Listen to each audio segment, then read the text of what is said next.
Alright then, welcome back. So, we're up on our side missions.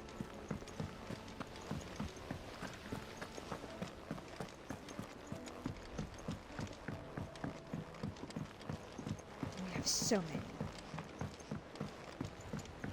I was around to toggle.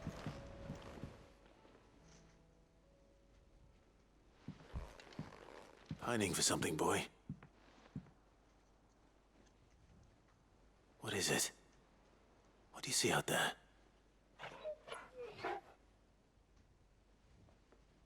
I never did ask where you got that anklet of yours. From Sid, that's why. On the day he brought him home. That long ago? And you're only thinking to ask this now? Sid saw that the pup had a habit of gnawing on his leg, since you ask. Clap that there iron on him to keep him from doing it. What was wrong, boy? I'll take like as not. Must have been hard on the poor whelp losing his loving masters at such a young age. Doubly hard in being a frost wolf, torn away from his icons and all. Sid would always tell him, you want that iron gone, you find what it is you're looking for. I reckon what he were looking for was you. I'm sorry, Torgal. Sorry for making you wait so long. Let's get that thing off you. I guess that's a no.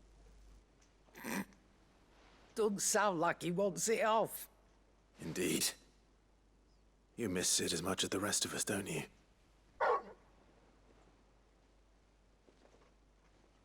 You want me to go with you somewhere?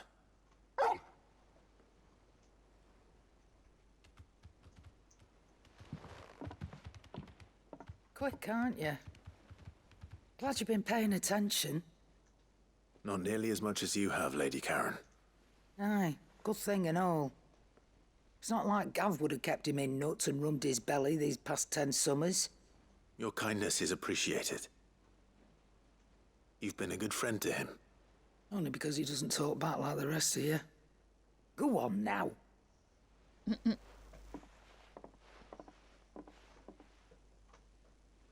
Where to then, Torgal? We'll revisit Sid's grave.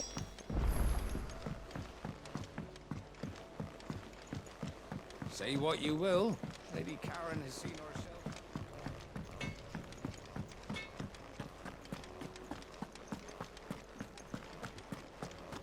Give me a sec, Torgal.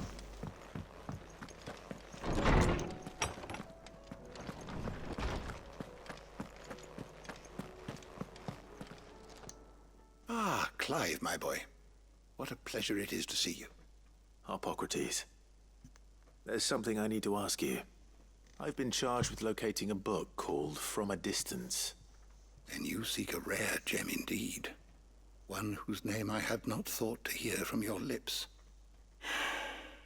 You've been talking to Vivian. Right as always. But she didn't seem keen to tell me very much. I take it she didn't like what you had to say.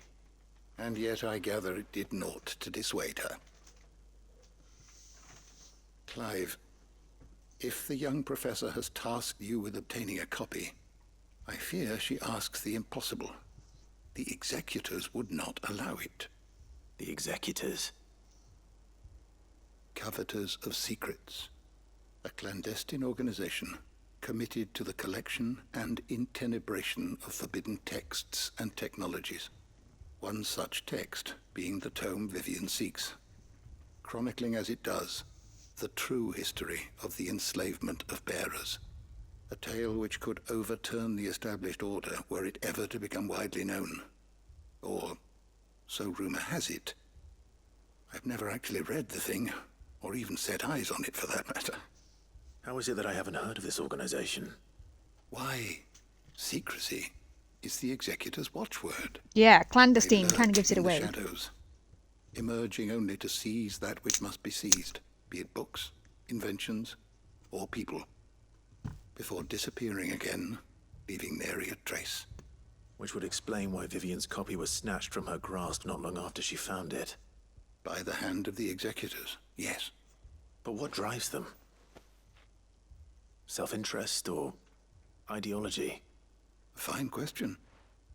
Sadly, all that is known of the executors can be recounted in a single breath. You may just as soon ask me of their origins, numbers, or the identities of their leaders. Any answer I give would be pure speculation. Then my hunt was doomed from the first. What was Vivian expecting? That I'd pluck it from thin air? Not from thin air, no.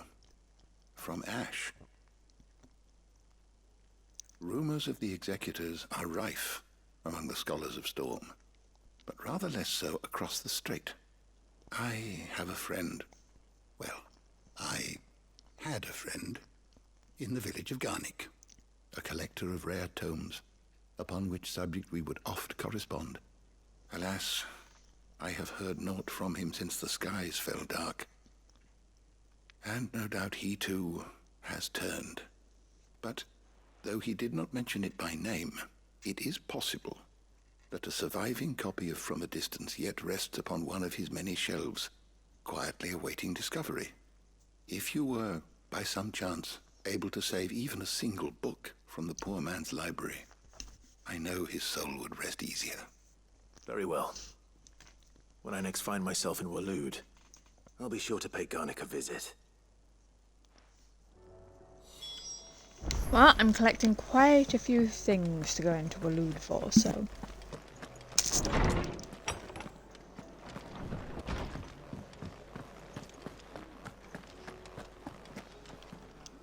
All right, Torgal. Where are you taking me?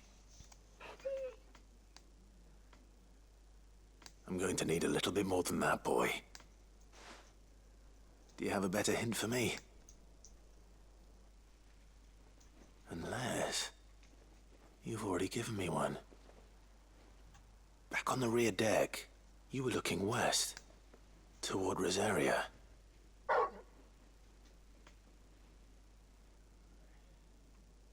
Why don't we try the rookery?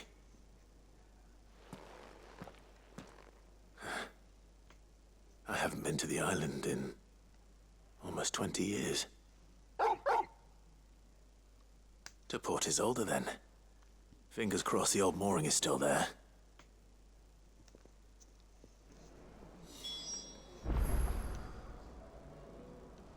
Alright, do I have any more greens on this little boat? Oh, I do.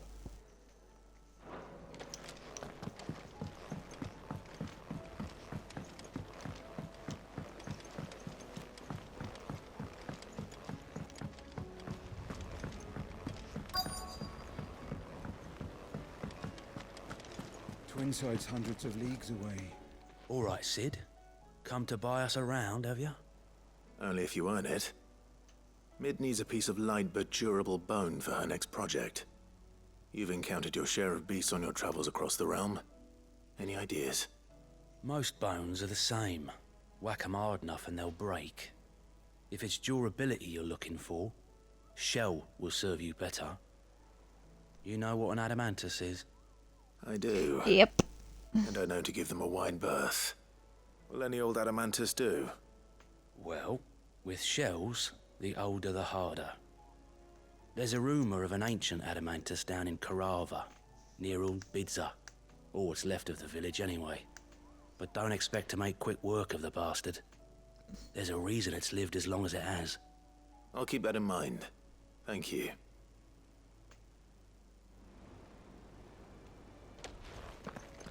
Right, okay. So I think that's everything on this boat. I call it a boat. I doubt it's a boat. Right, what's this? Start west, shall we?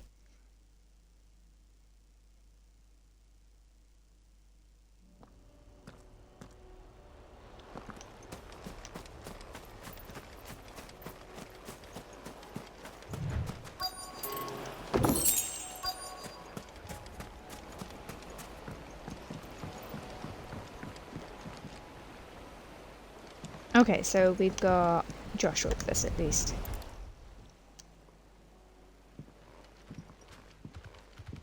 It's still here. After all these years. A lot smaller than I remember. And you're a lot bigger. You might have to swim, boy.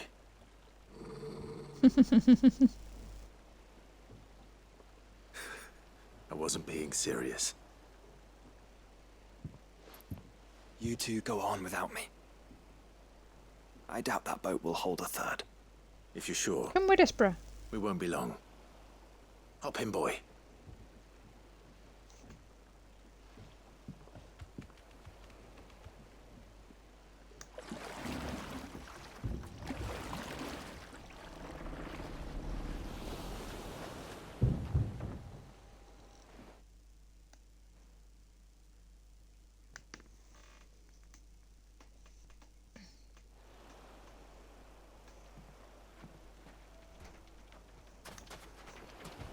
This place hasn't changed at all.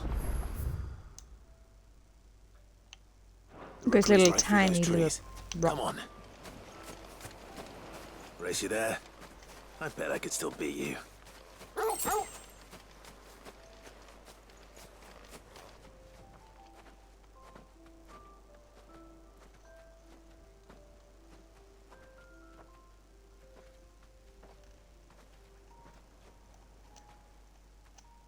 Here we are.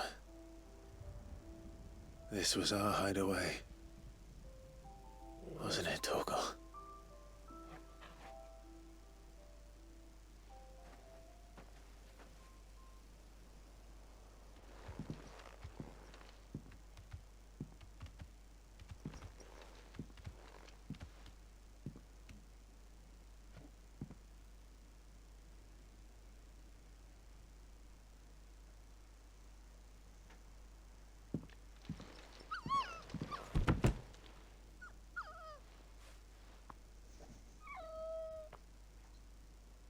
Coming here helped me to forget who I was. Or wasn't. Prince, shield. Son his mother could love. Had I been any one of those things? Perhaps.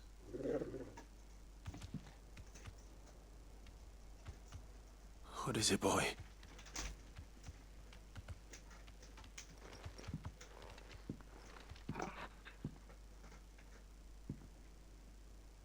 This is all from the castle. And Phoenix Gate. Did you bring these here?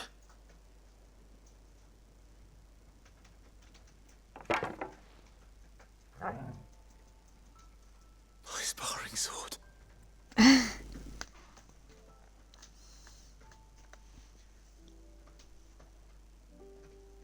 Well. You never stopped looking for me, did you, boy?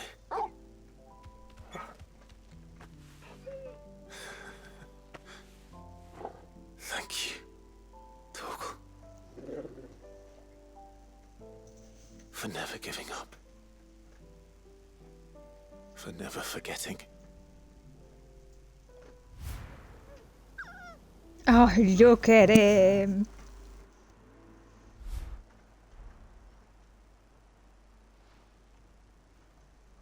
Let's take this with us, shall we?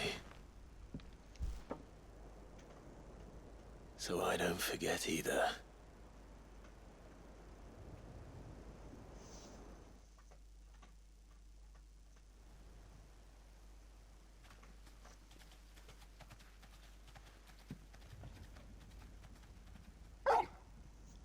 Where's he off now? That's not the way back to the boat, Torgal. All right. I'm coming. Got a little know where we're misty-eyed at the going. memories.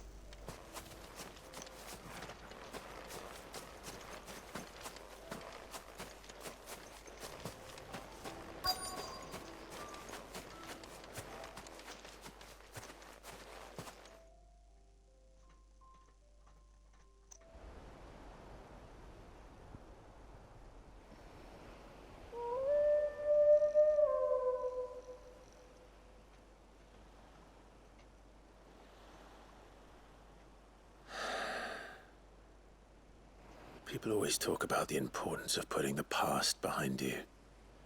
But without it, we wouldn't be who we are today. And we certainly couldn't steer our way to a better tomorrow. Come on, Torgal. Let's go home.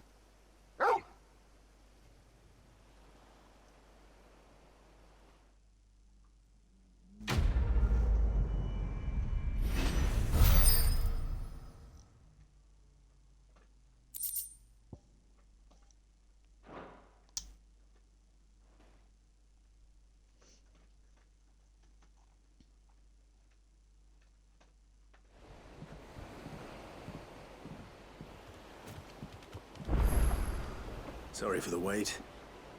We're ready. Right,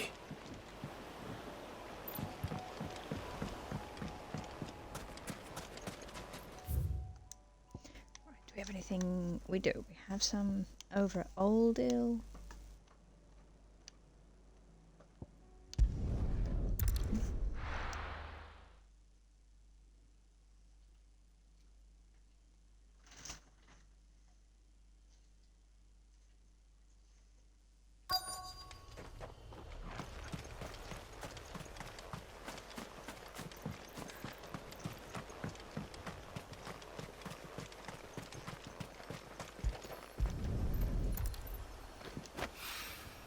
It's oil. Okay, Semic hasn't tried to attack us in 5 minutes. After what happened here, it's a miracle there was any left at all.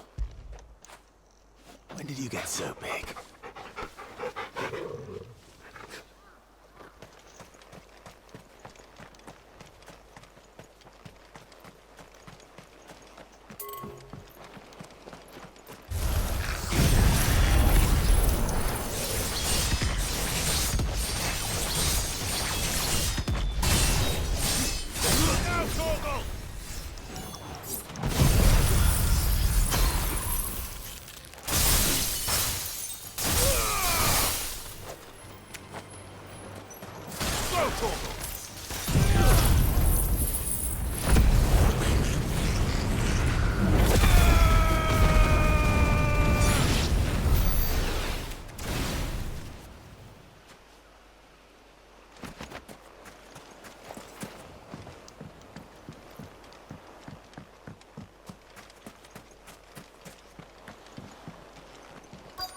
Right, was it just...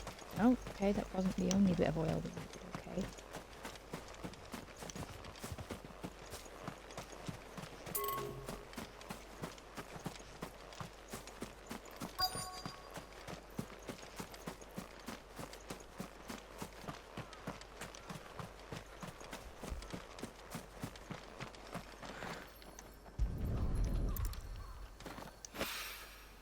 This should be enough. Right, so we've gotten all the green in this place.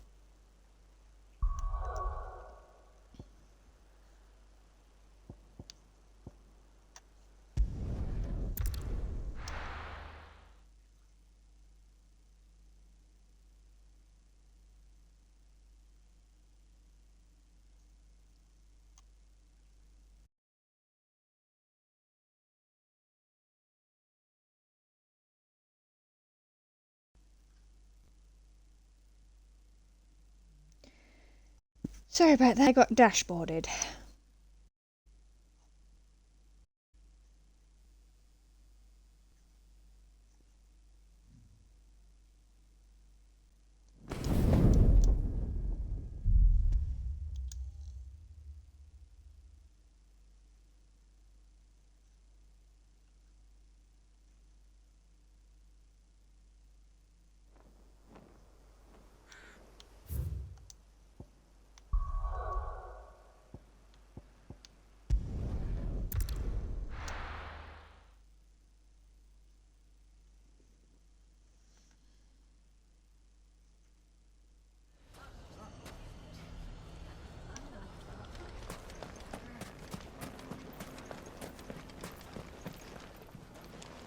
Lubo's still here.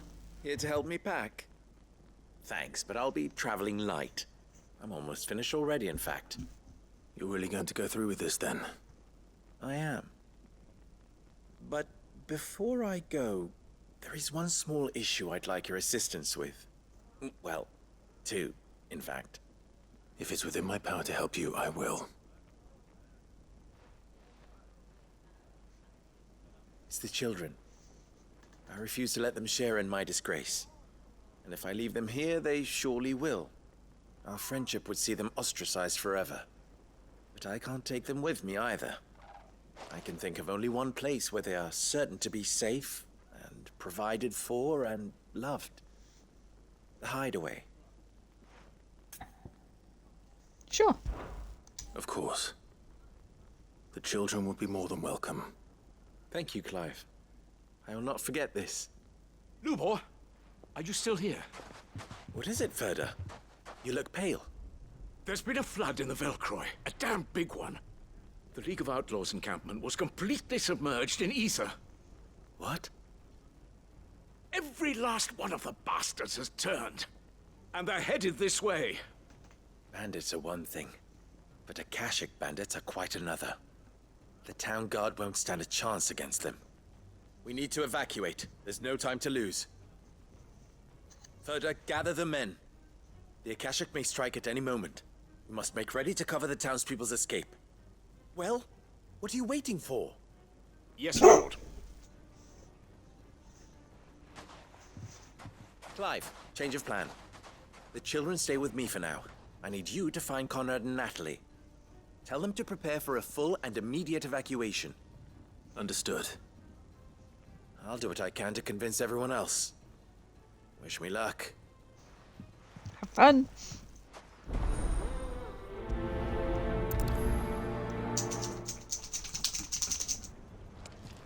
Do, do, do, do, do, do.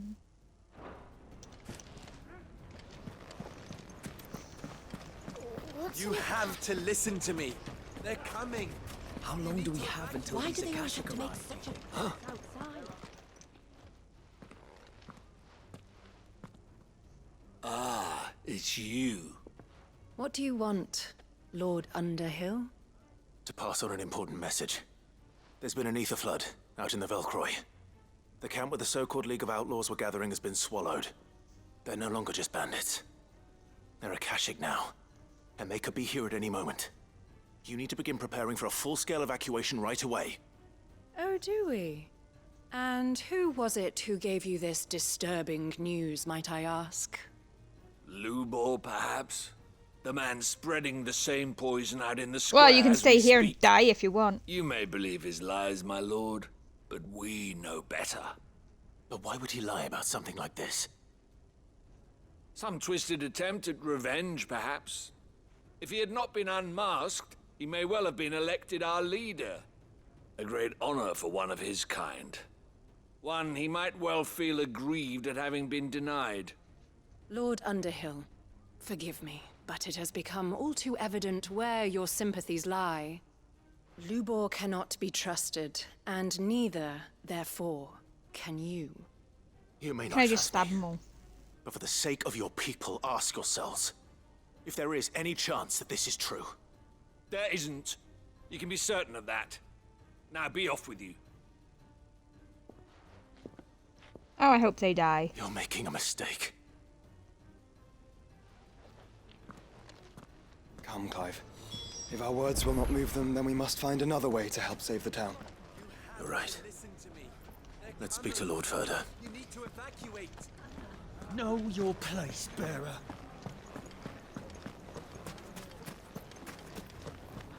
I think we'd better shut up. What's Lubor raving about now?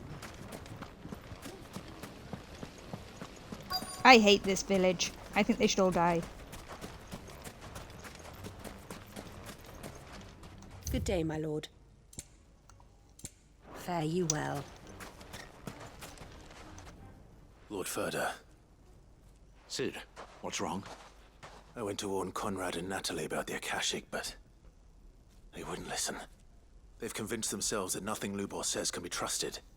The bloody fools. Which means the town guard can't be counted on for support. But I can.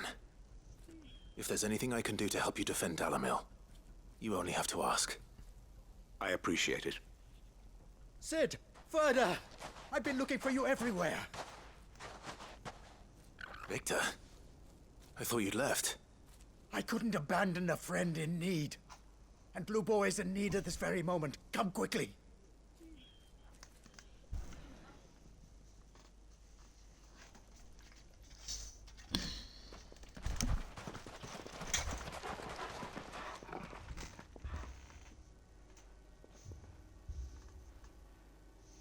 You have to believe me. The Akashic are coming.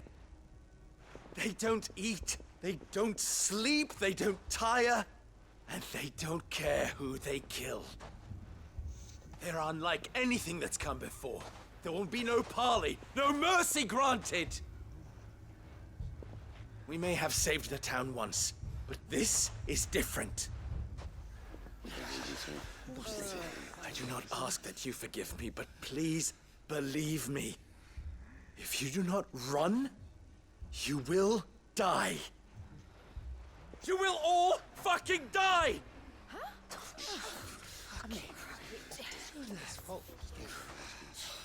You'd like that, wouldn't you, bearer?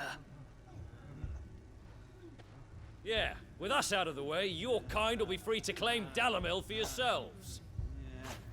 You who should run! Run, bearer! Yeah, run! Run! Far, far away! Run! Just go, Bearer! Yeah. He is trying. Come on then. Just go. Lubor. Wait. Someone's coming. Stop! You're hurting him!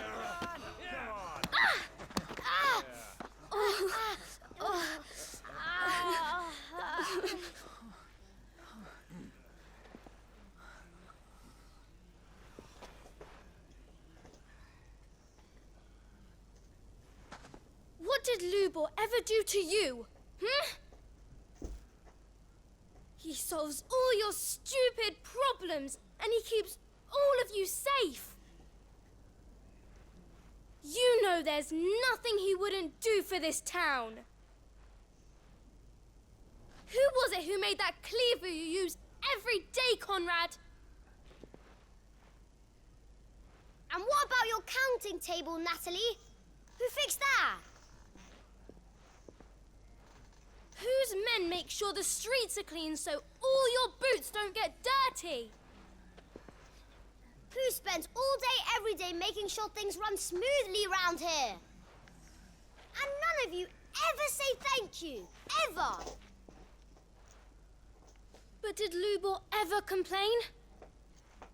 Well, does he ever stop smiling? He keeps this whole place going.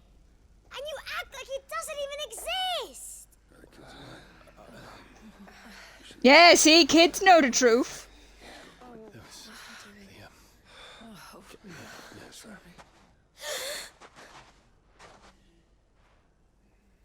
Lubor, we've heard enough. Wait!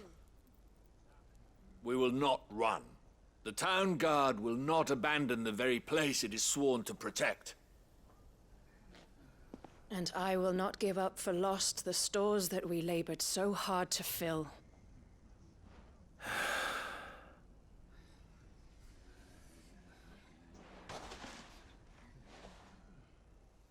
So tell us, how do you propose we deal with these Akashic of yours? He's like, hold up, what? We won't run, but we will fight. All right, then.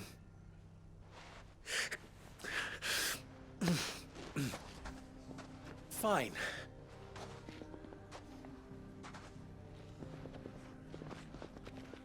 Gather round if you don't want to die.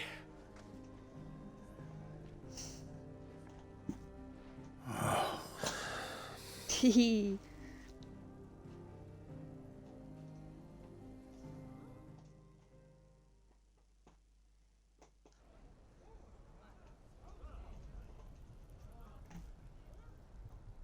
Allow me to explain the situation.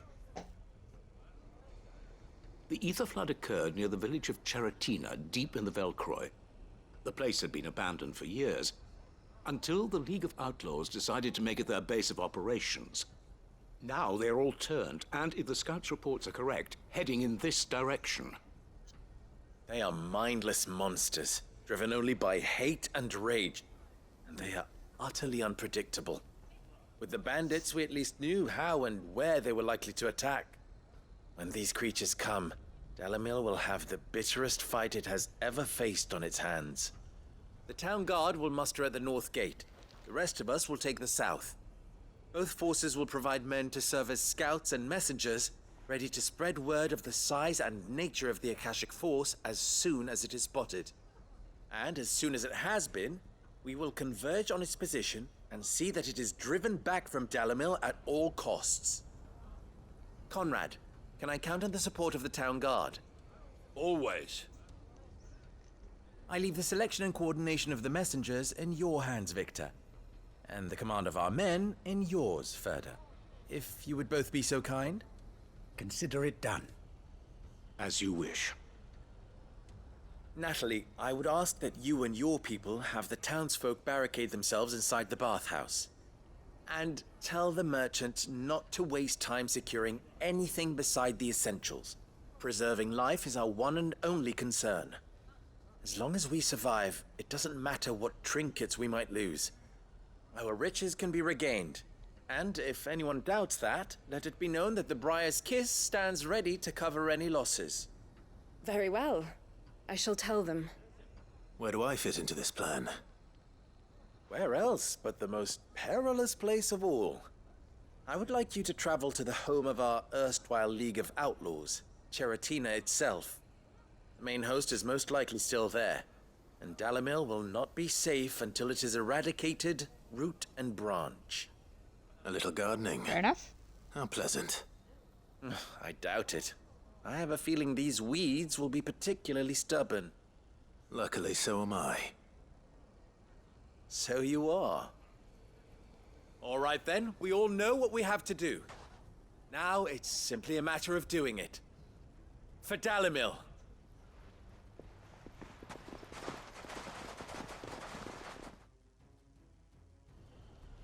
Off we trot.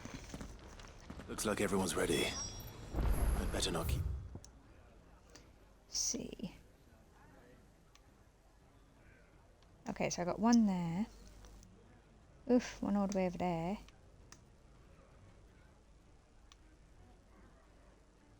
Sarantina. Okay, so that one's that. Oh my god. Alright, let's get this out of the way first.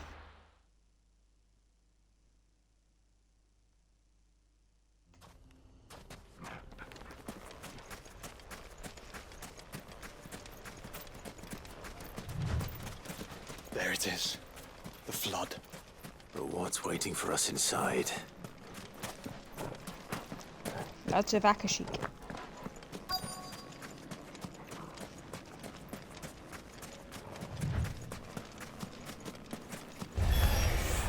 We can't leave a single one alive.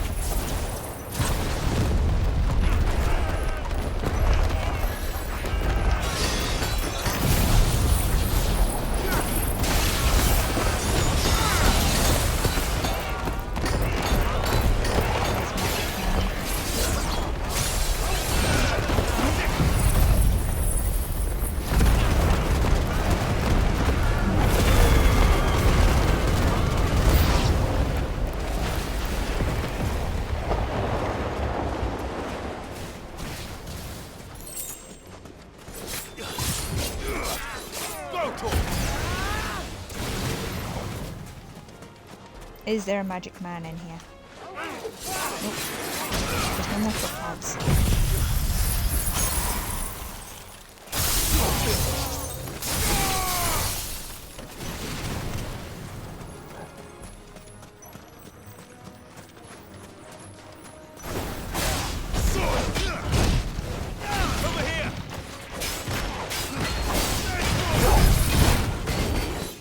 Ow.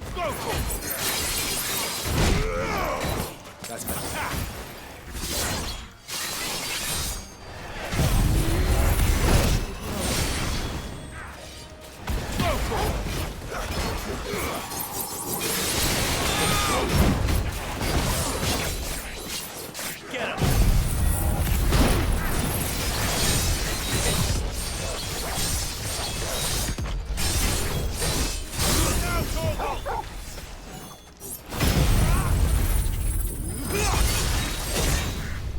got a level 5?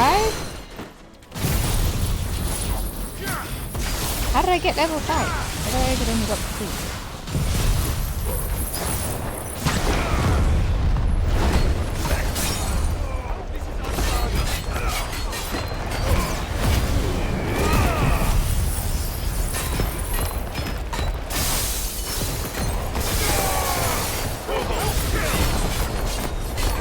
Yeah, Akashic Gentle.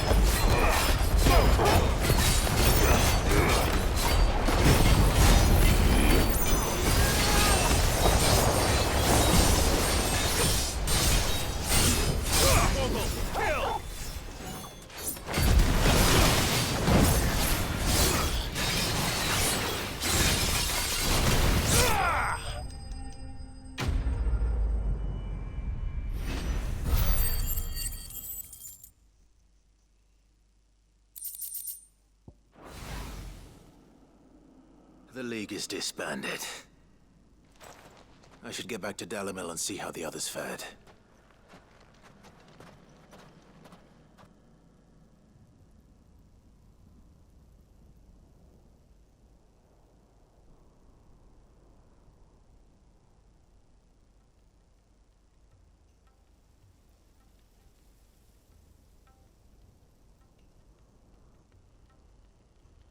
All the Akashic we were able to find have been dealt with. Seems that might be the last of them. Last of them here, perhaps. Lubor, Sir Clive has returned. Clive! What news from Charatina? It's done. Root and branch. I knew you wouldn't let me down. Thank you, my lord. Friends, the Horde has been driven back. The Akashic have been defeated. And we need not fear the arrival of any more, thanks to Clive. Victory is ours. We bloody did it! We saved Dalimil. Lubor, allow me to apologize. After all you have done for this town, we should never have doubted you. But we did. And for that we are truly sorry. We only hope that you can forgive us. We need you, Lubor. Dalimil needs you. So, if you would still like to be considered for the position of mayor, you have our backing. Nice. You do remember that I'm a bearer, don't you? We do. But that is not a stain on your character. It is a stain on ours. We thought only of what we perceived bearers to be, not what you truly are. The man who saved Dalimil twice over. I see. But I will only accept your proposal on 2 conditions. Name them. Firstly, that you will both do everything in your power to rally your people to my cause. If the Town Guard and the Merchants League do not accept my leadership, it will be doomed from the start. Makes sense. Unity is the key to defending Dalimil, and I do not doubt that we shall need to call on our combined strength again. When that time comes, I will expect us all to pull together. Just as we did today. Of course. You have our word. And secondly, you will accept that if I am to lead you, the mistreatment of bearers must end here in Dalimil. Any bearer within our walls shall be afforded the same rights as any other citizen. They will not be judged by what they are, but who they are. As we failed to do, and came so close to losing everything. We agree to your conditions. And we have only one in return. That you continue to work for the good of Dalimil, as you always have. I still reckon they need stabbing. Well then, it seems my mayorship is all but confirmed. Do I get some sort of special hat?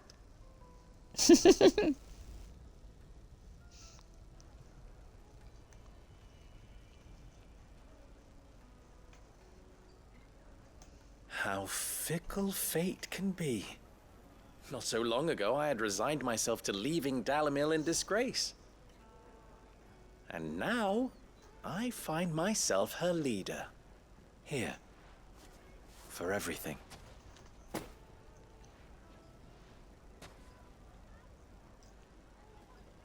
Lubo. About the children. Fear not. You are, of course, relieved of your responsibility. I would sooner face another horde of Akashic than see them brought up as outlaws. I'll make sure they're safe here. I don't doubt that you will. And not just the children, but everyone in Dalimil. I'll do my best. Can't have all your hard work going to waste.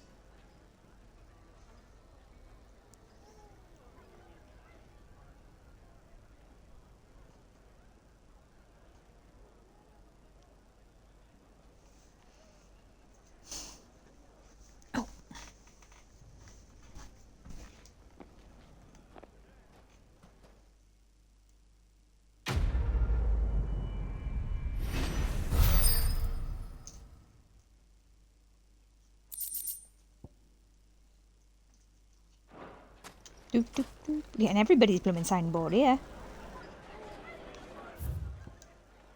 Right, so if I go here and take a right.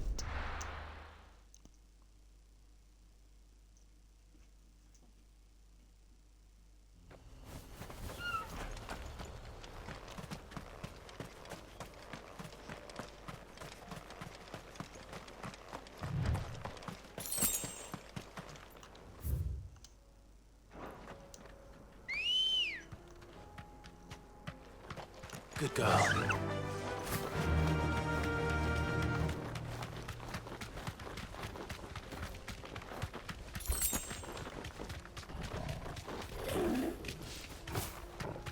Here we are again. Karava. If you were a tortoise, Torgor, where would you hide?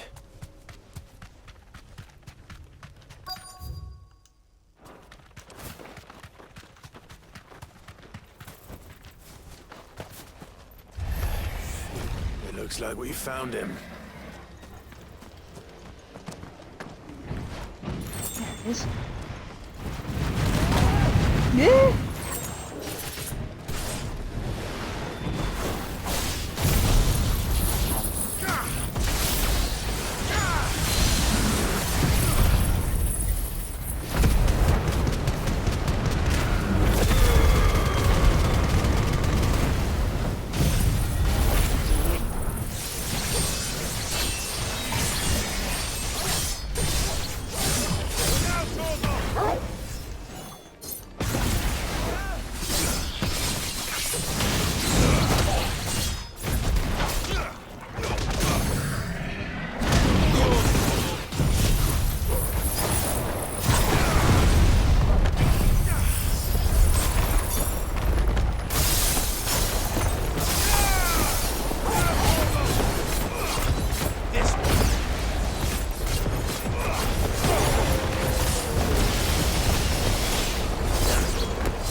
Get these materials to Mid so she can finish her prototype.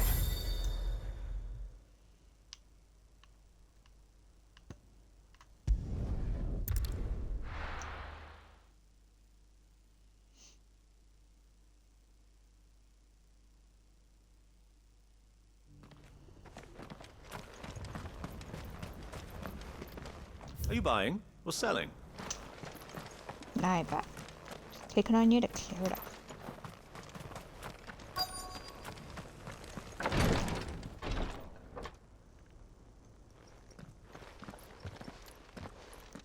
Your Grace, my lord, I trust your journey was not overly onerous. Cyril, you found a letter from Father? Yes, I have it here.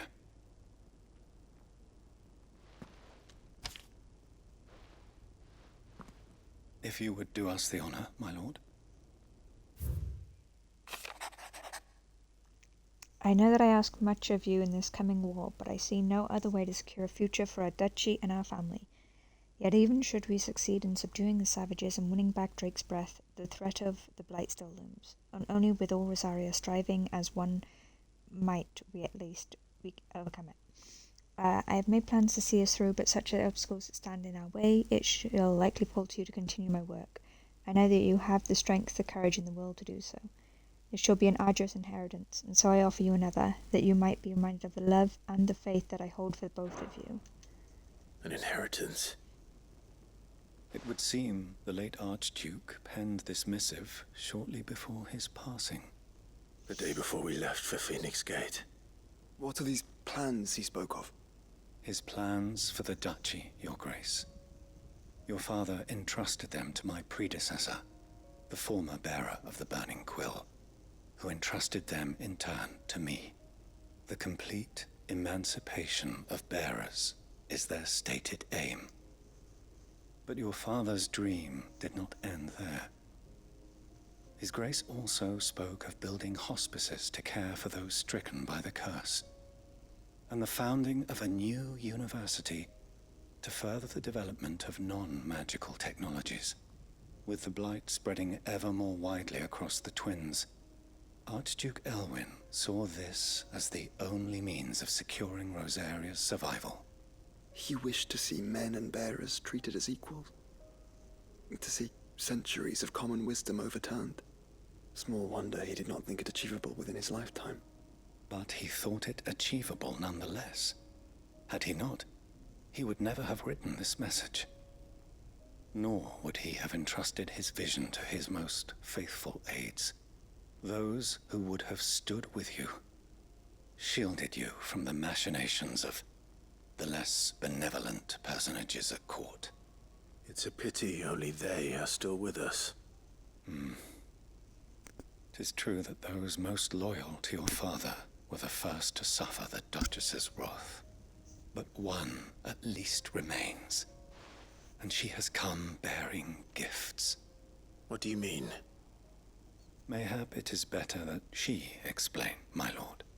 After all, the duties entrusted to me by my predecessor extended only to recovering His Grace's will and arranging a meeting with the one who might execute it, or a part of it at least. And where is this woman? She awaits you in the archive, Your Grace. Thank you, Cyril. Shall we then? I guess. I don't even know where the archive is, but apparently we're going.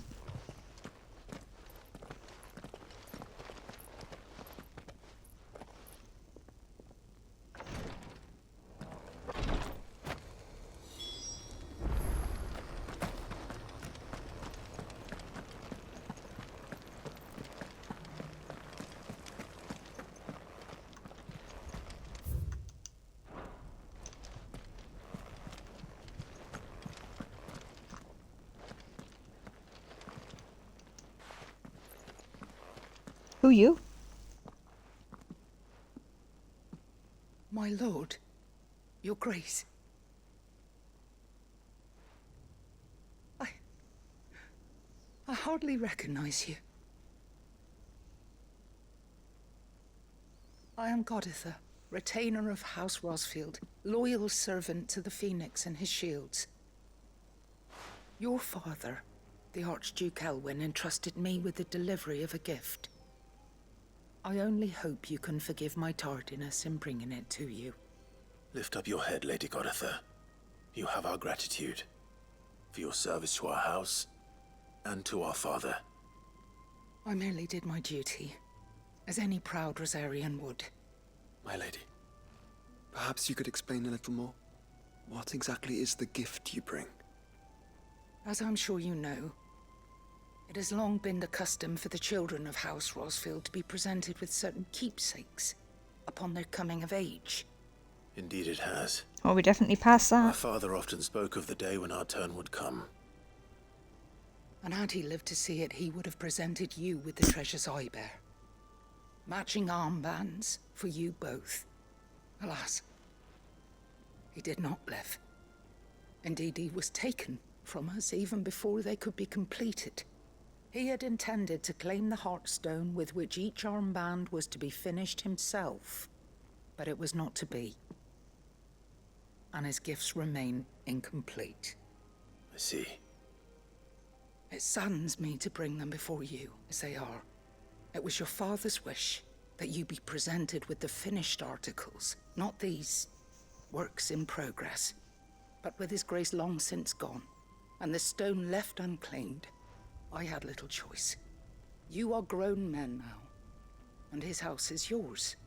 And while I would not presume to insist upon your claiming the Heartstone in his stead, I know that nothing would have pleased him more than for you to do so. Thank you, Lady Goditha. What say you, Clive? What else? We go and finish these armbands. Of course, my lady. May our father's will be done. Oh, I am much obliged. Do you know where we might find this Heartstone, my lady? I do.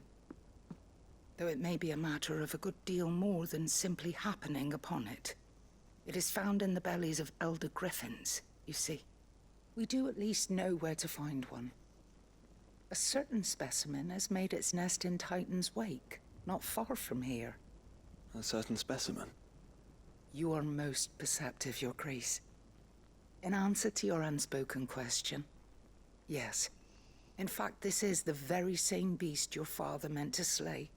I have been tracking its movements since you were but a boy. Were you to slay it in his stead, as men of House Rosfield, it would surely make your father proud. What say you, Joshua? What else?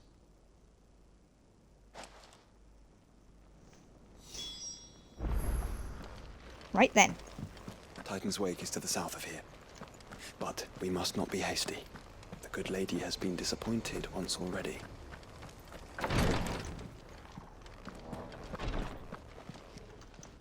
Lord Marquis, if you have a moment.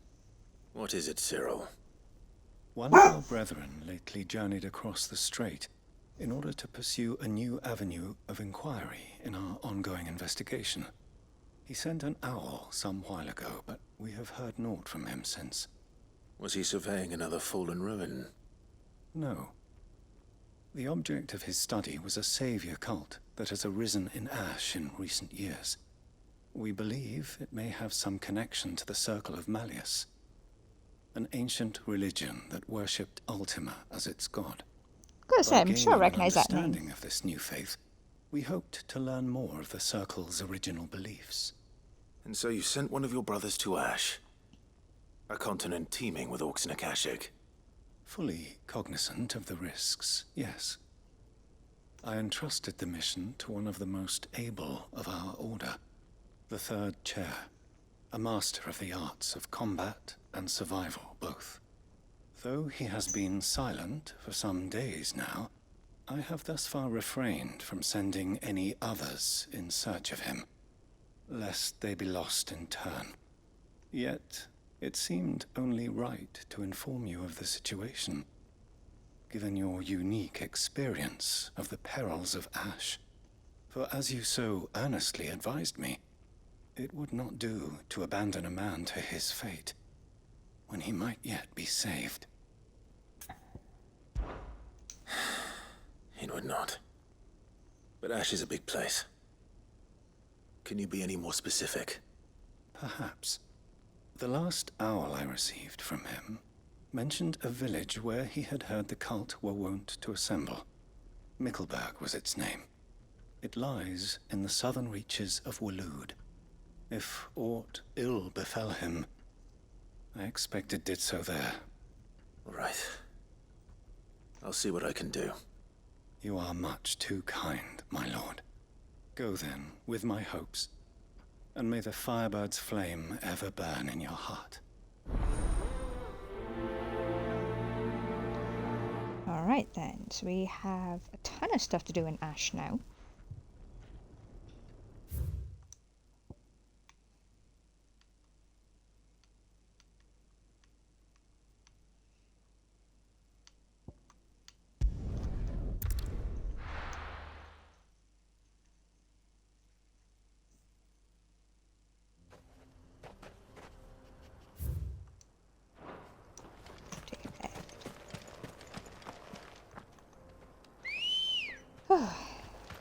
Let's go. Fly, Ambrosia.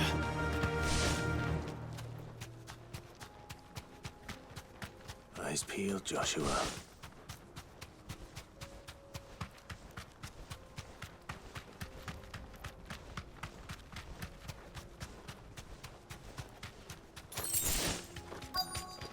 Thanks, Gal.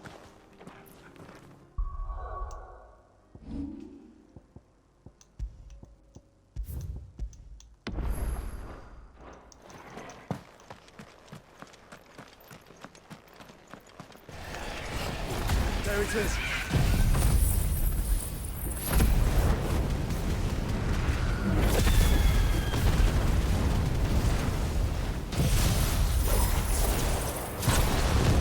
For House Rossfield.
Is this the Heartstone? I expect Lady Goditha will know.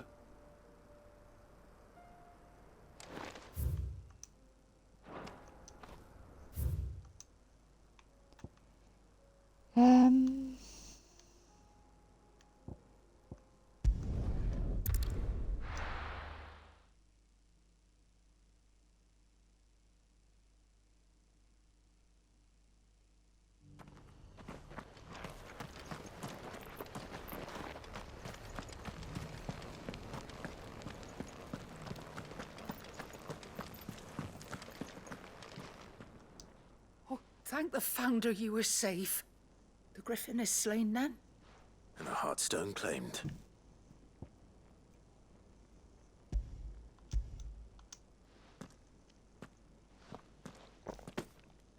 Yes. This radiant luster, like frozen flame, it is just as your father described it. Thank you, my lord.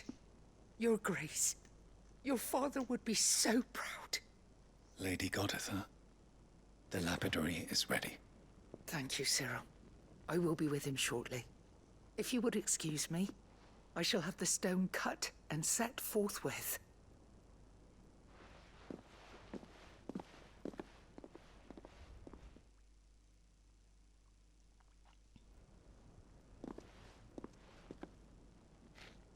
The armbands are complete. Pray, take them. They are yours, after all. Heartstone is harder and more enduring than garnet, or even ruby. It symbolizes unwavering will and devotion. And the graven vines encircling the stone represent the unbreakable bonds between you. It's a message. Father knew we had enemies both inside and outside the duchy. Enemies who would thwart his vision. Only with unwavering devotion would it ever be realized. And only if we stood together, as Phoenix and Shield, as brothers in arms. Only then might those enemies be overcome. Indeed. His Grace knew the enormity of the task he would entrust to you, his heirs. But this was more than just a message. It was a promise. That he would always be with you. Thank you, Lady Goditha, for remaining the steadfast custodian of our father's will. Forgive me, my lady, but there is something I don't quite understand. The Undying told me that after Father died, Mother claimed all of the ducal treasures for her own. Even if the armbands were incomplete, she would surely not have overlooked them. So, how were you able to keep them from her? Because I was the keeper of the vault. Though I was but a lowly servant, your father spoke to me of his intentions for the bands, of the deep love he had for both of you, and his hopes for your future. In the days before the disaster at Phoenix Gate, I discovered that the Duchess had ordered her jewelry be sent away from the castle. It was then that I knew she meant to betray us. I tried to warn your father, but it was too late. When word of the fire reached Rosalith, I knew my time was short. So I took up the armbands and I fled into the night. And thank the Founder you did. Yet my duty to your father was incomplete. Not knowing what else to do, I followed the Griffin, thinking I might claim the Heartstone on its passing. And so my pursuit continued, until Lord Cyril appeared before me. He informed me that his Grace's will had been recovered, and that his sons were alive and well. Lady Goditha, on behalf of my father and all the people of Rosaria, I thank you for your loyal service. As do I. Thank you, my lord. Your Grace, for coming back to us, for giving my service meaning.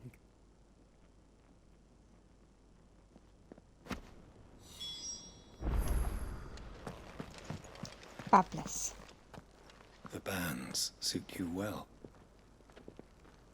It must be gratifying to finally receive the inheritance that was denied you for so long. It is. And we thank you for the part you played, Cyril.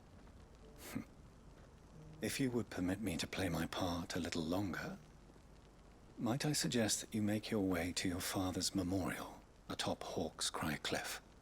Let him see that you have received his blessing, and that his vision lives on in you. I suppose it would be churlish not to. What do you say, Clive? Should we pay Father a visit? I think we should.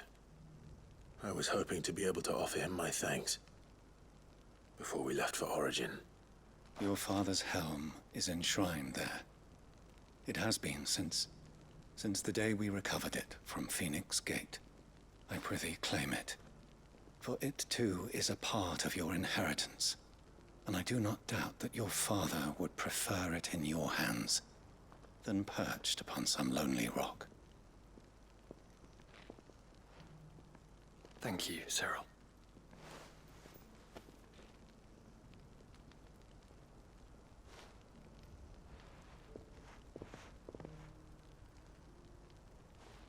Come on, Clive.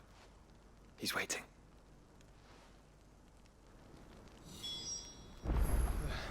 Alright then. So you got that.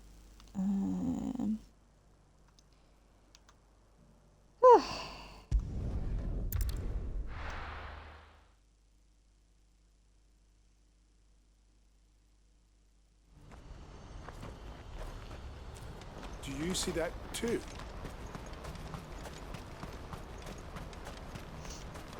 Tra la la la la la. Papa? What is it? Oh, please. I'm scared. Nothing good's gonna come of this, I'm telling you.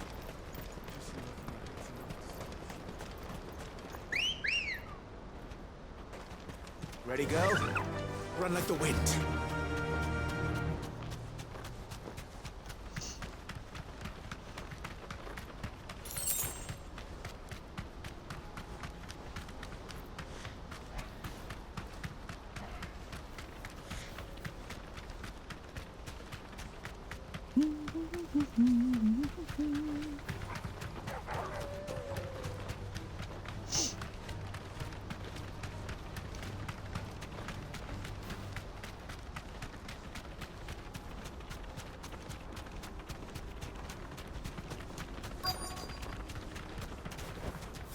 Oh, that's right, this place was still closed up, wasn't it? Rutherford, can it?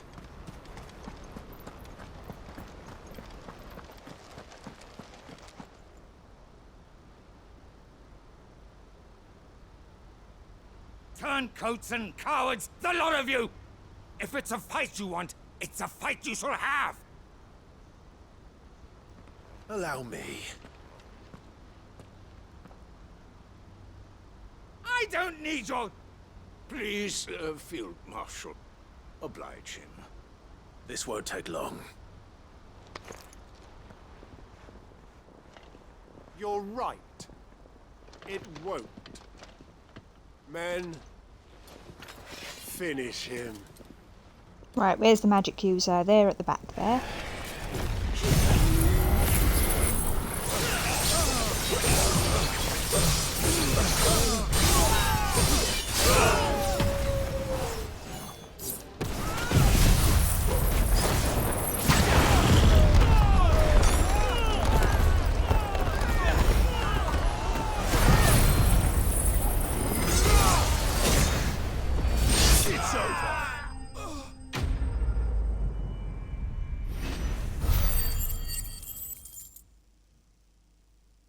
But that was a quick one. I know I said it wouldn't take long, but I expected longer than that.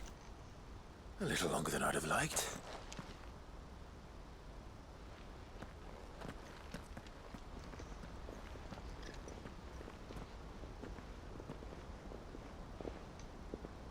Field Marshal Havel, I presume.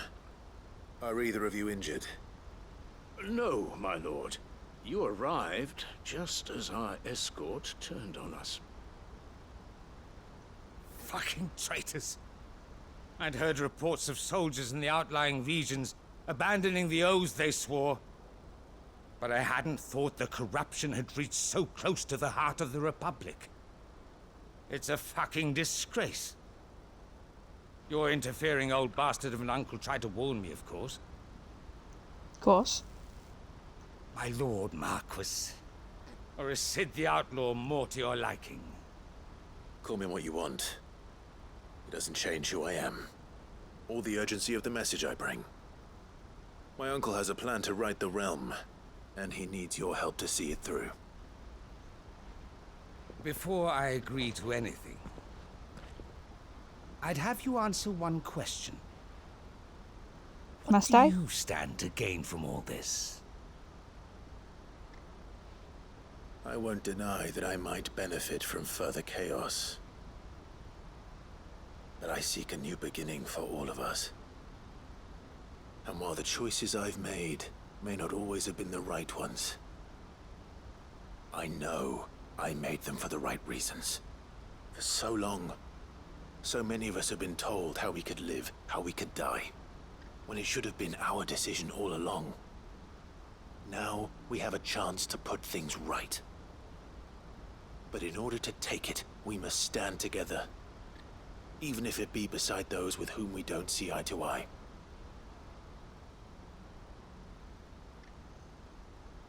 Certainly not the words I expected from an outlaw.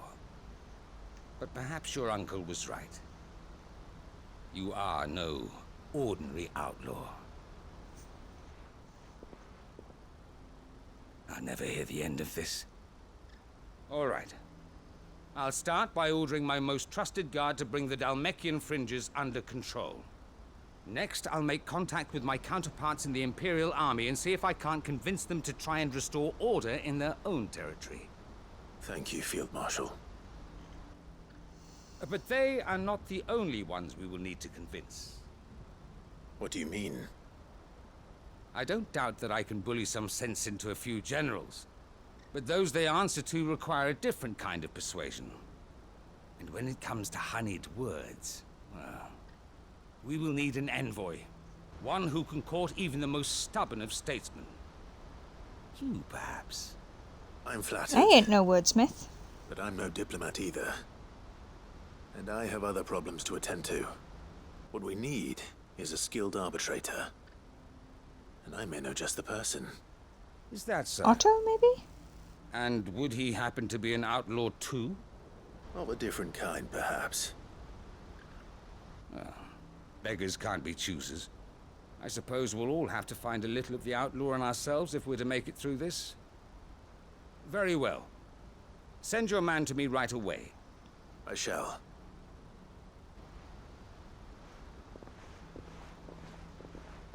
Nah, we got Otto busy with my Lord the Marquis. hideaway. Your Lord Uncle bade me escort the Field Marshal to his manor in Port Isolde. And I will see that my associate joins you there.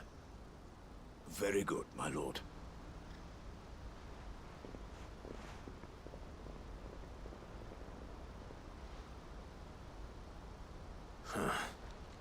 An envoy. I'm not sure I'm the man to talk anyone round. I can barely convince my brother to take his medicine. No. This is a job for someone with experience. Someone like Quentin. I hope I can convince him at least. Oh, yeah. I was a sneaky fellow.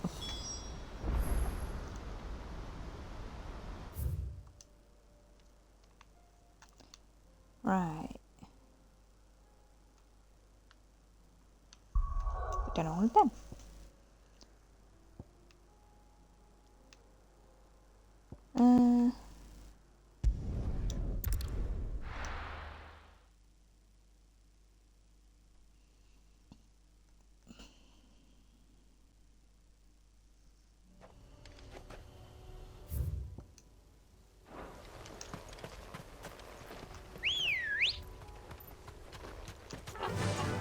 Run like the wind. Unwavering will and an unbreakable bond.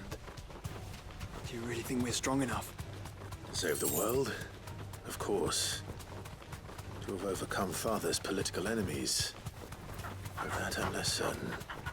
Especially knowing what we know now. What Mother was truly capable of.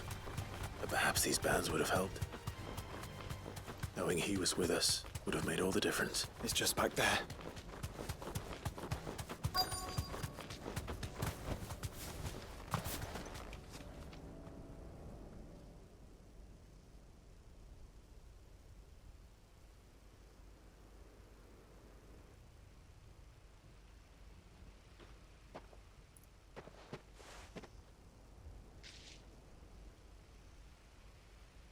Father always fought for what he believed was right. It wasn't until that night at Phoenix Gate that I realized I had never fought for anything.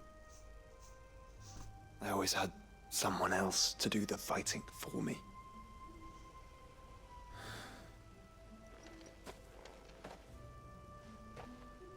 No matter how fate conspired against him, he never lost heart, never looked back, never stopped fighting. To me, he was the greatest of men. And I've been trying to live up to his ideals ever since.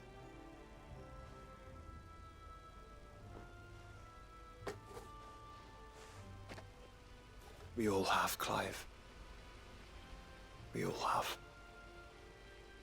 And we'll keep trying.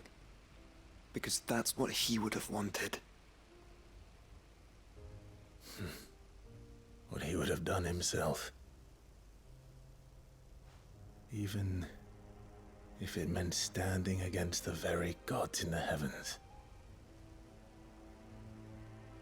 I shall be borrowing this, Father, if I may. That you might watch over us as we follow in your footsteps.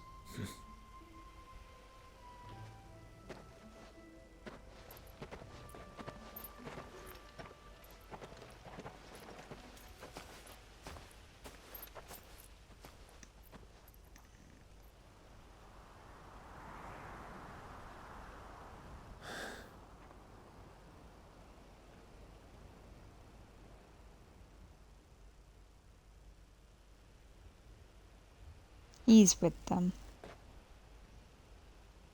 We won't lay you down.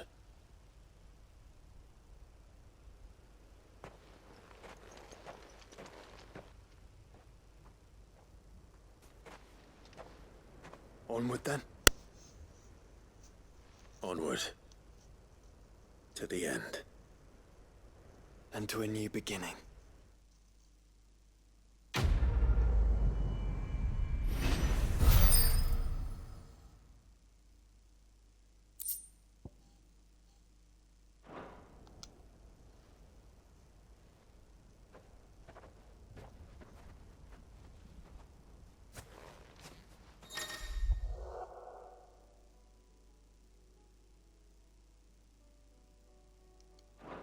Okay. I mean, I kind of thought that's where he was staying anyway, but...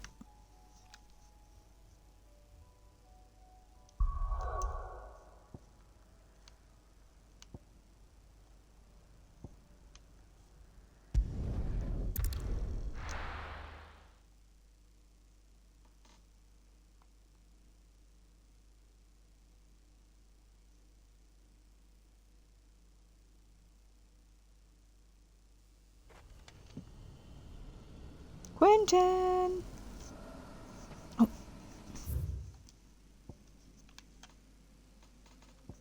So on our right.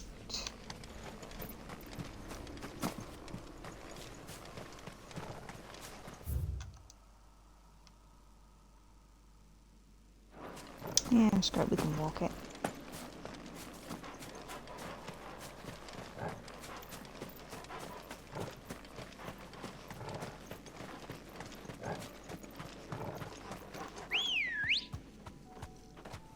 Good girl. Run like the wind. Ride like the wind, bullseye!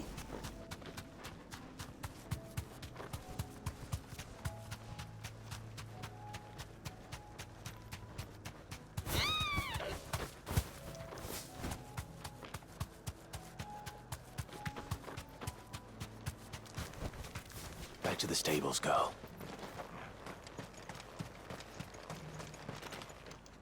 Quentin, I have a proposal for you.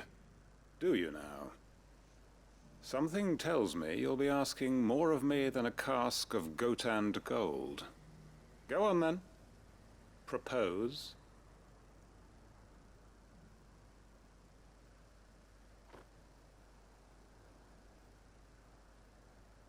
You'd have me convince the chiefs and chamberlains of the realm that they should simply swallow their pride and do the one thing that has proved impossible for thousands of years. Was there anything else? Perhaps I can fetch you a meat pie as well. I know it's a lot to ask, but I can think of none better suited to the role. And you'd have me give up what little I have left to do it. I told you, Clive. The people of Lostwing are my family, and I cannot abandon them. You'll have to find someone else. I'm sorry to hear that. So am I. And why might that be? What he's asking.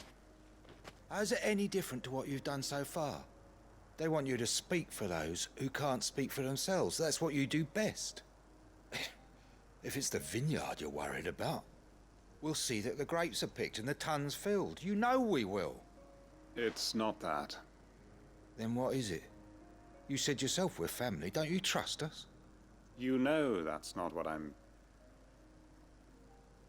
Then what are you saying? That only we are worth saving? Why turn your back on everyone else? You convinced us we could build new lives for ourselves, and if you can do that, who's to say you couldn't convince the entire realm? A stirring argument. I fear that any rejoinder I make might fall somewhat flat by comparison. So you'll join us? Where do you need me? Field Marshal Havel will want to speak with you in person. He's currently in Port Isolde. I can arrange for a party of Cursebreakers to accompany you there. That would be very much appreciated. I hear the roads are far from safe these days. Hopefully not for long. My uncle will want to know that his plan is taking shape.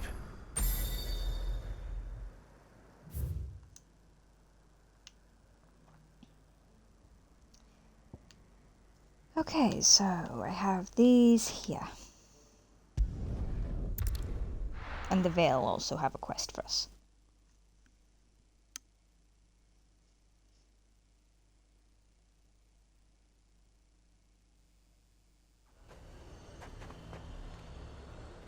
Nazaire might at least have mentioned where in Northreach he'd be testing this recruit. Our coin, our stock and our stalls, and we're just supposed to add...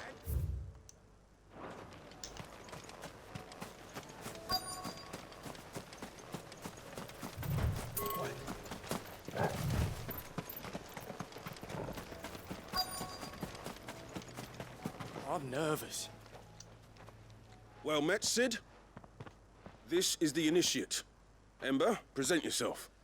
At your service, Master. Please, just Sid. There are no masters here. Your life is your own. Oh, of course. Thank you, Sid. The Sergeant says you'll be evaluating me at my trial. To become a scout, yes. You are aware of the dangers inherent in that role. I am.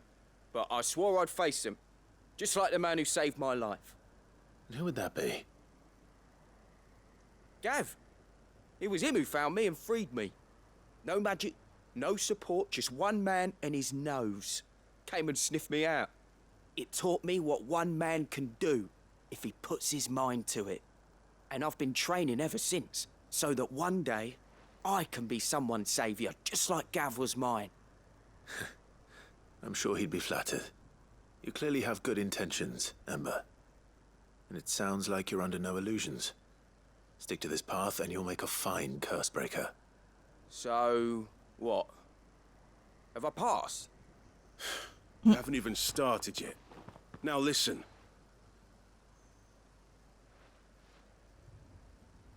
Not far from here is an Imperial lookout, Eastwatch.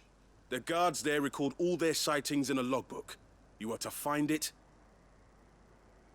and bring it here. And bring it here, right. Anything else? No. Sneaking into a heavily guarded Imperial outpost and stealing the logbook would be quite sufficient.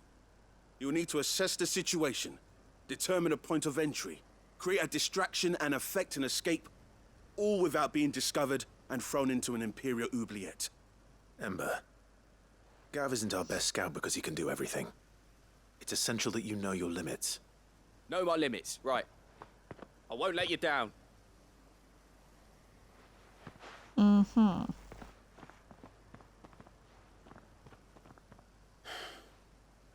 It shouldn't be as dangerous as I made out. But keep a weather eye on him all the same, would you? On my way. No worries. All right, Ember. Impress me.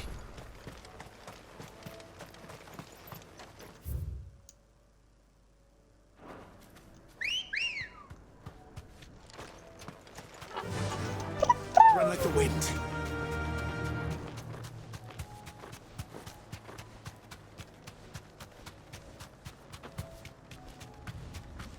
Caution, brother.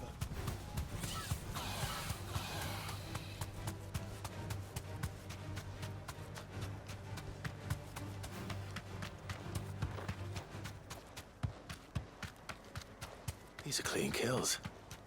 Perhaps young Ember really is ready. Or maybe not. Or not.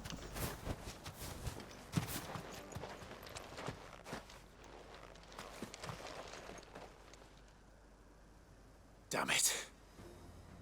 Ember, draw your sword! I can't! Then run! If you want him, you'll have to go through me.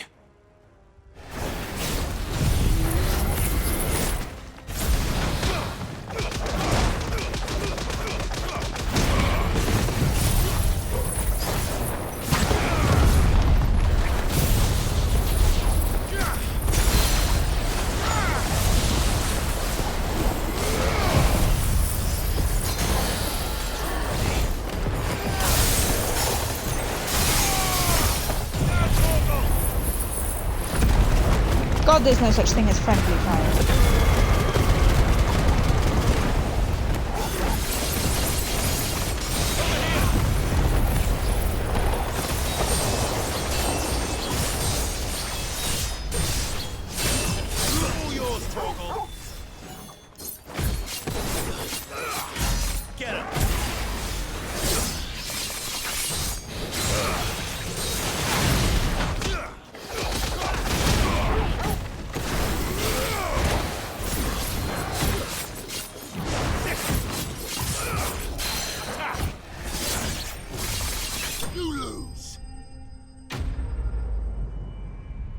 Okay, so he throws at first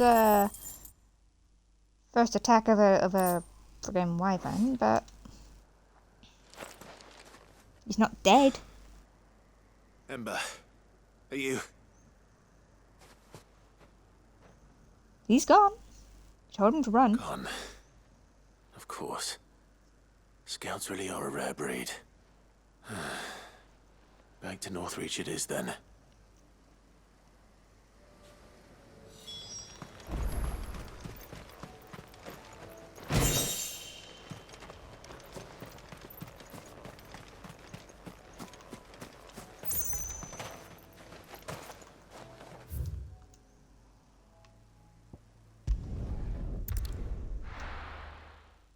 Can't be asked to walk all the way around again. Got fast travels, will fast travel.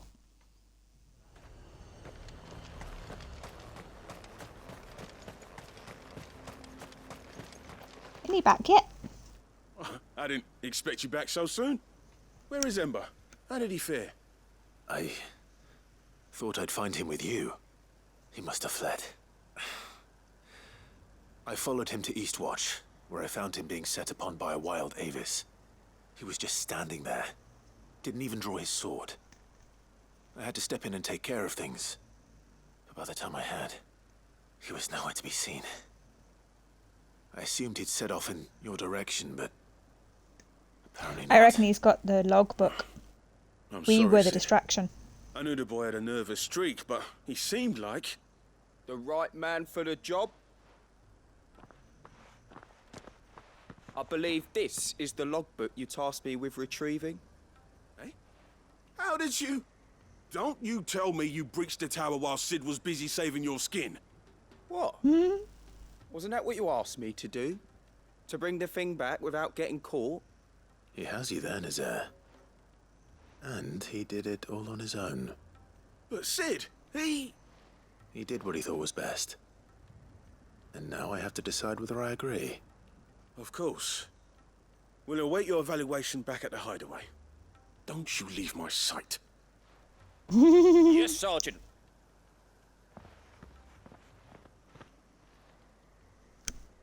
I mean, I would say that's a good job. Decision. But I mean, like, wait, Gav, he would have stayed and saved butt. The garrison is threatening to pull their sentries from the markets if we don't cooperate. So a bit of, I would speak with this Duke.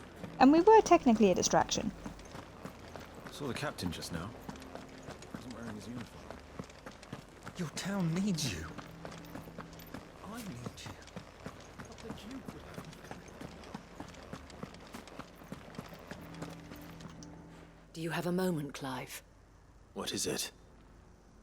It's the Duke, unsurprisingly. His Eminence has assumed full control of the garrison and put every able-bodied man to work on the fortifications.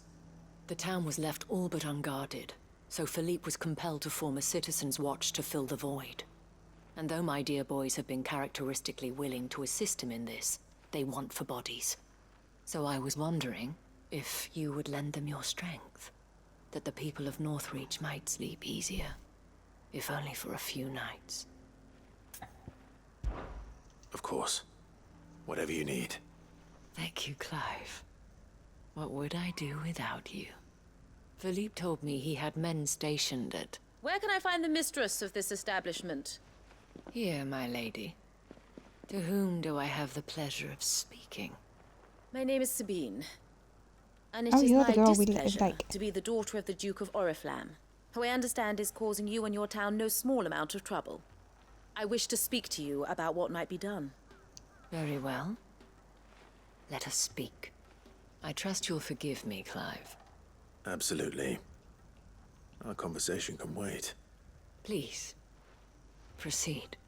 As you know, my father is a most overbearing and supercilious man, and I join you in objecting to his every action. Indeed, I owe you my thanks for continuing to argue against his reckless plans. Yet I fear he is not one to be swayed by reason. No. He must be made to face the consequences of his actions. And who would make him do this? I would.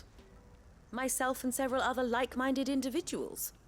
Were you to join us, we would surely have the strength to drive him from Northreach for good. Does that not seem a trifle... drastic? Drastic action is precisely what is called for. Unless you are content to see your people downtrodden and dispossessed. My father would have it that citizens exist only to serve the Empire. That they should be forced to make every sacrifice to ensure her revival. But he is wrong. It is not the people who must serve the Empire, but the Empire who must serve her people. We like her. He's always been like this. Scornful of the opinions of anyone he judged beneath him. But he cannot be allowed to ride roughshod over the common folk any longer. We must fight him. By all possible means. Fight him? No. My purpose is to quell the tension in Northreach, not to stoke it. Respectfully, my lady. Our only chance of saving this town depends upon every one of us uniting against our common enemy. Your father and his followers included. While I understand your frustrations, I cling to the hope that he may yet be won round. False hope, I assure you. But I see that your mind is made up. I shall bother you no longer. If you will extend me the same courtesy. I bid you good day. She certainly has spirit. Indeed. But unfortunately for us, that spirit is only likely to harden the Duke's resolve, which may be enough to seal the fate of this town. Not that she cares. This is all about her and her father. Families. I'm sorry, where were we? Ah, yes. I was about to tell you of Philippe's plans for the town watch. But perhaps it's better that you heard them from him. I believe he's in the market, if you'd be so kind as to seek him out. Right away. It's just a pity I cannot join you. I'd like to see the two of you in action together. I'm sure you would.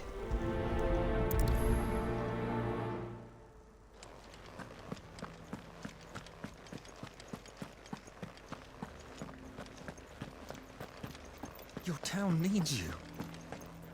I need you. But the Duke would have I saw the captain just now. He wasn't wearing his uniform.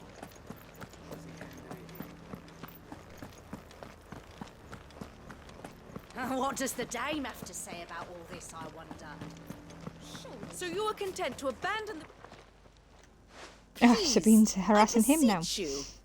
If you are a true son of Northreach, you must fight to defend your home.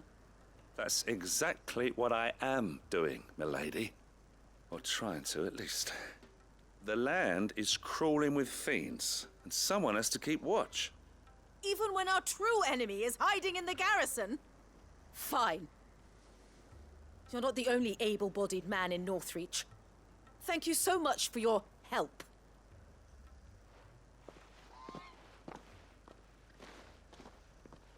She cornered you too, then? Could hardly get a word in edgeways. Like father, like daughter, eh? She made an uninvited appearance at the Vale earlier, hoping to convince the Dame to join her in fomenting rebellion.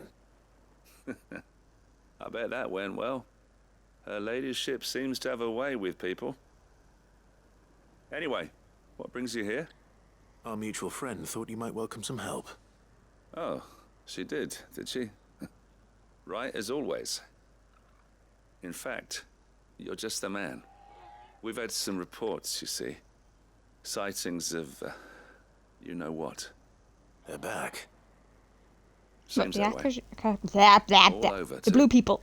We haven't been able to confirm anything yet, but if you're willing, you could go and see what's what. Right. Where should I look? You know Grieger's Weep? One of the sightings places them somewhere on its shores. I'm on my way. Thank you, Clive. I'll look into one of the other sightings. Let's rendezvous back here later.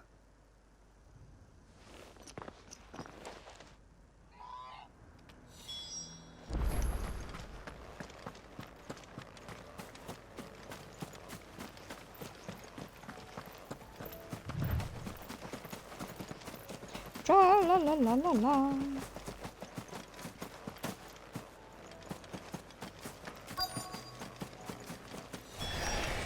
Damn it.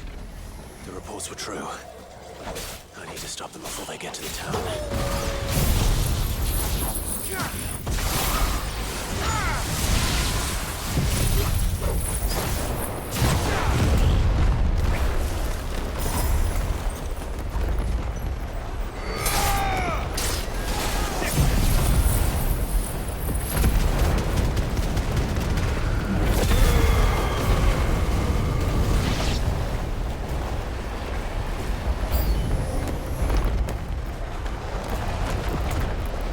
One spawned in right on top of it.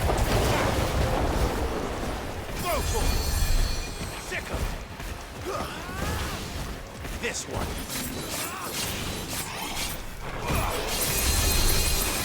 Get him!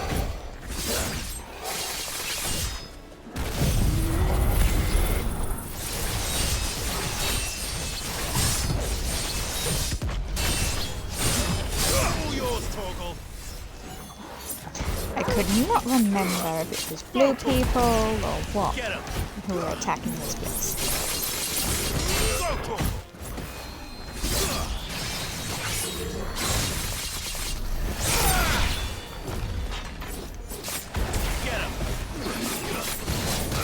We've defended so many places I kind of forget who's doing what.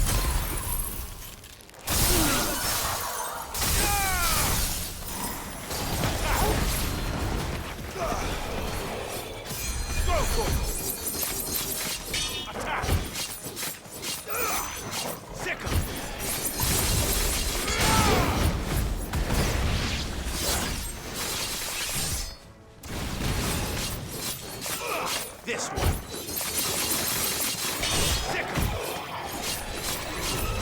This one. Get him. Die already!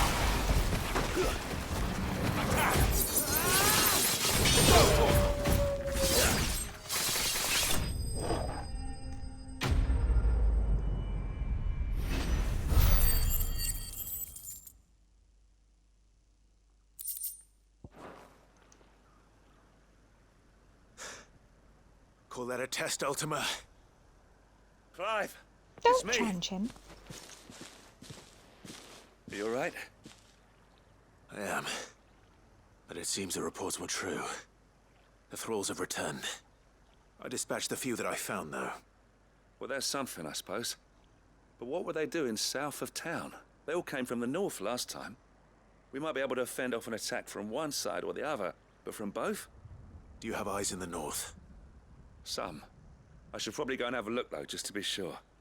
Now, you head back to Northreach. I want you there just in case war breaks out while I'm away. Oh yeah, Sabine's busy fussing. Her ladyship's been busy working her magic on the townspeople. Stirring up ill feeling towards her father. But she'll have her marching on the barracks if we're not careful. What? This is exactly what the Dane was afraid of. I'll do what I can to calm things down. Be careful out there, all right? Don't worry, I'm not like you. One sniff of those things and I'm running back to town screaming blue murder.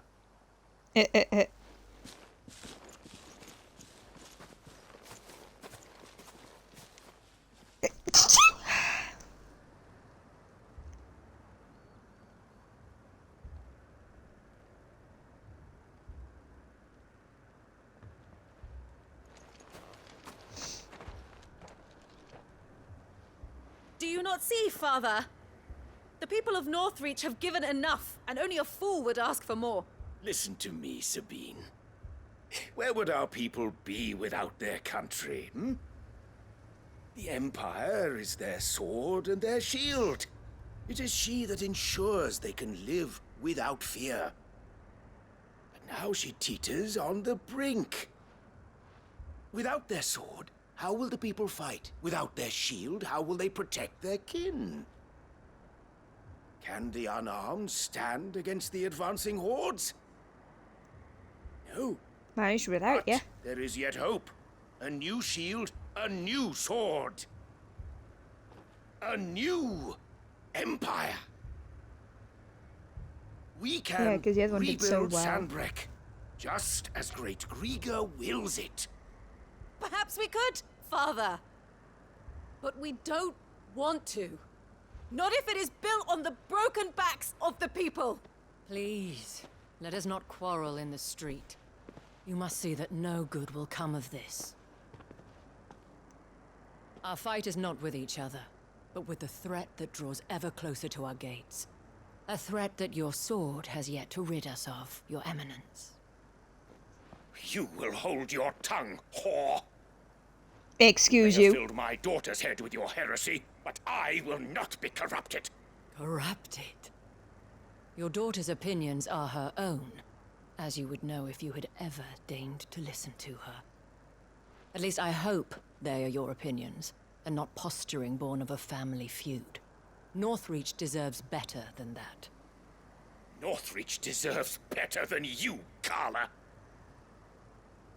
Yes, I know who you are. The slut of Twinside who bedded a Branded.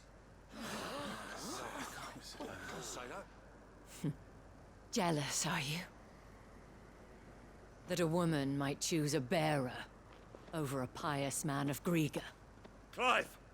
I met a swarm of thralls coming south from Oriflamme. Hundreds of them. Too many to count. No. Work on the fortifications has scarcely begun.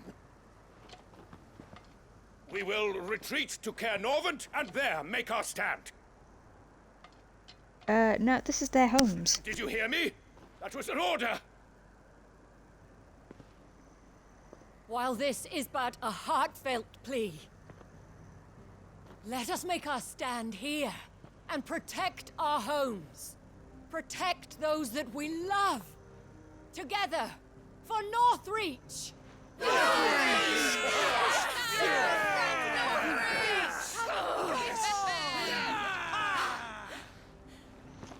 You heard the dame. What are we waiting for? Pikemen to the gates. Archers to the roofs. Quickly, come on!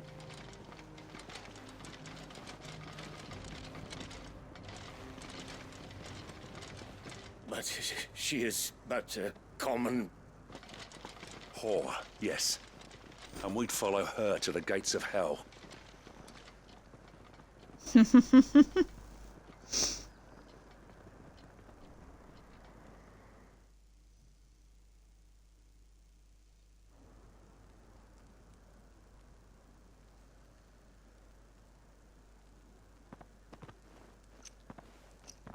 She knows what she is. She ain't ashamed of it.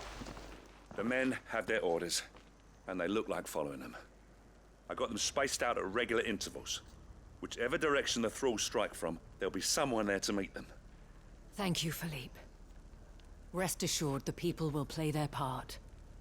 The herbalist has donated her stock of medicines to me.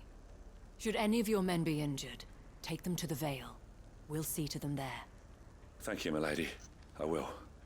I'll play my part too. You still want for numbers. Unlike the enemy. I only hope I can go some way to evening the odds.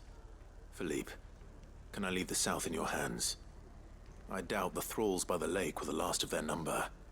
Of course. I'll lead a party down that way so we don't get taken by surprise. What about you? I'll make my way up the road to Oriflamme. I fought a few of these things. And while I can't promise to hold them all back, I should be able to thin the herd. All right. But take care. Thank you. Both of you. You can thank us when it's over. Till then, madame.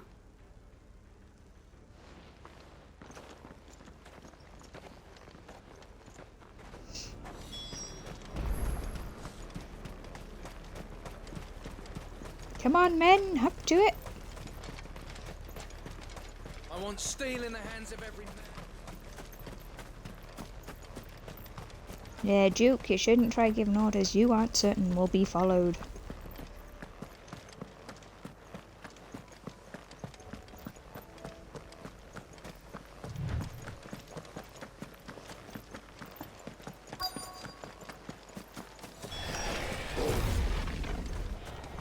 There are so many of them. Not for long. Yeah, there's not that many. Grab more.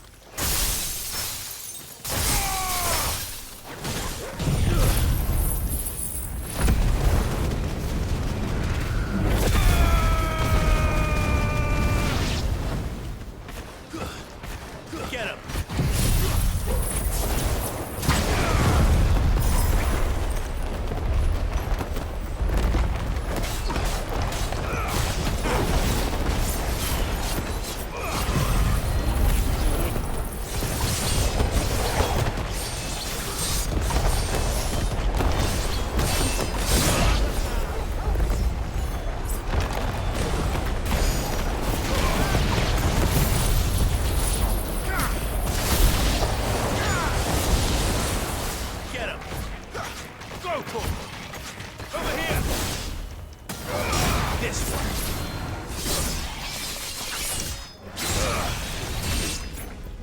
Is it over? No. It's only just begun. Oh, and they got a big boy.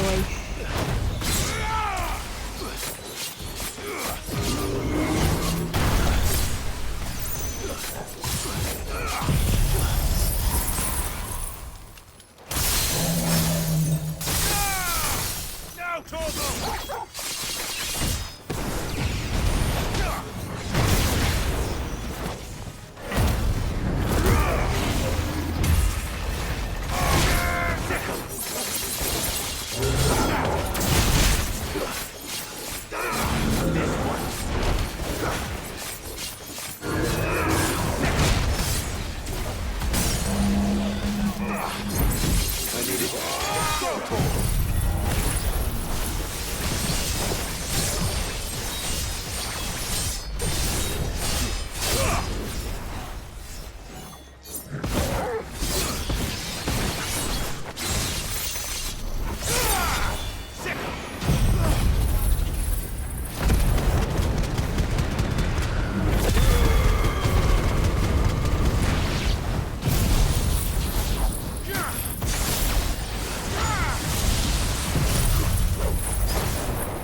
That looks to be the last of them.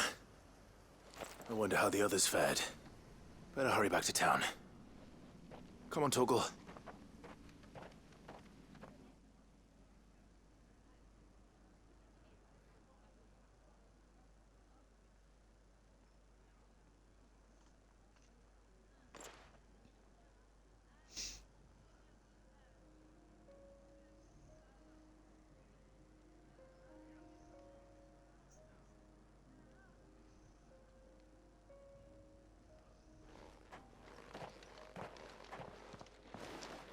Clive, it's good to see you. And you. The road to Oriflamme is clear. How did you and your men fare? Well, we ended up fighting for our lives down by the lake. Took a few nicks, but nothing the girls of the Vale can't put right. Glad to hear it. Well, it seems we've survived. For the time being, at least. I thank you both for answering the call. You were right. And I was wrong. About everything. I had thought that the only way to unite the people was under the banner of Empire. That without a strong hand to guide them, they would drift apart. To be borne hither and yon by the eddying currents of fate. But you brought them together. Not by force, nor by the exercise of goddess-given authority, but by simply being one of them. By knowing what they feel, because you feel it yourself. Our purpose was ever the same, Your Eminence. You were merely distracted by a loftier vision of empire and glory, while our eyes beheld matters closer to home. You have the right of it again. As did you, Sabine. His Radiance said it himself. Sanbreque is naught without her citizens. I forgot that. And I am sorry. I'm sorry too, Father. I should never have taken things so far. I only wanted you to understand how the people felt. How I felt. But my anger got the better of me. Do not blame yourself, my dear. This was my doing. I should have listened to you. To all of you. Your Eminence, your Ladyship, I do not doubt that you came here with the best of intentions. But I believe the same could be said of us all. We all want safety, security, prosperity. Not just for Northreach, but for the entire realm. And we may yet achieve it. If only we work together. Will you join us in this? Yes. We shall. Thank you, Your Eminence. Now that that is settled, I must go and see to the wounded. The Vale's doors are always open to any soldier in need of relief. And today there are more than ever before.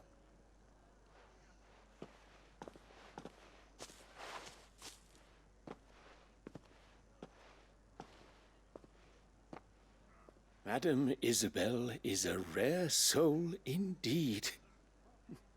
In these dark times, I see that it is not men like me who should lead the realm, but women like her. You're right. If only I'd listened to her when I had the chance. Forgive me for saying so, my lady, but you still do. The Dame said it herself. We can turn things around. We just have to work together. And that goes for you, too. You're one of us now. One of you. Well said, Captain. Let this be a new beginning. Not only for Sanbreque, but for us. Well, since there's nothing more to be done here, I should see if Isabel needs any help moving the wounded.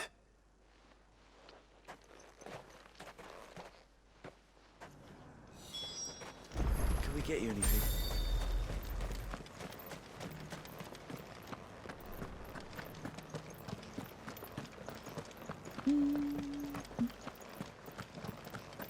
Why fast travel? It's literally just around the corner. Just a little further. This the last one?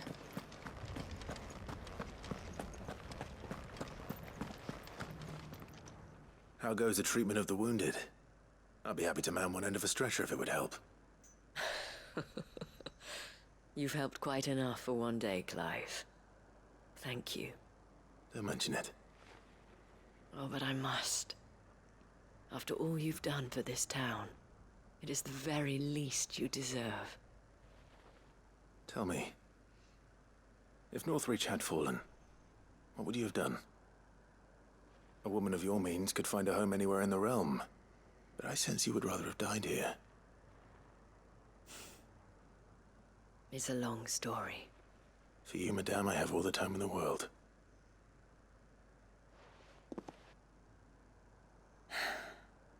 Very well. Long ago, I had a life in the Crystalline Dominion. I was Carla then, courtesan to the nobility. So sought after was I that it was only they who could afford my time. Alas, those halcyon days were not to last. For naive as I was, I fell in love with a bearer. He was my master's guard, the gentlest man I have ever known. After they discovered us together, he was whipped bloody and forbidden from ever looking at me again. And so we fled. Not that we had anywhere to flee to. We wandered, aimless and starving, half dreading, half praying that the next day would be our last. Until we found ourselves here, in Northreach. It was the veil that took us in, that fed us, clothed us, and healed our hurts. Those that could be healed, at least. My love was already too far gone. Oh, he passed away. He did. Not long after we arrived. But at least we were able to share a few moments of peace before the end. It was the greatest gift I have ever received. But the generosity of this town and her people did not end there. The men and women of the Vale supported me through my grief. Shared in it, though I was still a stranger to them. They treated me like a sister. And so I swore that I would always do the same. That I would return the kindness that Northreach showed me. That I would repay my debt to the Vale.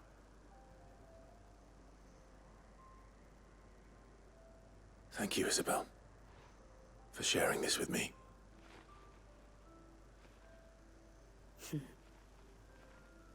You're a lot like him, you know. Perhaps that is why I have such a soft spot for you. Never stop fighting, Clive. And I shan't either. I know that it will not be easy to keep Northreach together. But our efforts will be rewarded. Just look at us now. The people, the soldiers, even the Duke of Oriflamme and his daughter, all united in defense of this town that we have come to call our home. And what of you? Can we count on your support too? Always.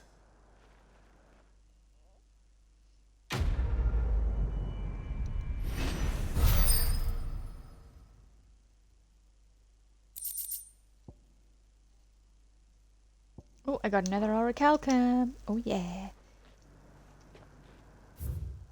So I can at least make one of the side pieces without worrying that I won't have enough for the sword.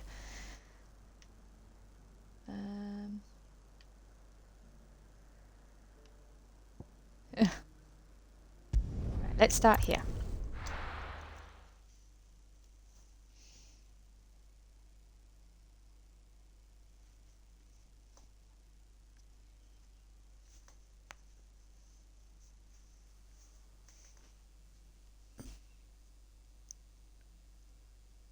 Because we've got like 50 million things to do here.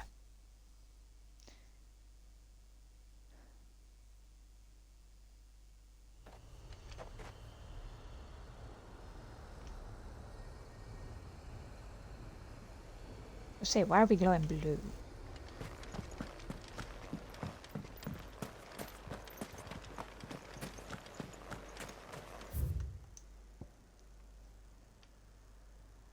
Let's do that one.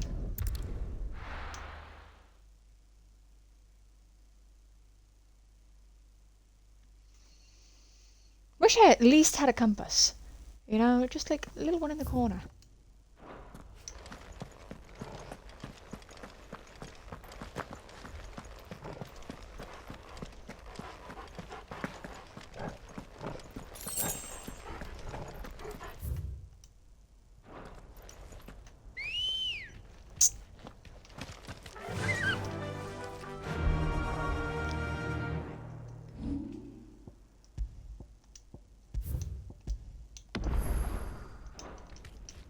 Run like the wind. Let's go, Ambrosia!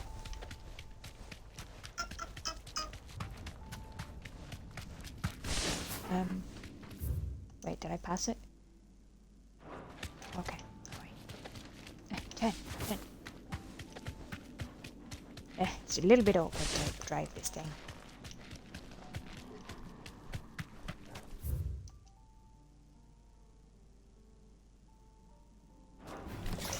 No holding back.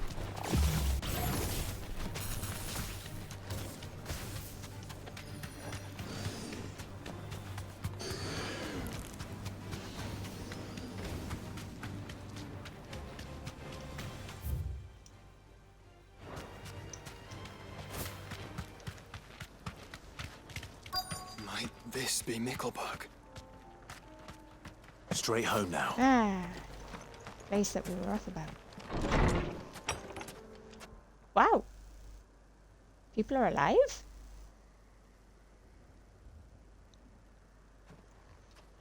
These people aren't turned. And the village seems safe enough at least.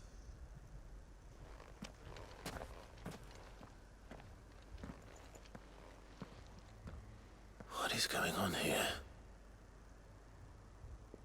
Ah. Did you too heed the call? Heed the call? What call? No, I came here looking for someone. To be honest, I wasn't sure I'd find him here. Let alone all of you. Is that so? What are you doing here? Is this where you live? It is my home.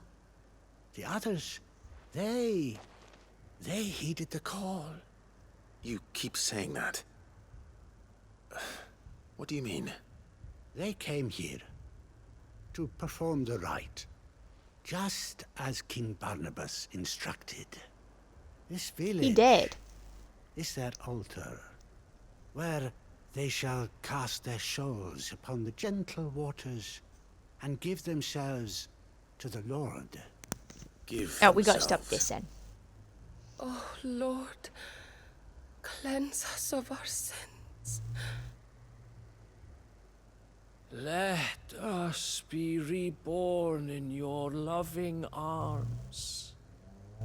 Free us That's from a lift. the torment of this mortal realm. They want to be saved. Forgive me, but did another foreigner like me come here? He was probably wearing a cowl. You mean the traveler from Stone? Yes. He's staying at my house, toward the rear of the village. Thank you. If you don't mind, I'll go and greet him. They seek the same salvation Barnabas did. Salvation. At least the third chair still lives. Let's go and find him. I mean, we don't know that he's alive.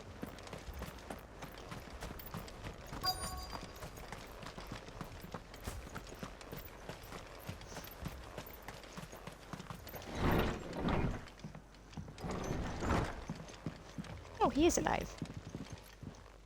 Does the president just kill him off? Excuse me. Are you with the Undying? I am. And so it would appear, are you?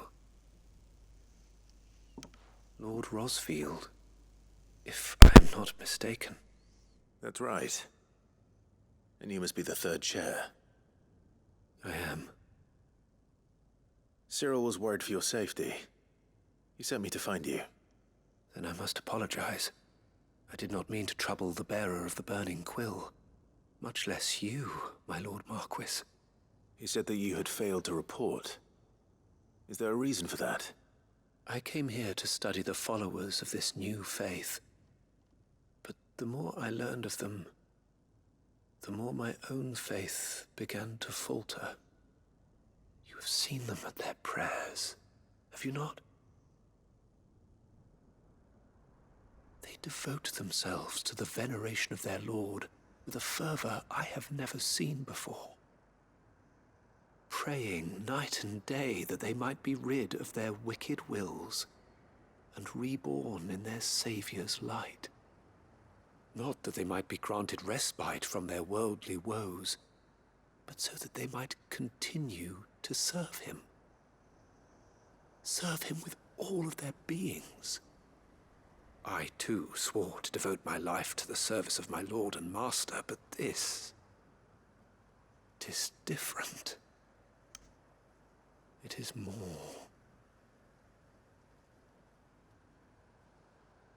And so I would see it through to the end. See these people safe, that they might achieve their dream. That they might do their duty to their Lord.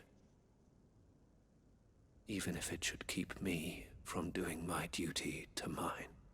You do understand what their dream is, don't you? I do, my lord. To die, yeah. They would cast aside their wills and become a Kashik. I know that it may be hard to believe, but to these people, that is the very essence of salvation. Forgive me, my lord, but I must remain here. If you are to return to Master Cyril, I would consider it a great... Uh-oh. Did you hear that, my lord? Something is happening. I'll go and find out what. Stay here. Alright, I don't think he's gonna listen. Well, here comes the flood. An ether flood. Oh no. There must be something I can do. Kill everybody? Echoes as well. Found her. Scissors. I'm pretty sure you're not going to blood with a sword.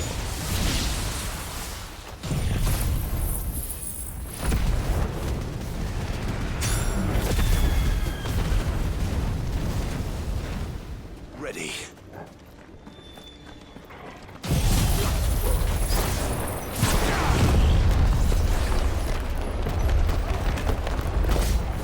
I'm gonna stand back here for a sec. These guys can get taken in.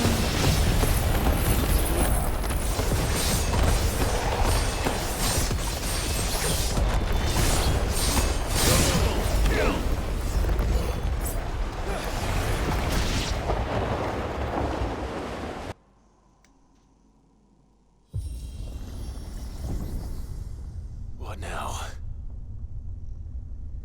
Something big and bad, obviously.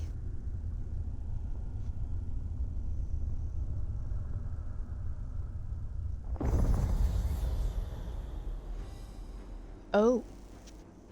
Another giant. We meet again. I've killed your kind before. Titus.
got a shield, I just noticed.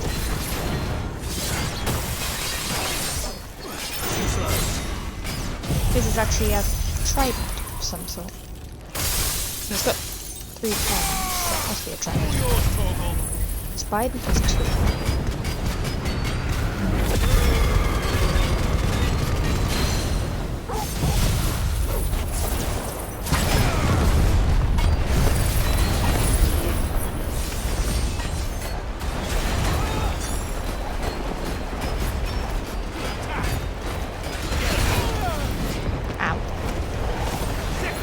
Problem with the wind, can't see anything.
Oh my god.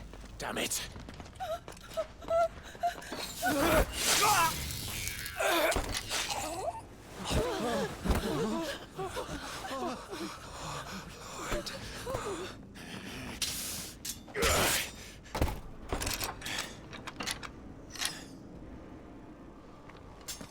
Don't you die. Come on, speak to me. I had to save them. They might have a chance to find true salvation by devoting themselves to the service of their Lord. Oh, they're changing. Just as I did when the Undying plucked me from the gutter and gave me a cause to believe in. A duty to serve was everything to me. And I would not deny them that fulfillment, even if they must become a Kashyyyk in order to achieve it. Forgive me, my Lord Marquis. I did not mean to trouble you with this. My findings. Could you deliver them to Master Cyril for me? Of course, bro. Of course. Your duty will be done.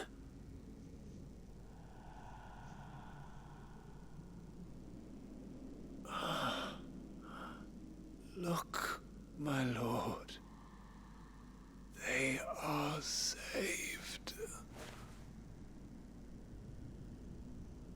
Now I'm gonna have to kill all these suckers.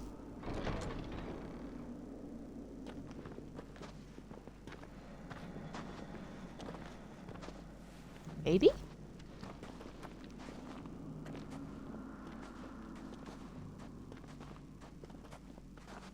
Where are they going?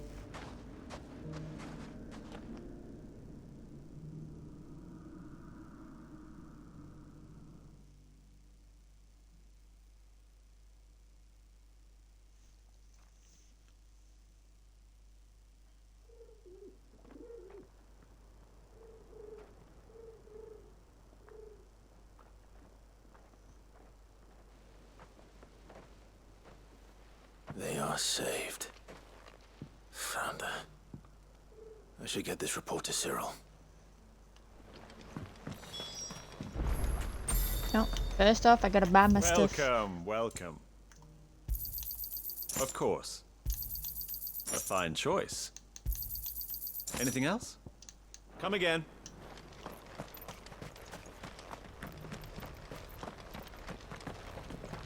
Cyril! Oh, no, there you are.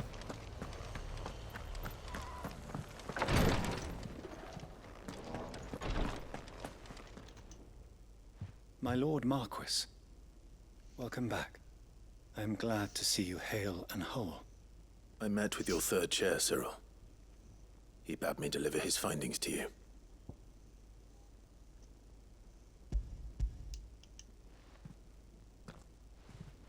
Thank you, my lord. He remained in Ash? He died protecting the villages from an echo. I buried him in Mickelberg. I'm sorry that I couldn't save him. If you could not save him, no one could. The villagers, they were believers in this savior cult. They prayed to their god that they might be unburdened of their wills. Then an ether flood came, and their wish was granted. Your brother sacrificed himself that they might live, even knowing that that life was death by another name. Then he perished defending liberty. A hero's end. For the right to choose how one dies is no less sacred than the right to choose how one lives. Sid would agree. He wanted to build a world where people could die on their own terms. A noble ambition. To die for one's cause is the most perfect expression of one's faith. It matters not how misguided others might judge one's decision to be. Only that the decision is one's own. We live according to the teachings of our order. We believe in them. We protect them. And yes, we die for them. For better or worse, that is our creed.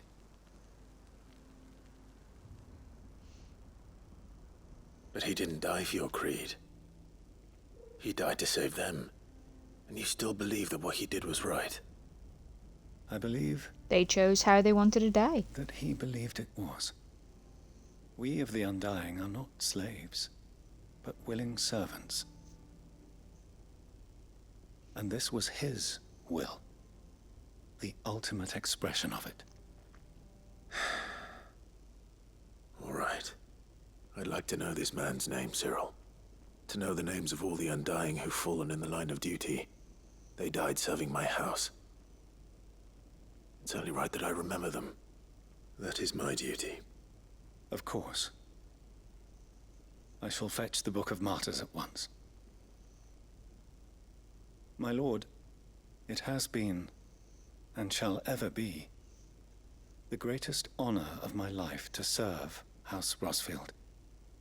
Though our duties may differ, yours is no less important. I pray with all my heart for your success. And were they here, I have no doubt but that every one of my fallen brothers and sisters would feel the same.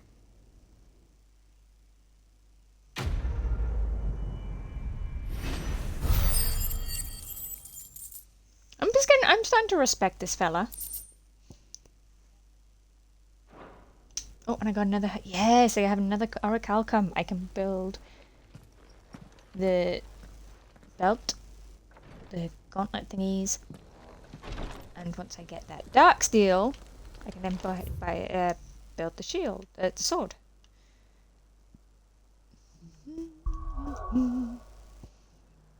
Right there. All the way back over here again.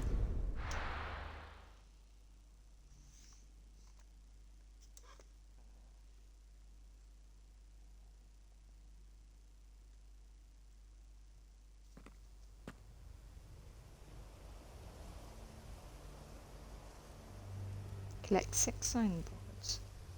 Okay. Where is it? Is this Garnick? Nobody's tool. Oh, no, that's the, that's Doris's.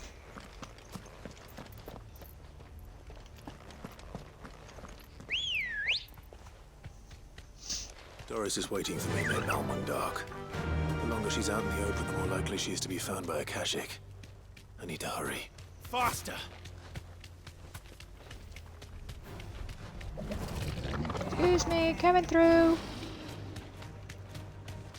Otherwise it'll take me forever and a day to get up these stupid stairs.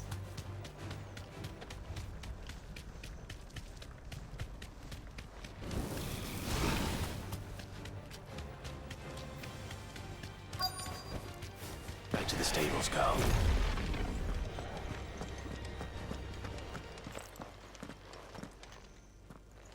There were no guards, I take it. None manning the gates, no. It's a different story inside, though. The corridors are crawling with the Kashyyyk. Most likely guards left behind when the wardens ran.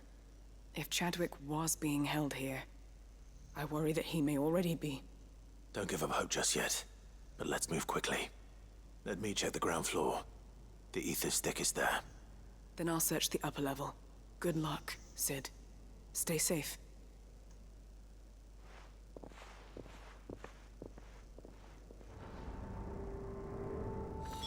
Just how bad are the floods inside the walls? Bad enough to turn a bearer? I hope not. We're risking a lot just being here. Better keep my eyes open for signs of life.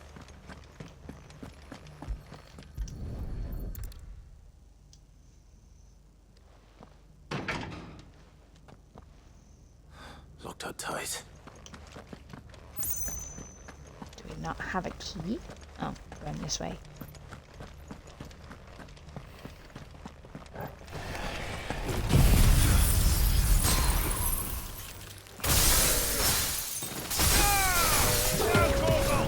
There's life, just not quite the life you want.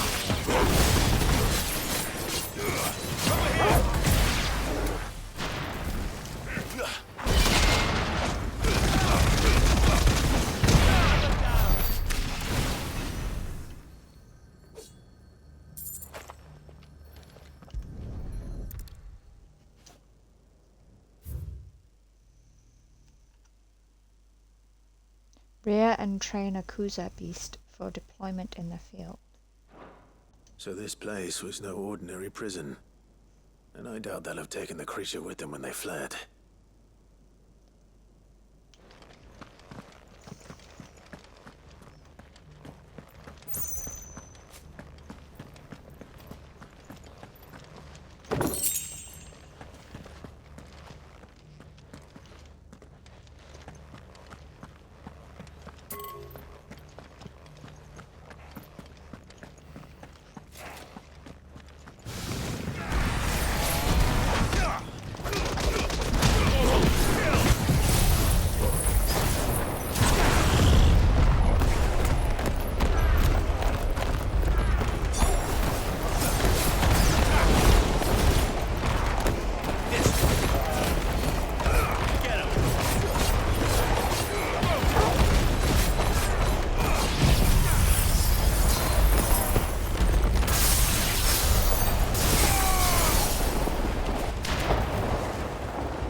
Because that's where I came from.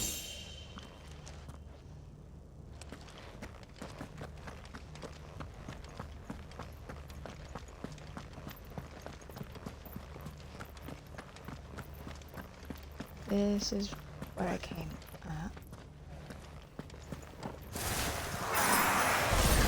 Hey!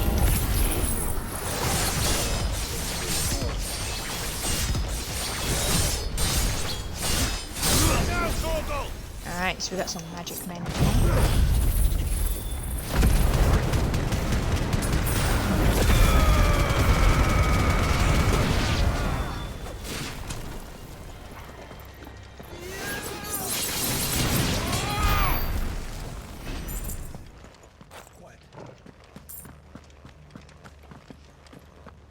No sign of any bearers yet.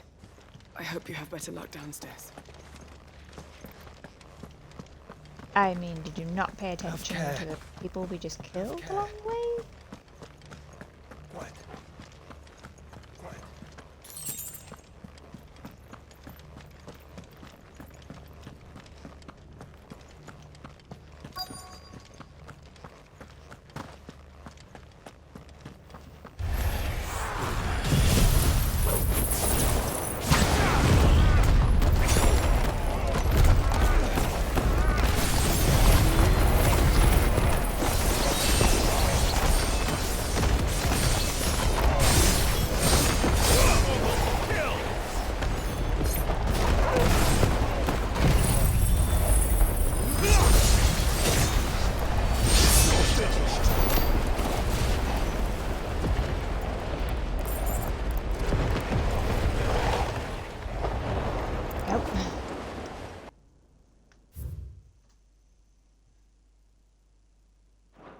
Minimal loss of Waloed lives.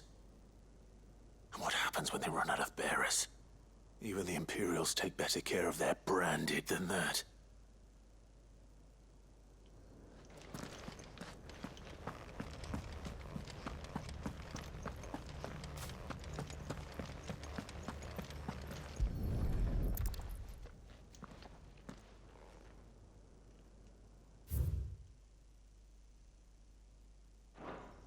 They were feeding bearers to it. This is even worse than I'd feared. Nothing but a caching down here. Hopefully things are looking better upstairs. I should go and see how Doris is getting on.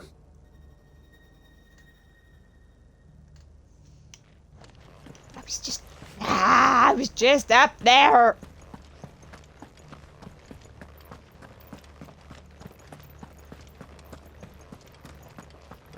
Couldn't they put a set of steps, like, right next to me?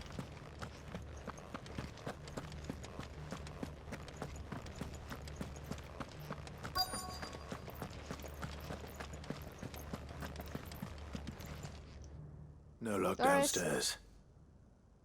But I did find out that this place was more than just a prison. Something far more sinister was happening here. I know. I've been reading some of these documents and it can't be true, can it? Bearers die every day in service of their masters, but this is so much worse. Pitting bearers against a wild beast armed with nothing but their wits? And all in order to bring about more death. And not just those who could fight, but the elderly, children even. And those who wouldn't or couldn't were disposed of. Whatever that means.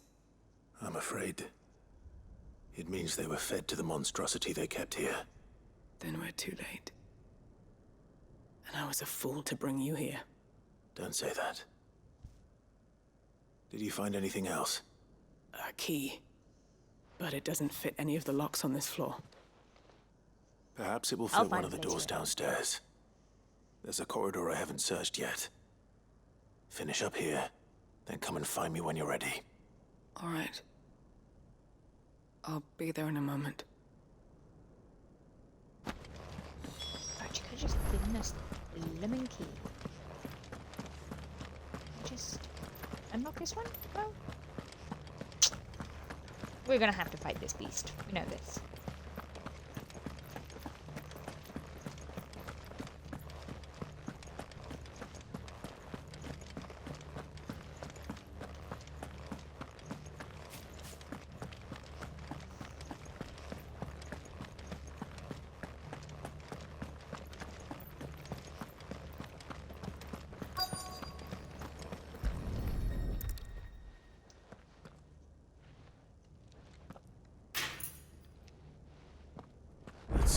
find down here.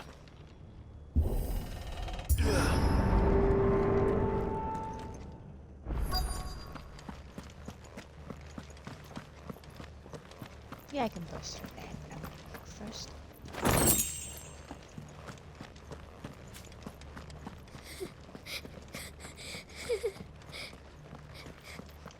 A survivor. And she sounds close. Hey, kid. Who are you? There's no need to be afraid. How'd you You live so alone? long? Are there any other survivors? Some of the guards. They're still here. But something's wrong with them. Everyone else was eaten by the monster. Of course there were. Thank the Founder. It was worth our coming. But I'd rather we didn't linger. Are you ready? Ready when you are. You poor thing. He must have been terrified. Did Chadwick send you? What? He fought the monster. Distracted it so I could run away. He must have sent you. He promised to free the others too. Where is he? He opened your cell, didn't he? You wouldn't be here otherwise. Chadwick. Well, Was that? that's where we're headed. Monster's back! Chadwick, help! We have to get out of here. Doris, keep the girl safe. All right. You put that bearer-eating bastard in the ground. Planning on it. It's out there waiting for me. I can't let it Oh, live. he's a big boy. Not if it's got a taste for bearers.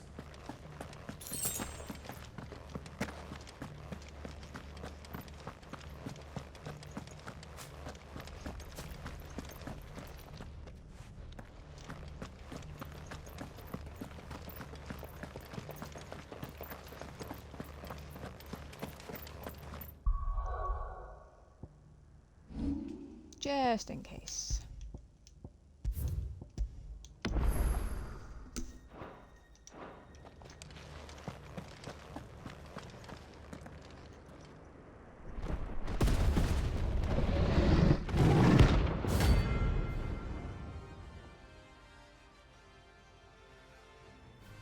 Alright then.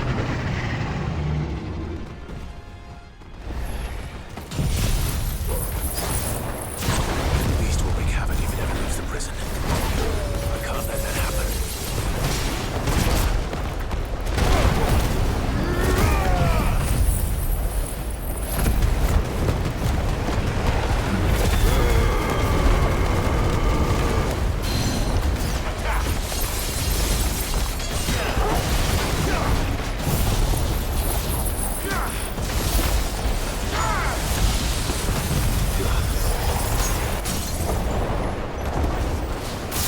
So I'm in this mess somehow.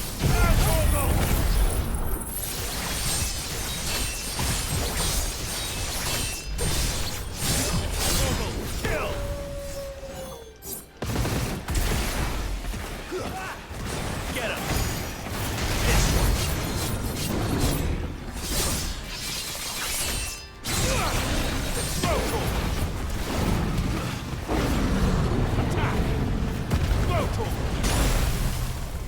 Get him! Over here!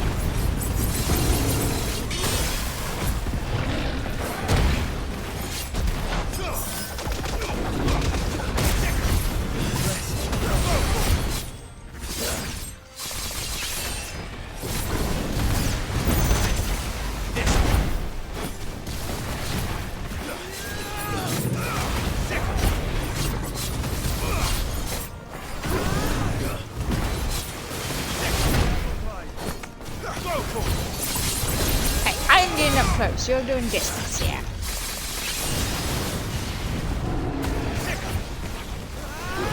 This one! Get him!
Right, there's got to be a Chadwick around here somewhere.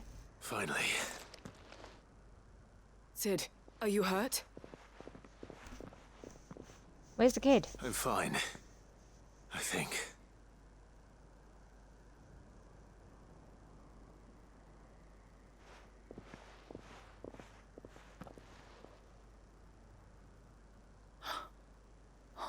No. What is it? A diary. I gave it to Chadwick before we went our separate ways. He was here. Do you think that creature?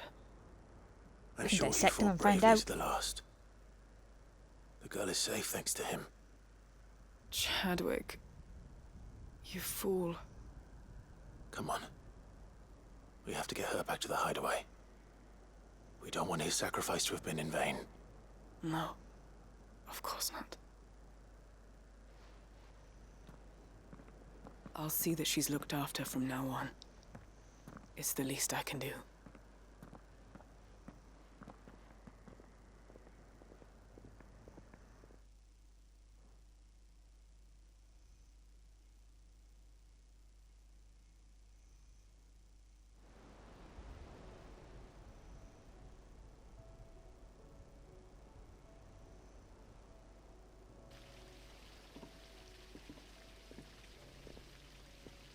From what I hear, you've barely left the girl's side in days. I hope she's recovering from her ordeal. She is. Slowly but surely. She's far tougher than she looks. I thank the flames we found her. If we hadn't... I know. But we did. I'm sorry we weren't able to save Chadwick. There's no need to apologize. Without your help, I would never have found out what happened to him. How he fought to the bitter end to save her. To save Haida Marie. That's the man I remember. The man I thought of as a brother. I wish I could have met him. I'd like to hear more about your past. If you don't mind, that is. Of course. You already met my former master. She trained Chadwick and I to do two things. Kill and obey. We were supposed to be sold to the highest bidder when the time came. But no bid was ever high enough to convince her to part with us. For years we were her daggers in the shadows. But we could never quite shake our doubts about the things she made us do. And then, one day, we just couldn't do them anymore. So we escaped. But staying together was out of the question. They would have found us too easily. After so many years of training, the pull to serve was always strong. It scared me to think he might have taken another master, become a dagger in someone else's hand. But even in captivity, the battles he fought were his own. And he died not as someone's tool, but as a hero. Haida Marie is proof of that. Bearers can cast off their shackles. And the Cursebreakers will show them how. I'll fight until my dying breath to see it done. For Chadwick, and for all of us. Thank you, Doris. We'll be counting on you.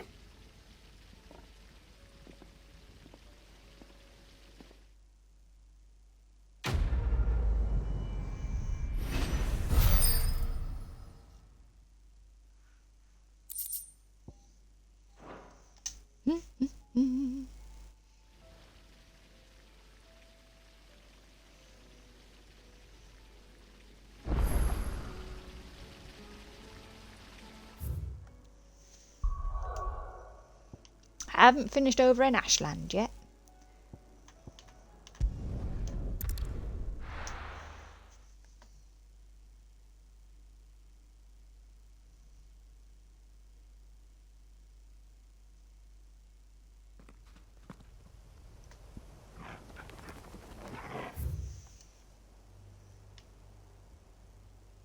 There's Garnick.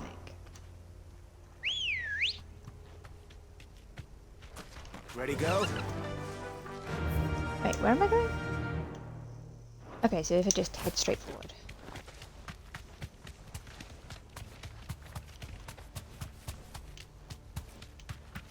What the freak? Be safe. What are you?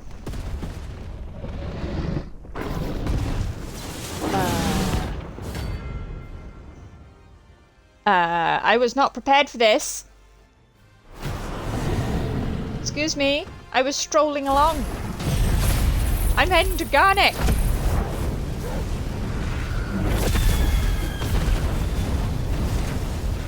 I think it was Garnick.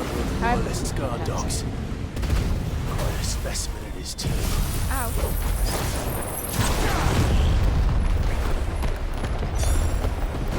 I am not prepared for this.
Has light.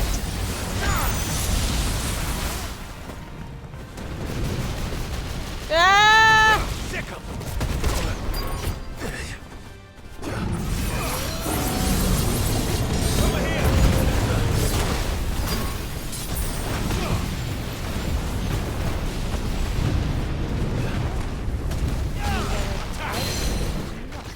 This one. Sick him. Get him!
Get him! This one!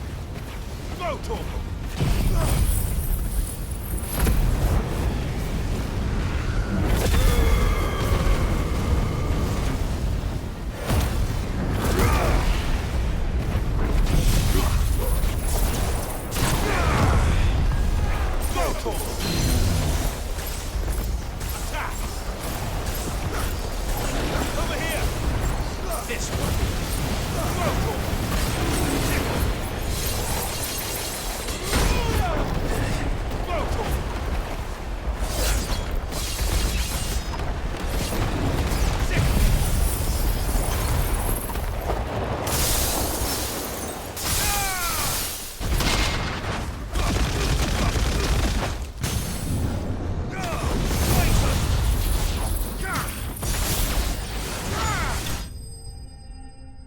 Oh my god.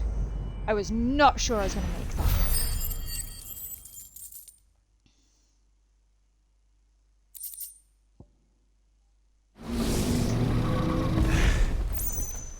No match for you, eh, Torgal? Oh my god.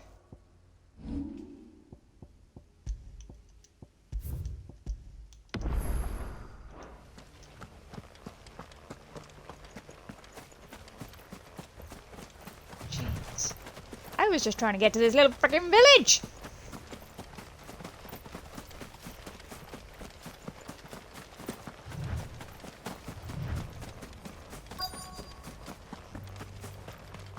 The entire village looks Please tell me there's abandoned. a market. Oh, No. of course it is. Which house would a bookworm live in? Of course it's abandoned. I wanted a freaking merchant, and there's not a merchant.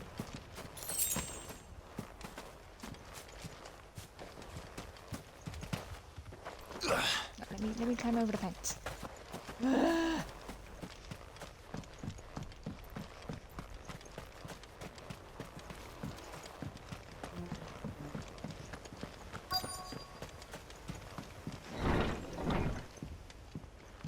Bit dark in here.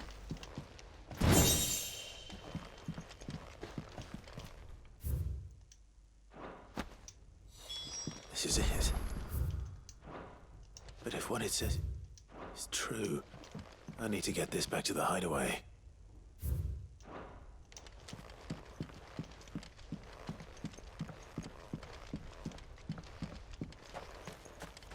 Can't be that easy.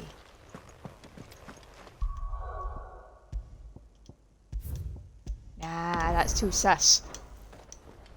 And it's not giving me the option to just teleport back. There you go. Summits are on try to kill Leaving us. so soon, stranger. We've been watching you. From a distance. Weirdo. So to speak. Subtle. I know who you are. Then we need not waste time on introductions. Hand me the book. Nah. Leave it in our care and return to your life. Your care? Do you mean to burn it or bury it? That is not my decision to make. But by one means or another, its contents shall be removed from the common record. Then I'll have to politely refuse. I won't let you erase our history. Then we find ourselves at an impasse. Very Dude, well. I will happily kill you. The book can just as easily be pried from your dead hand.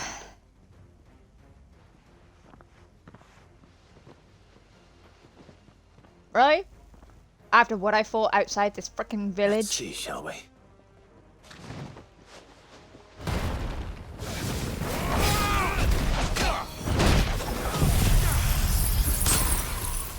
That's better.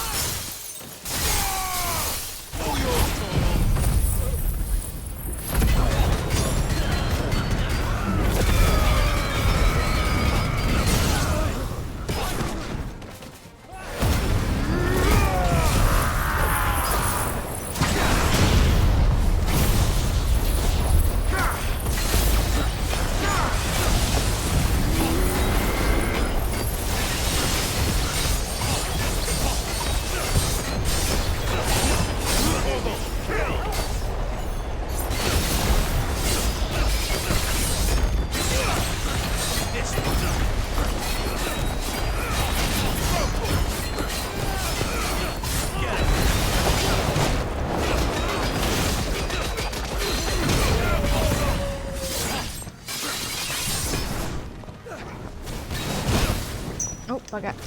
Put my hand off the controller. 5 seconds. Say it again. This one. Over here. Farewell.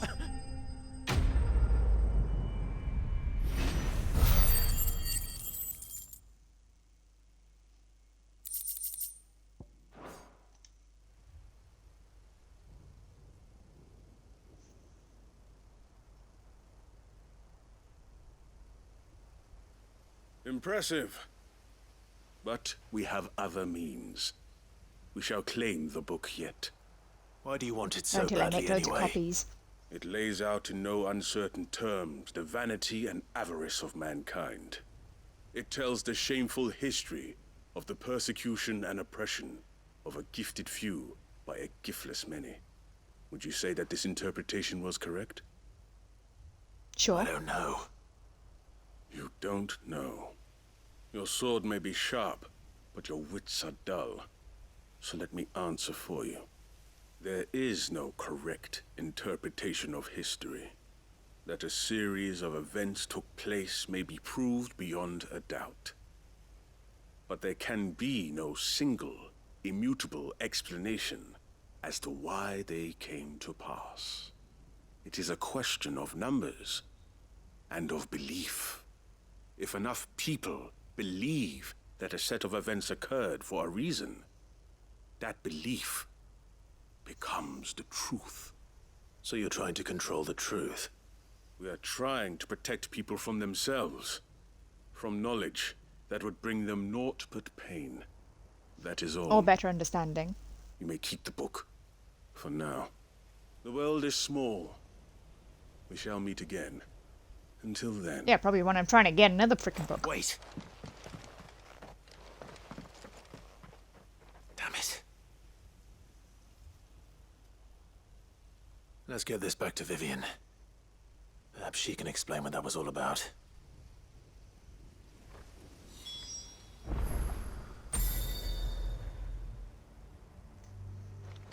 Right. I was busy doing something. Oh yeah, I haven't finished exploring.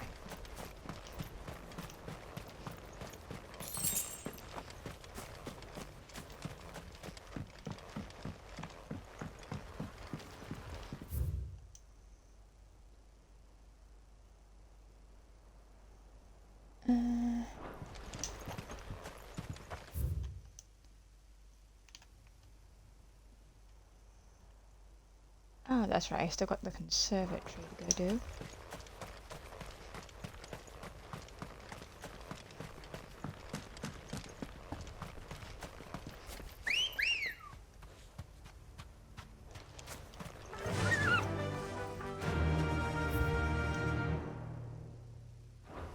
Straight across the way.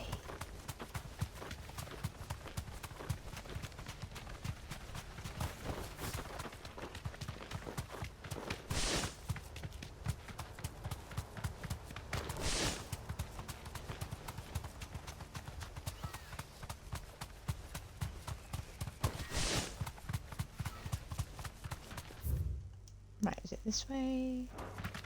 A bit to the left.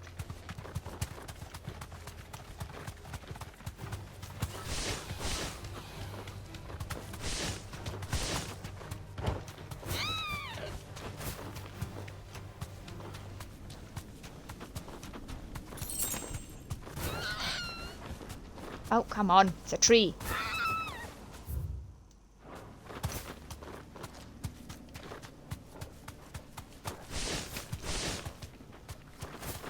This must be the orphanage. Hopefully the registry's still here.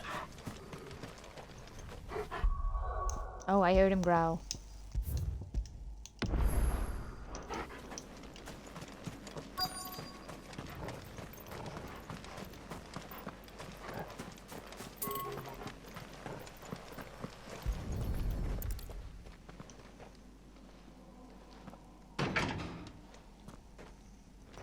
I do not have a key. It's locked. No, of course I don't. I should look around some more before I start breaking down doors. Must we? I'm rather good with breaking down doors.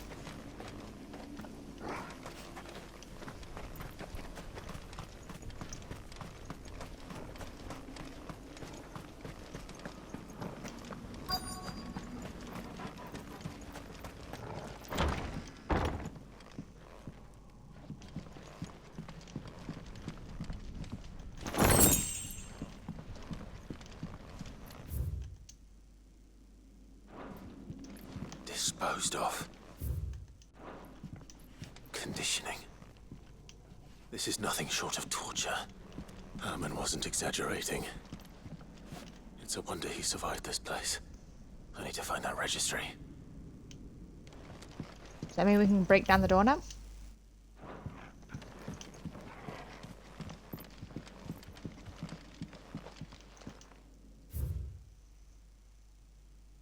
My own daughter was among the children turned to stone by the brutal training I subjected him to. I had not so much as thought of her since handing her over to the authorities as a babe. Ah, and now I see her everywhere.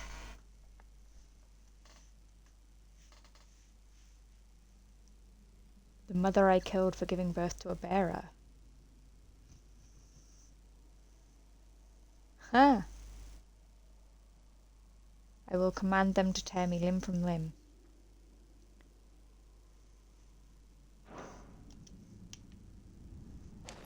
Well, this reads like a suicide note. Did the director go through with his plan? To the gravestone. Only one way to find out. I'm gonna dig him up. Under the tree, innit?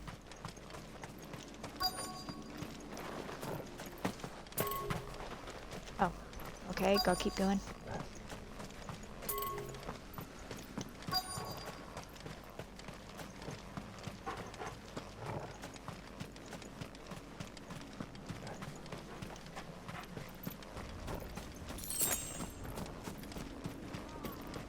Forked white tree. This must be the place.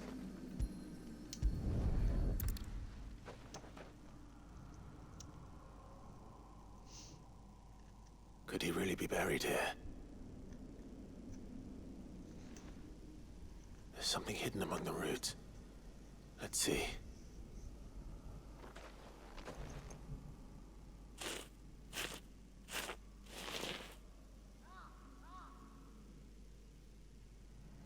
This must be the registry.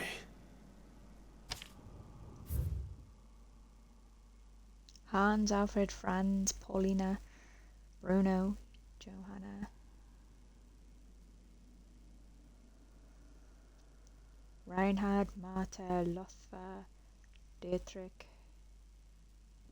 Emaciation. Lithification. Is that where they turn to stone? So many names. This place was a slaughterhouse. But where is the architect of all this misery?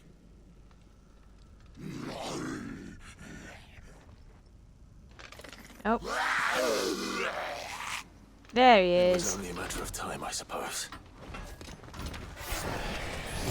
This place is cursed. Ow! Bruh, you hit like that freaking truck.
I'm done.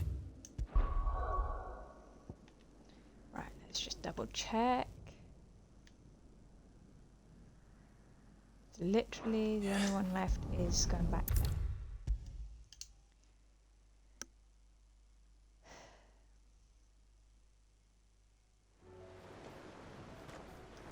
Here you go, Herman. I hear that you traveled to Ash.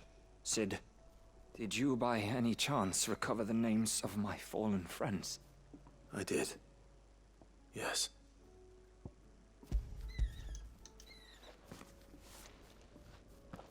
If I may, the bearer registry.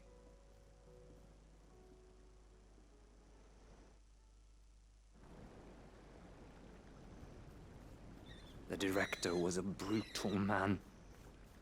He got no worse than he deserved. The registry was all I found beneath the tree. There was no sign of a body. Nor any record of what happened to the children after the orphanage closed. I pray that at least some of them survived. All their names are here. The ones we lost. My friends. My light in those dark times. I can still remember their faces, like it was yesterday. Children who were taken from their bunks in the morning, never to return. No explanation ever offered. They'd be happy to know that you survived, Herman. But why did I make it out alive, when so many others died in that awful place? It's not your fault. And blaming yourself won't bring them back. Honor their memory. See that their names live on. That way, at least. They're never truly gone. Thank you. Sid, I'm going to write a book. An account of the horrors of Badbach, and the spirit of those its custodians sought to crush. All of Valisthea will know of our suffering. And in the name of those I lost, I will not let it happen again. Neither will I. These records would have been buried for all eternity, were it not for you. Thank you.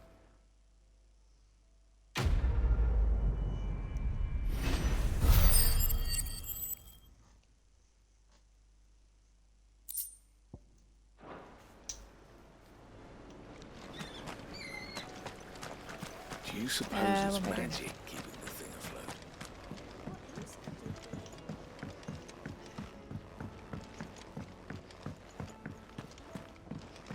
Right, do I have anything for this girl now? I remember doing a quest for her.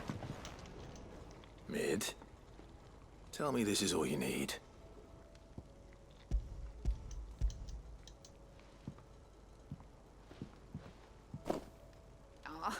You make it sound like I asked you to save the world or something. Tell me this is all you need. It's most of what I need. After you left, I went over the figures again, and I realised I'd forgotten a 1 and a 0. And a cogwheel. Just a tiny one. Though, that's the problem. Gears that small are a bastard to make, and I may have lost the one Blackthorn spent a fortnight toiling over. Wait. Of course you did. The children. When they took apart your scales, there was a tiny brass gear. Now that I think about it, they didn't use it when we put the scales back together. The young'uns? But why would the... You know what? I don't want to know. I'll keep working on the model. You go and find that cog. Of course. Why me? This is what happens when I agree to help people. Midadol mentioned a new project yet? Not exactly. Sid! Hey, kids. Is Mid still hiding from us? She wasn't hiding. She's fine. She's just busy working on her next project. A new invention? What is it? What is it? Is it an airship? I bet it's an airship! Do you think she'll let us It's an help? airship. That just so happens to be why I'm here. She needs something special, something only you three can provide. A brass gear. A tiny one. One that might fit on, say, a set of scales? Oh, the one you forgot! We remember. We saved it, just in case. It's in the bag of bits. Bag of bits. Since your lesson, we've been disassembling, then reassembling everything we can find. All the pieces that are left over, we keep under our beds, just in case. That's... Don't dismantle good to know. the hideaway. Look! I found it!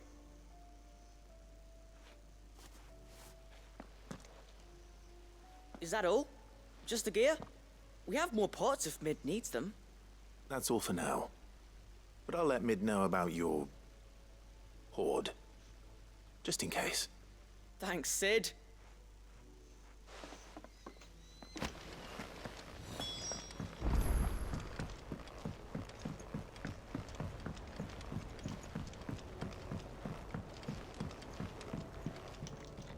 Well, did they have it? Please tell me this is all you need. They did. And they kept it somewhere nice and safe. Will it work? Will it work? He's perfect! You're a genius, Clive. What exactly are you going to use it for? Only the most important job of all. The wings aren't going to move on their own. But with the right cog in the right place... well, you just wait and see.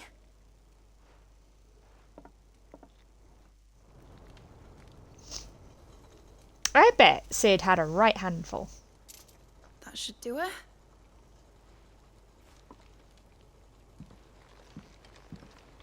I wonder if something like that could work in real life. Here goes nothing.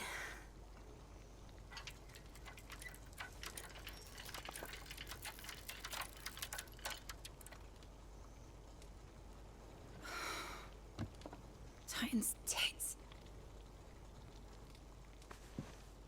It wasn't supposed to fly, was it? Of course it was supposed to fly. Wouldn't be much of an airship if it didn't.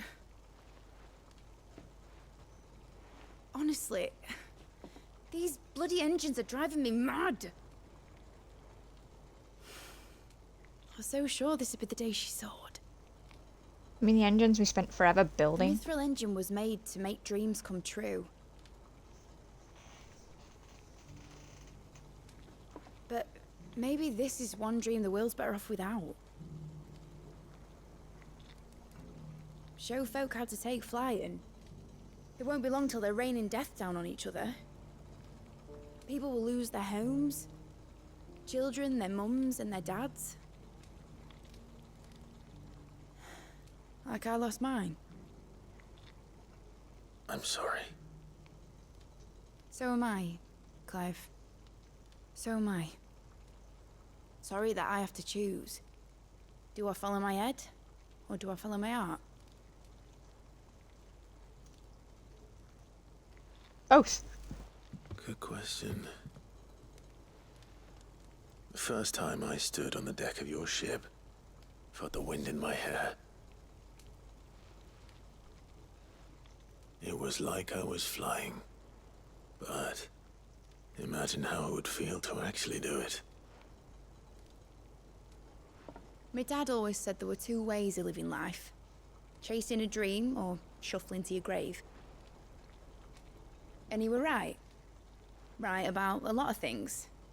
Not that I like to admit it. People need dreams to chase.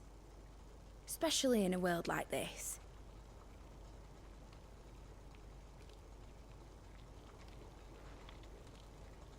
Right.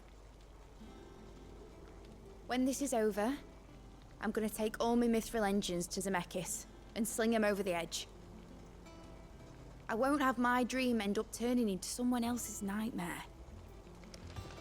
But all that hard work... All that hard work will not be used for war, Jamie. But it ain't like it'll be gone. Tell me, Clive, have you ever been on a treasure hunt? Not since Joshua and I were boys. Why do you ask? Because I'm going to bury the engine schematics and leave behind a little riddle telling people where to find them. A really hard one, so that only the most dedicated dreamers will ever be able to work it out.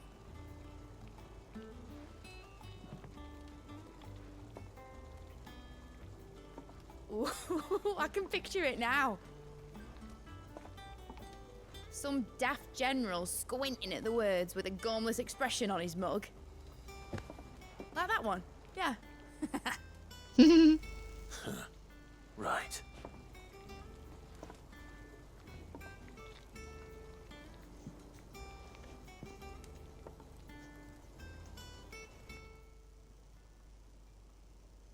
Why not use the steam from the mithril engines to make it go? Of course, if I'm putting this engine at the end of a treasure hunt, I'll still need to make it a treasure worth hunting for.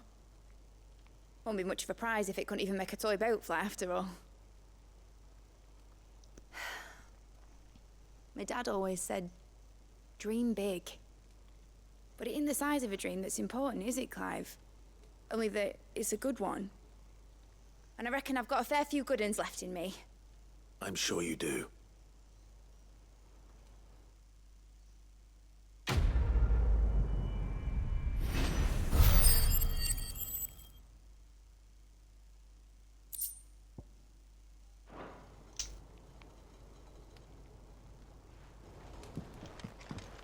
Right.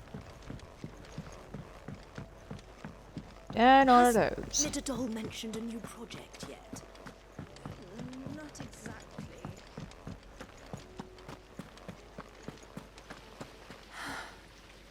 All this time, my heart has wandered hither and thither in search of the perfect companion. When all along he was here, standing right beside me. Not me.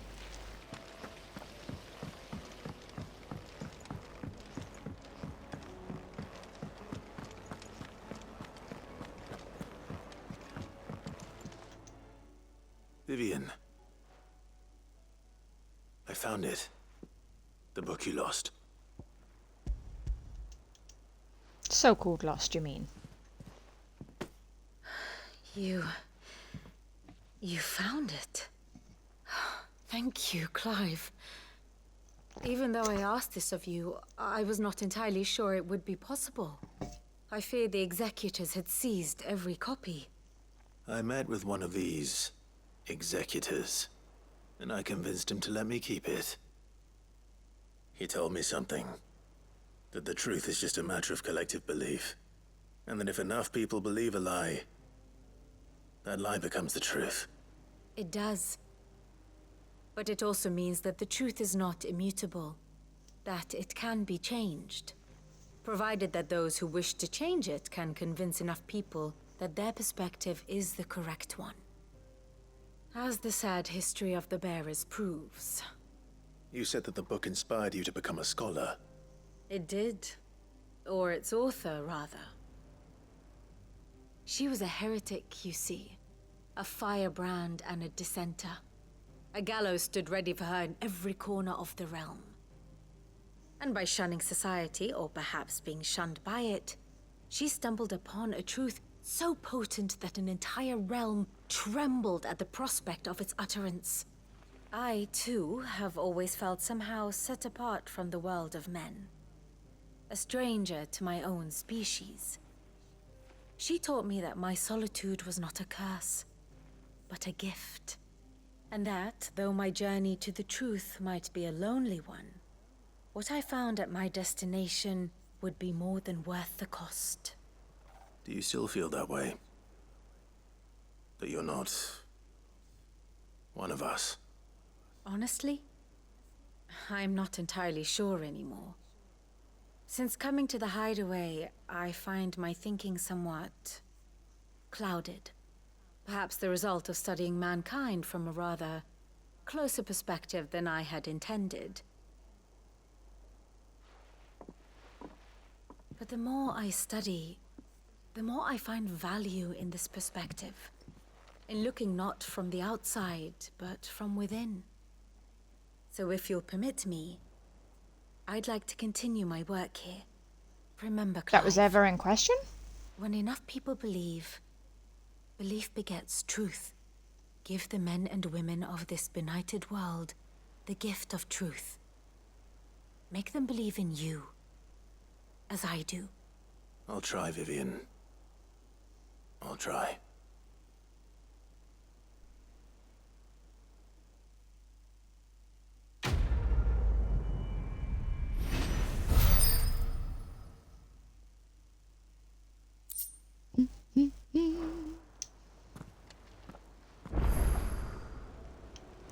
Right, that.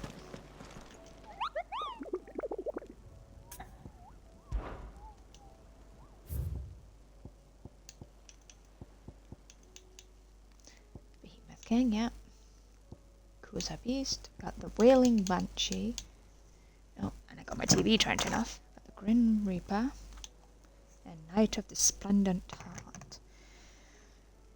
Fantastic. Ah, I wasn't expecting you back so soon. Is everything we've received and everything promised? You earned this. Genji gloves.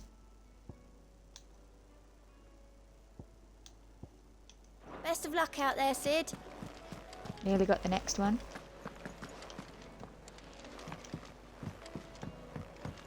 You should have seen him. The thing didn't stand a chance. Welcome back, Sid. Welcome back, Sid. Yes. Welcome back. Trip wasn't too much of a pain in the arse, I hope. Truth be told, it was me who suggested roping you in to help with the trial. But from what I hear, things didn't go quite as planned. No. Do they ever? They most certainly did not.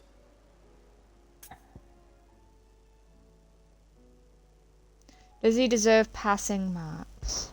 Yeah. Ember lost his nerve in the face of a beast of prey. But he didn't lose heart. He pressed on, and he achieved his aim.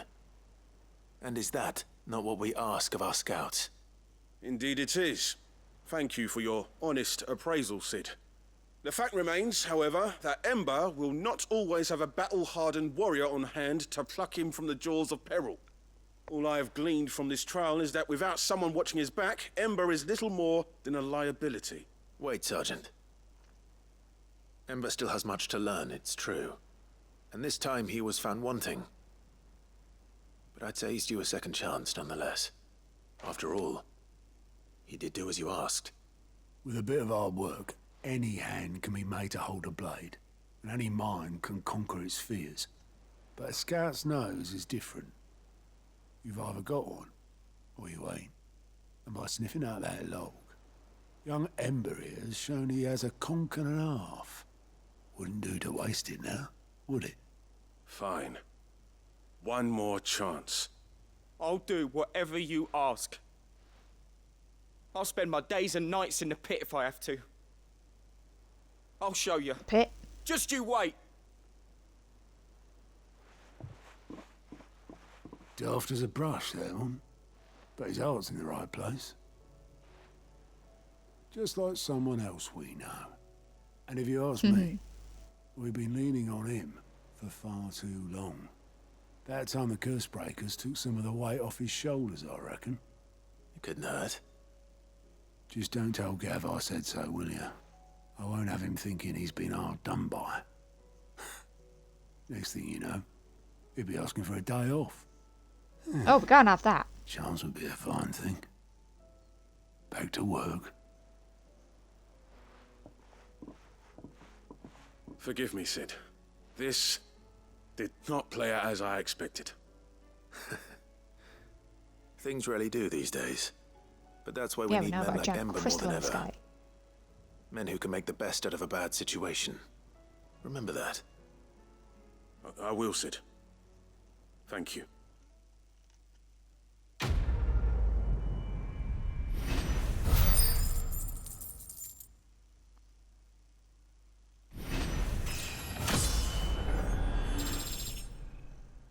Boom.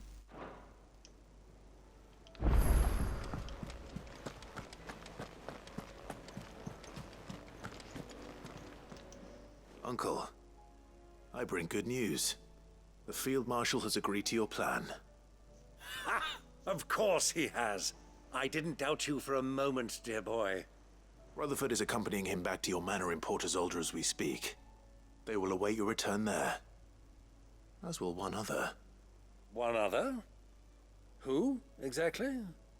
Lord Havel was concerned that even if he could get the realm's armies to agree to an accord, he might not be as successful in convincing those with political power. He asked if I might have a solution, and I suggested a certain Imperial Lord Magistrate turned Liberator.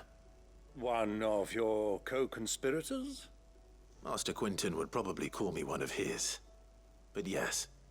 Another outlaw, then. Just the thing we need to put these rotten politicos in their places. Good thinking, Clive. I'm glad you approve. The more the merrier, eh? Uncle, assuming Havel and Quinton can solve our problem with the armies, you still haven't mentioned how we might manage the grain shortages. Oh, don't you worry, my boy. The 7 high houses will be seeing to that. They have all agreed to make the most generous of donations. Oh, of course, it did take a little persuasion, but luckily I had some unexpected help. From who? Why, you, my boy.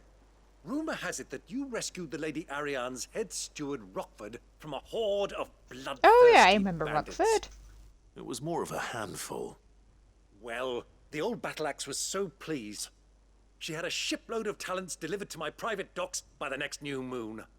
And when the other houses saw the parsimonious old crone's purse strings finally loosen, they as good as tripped over themselves in the rush to follow suit. I'm happy to hear it. Now, I must be getting back to the manor. Join us there at your earliest convenience, would you? Of course, Uncle.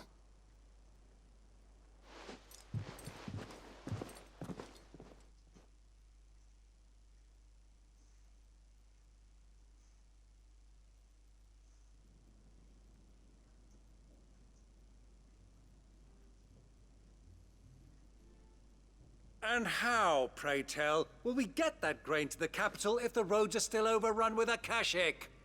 You'll find another bloody road. I only have so many men, and I'm not about to send them headlong into an ether flood. That is, unless you'd have them turn as well. Well, I'd certainly eat less. Says the man with a belly bigger than a band of curls. My soldiers actually need their rations. Without any food to keep them going, they'll be dead even before you've sent them on your fool's errand. We need a referee. If I may, gentlemen, perhaps I might suggest an alternative approach. Though supply routes are indeed disrupted, there is no shortage of ships. Indeed, they bob away in every bay from here to Randalar, awaiting a safe haven. Allow them to make port and fill their bellies full of grain. And once those who crowd the cities are fed, ferry the displaced back to the countryside to work the fallow fields. But I'm sure that you wish to continue your discussion. Forgive the interruption. 2 such firm friends as yourselves need no help from the likes of me. Rutherford spoke fondly of the great bond between you. Us? Friends? I can't stand the man. Clive, I'm beginning to question the quality of the company you keep. And what kind of company were you expecting him to keep? The man's a criminal. Criminal? How dare you? You are not fit to breathe the same air as this fine, upstanding young gentleman. Upstanding? He calls himself Sid the Bloody Outlaw. Once more onto the breach.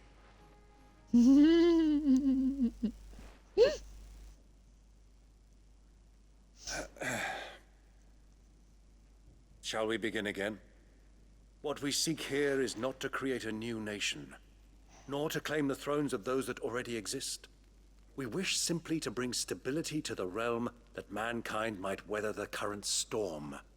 And to do that, we must convince those in power, the generals, the statesmen, the nobles, that our cause is just. There will be disagreements, yes. And I imagine some resistance, much resistance. But we cannot let that deter us.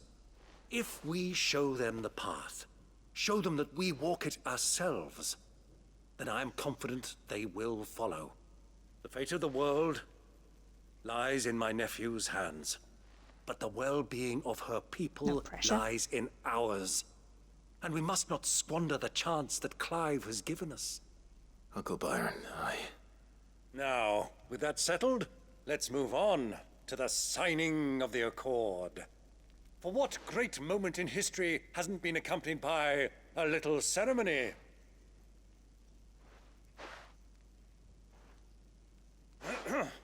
Citizens of Valisthea, I present to you the Triunity. Rutherford, Mike Will. I love Byron. He is awesome.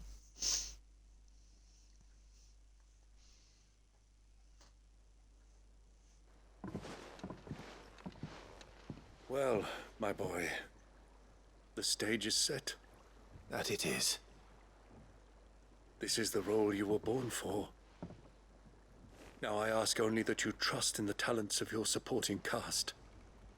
We shall play our parts to the best of our abilities, that you might have the opportunity to shine.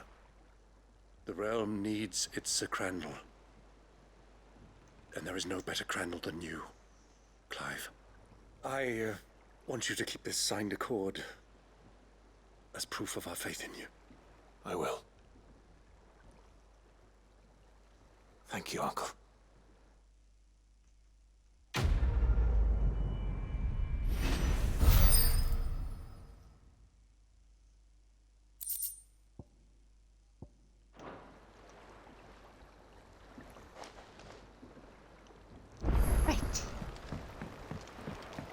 What do you think that thing is?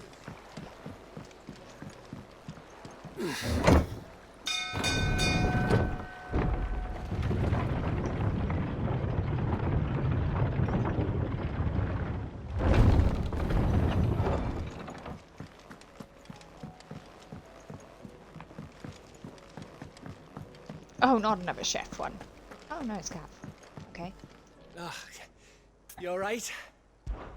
Something troubling you? No more than usual. It's just...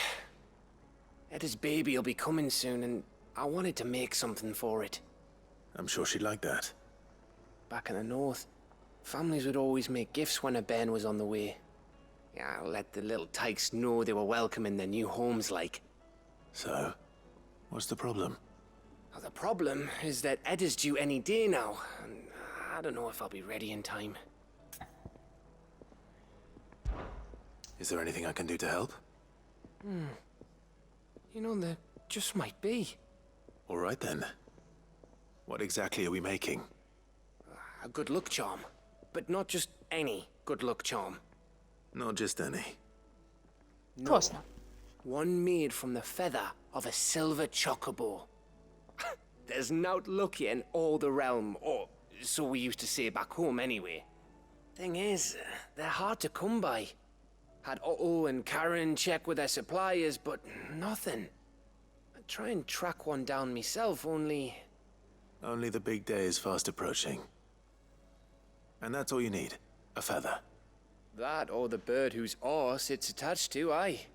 I was gonna start by asking around with traveling traders plying the northern borders. Well, there's no shortage of those passing through Martha's. I think I might make that my first port of call. I'll let you know if I find anything. You're a good friend, Clive.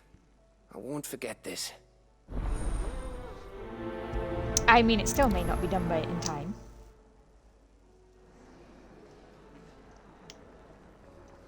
Alright. Quickly go check out our room. We've been piling stuff on these blooming shelves. Oh, more quests.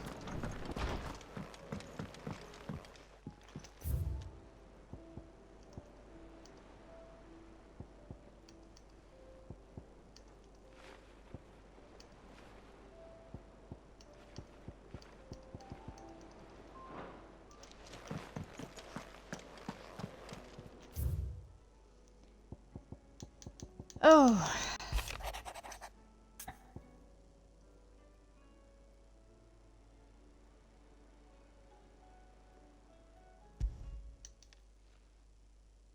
If Joshua's worried about Jill, I should go and speak with him.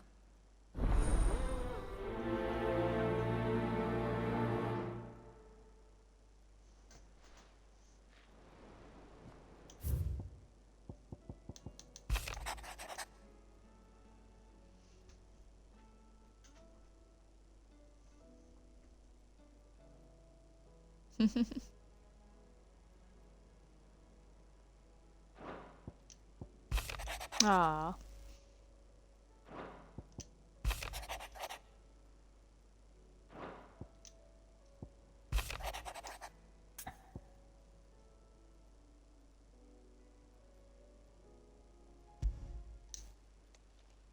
It's usually me making demands of Hippocrates. I wonder what this is about.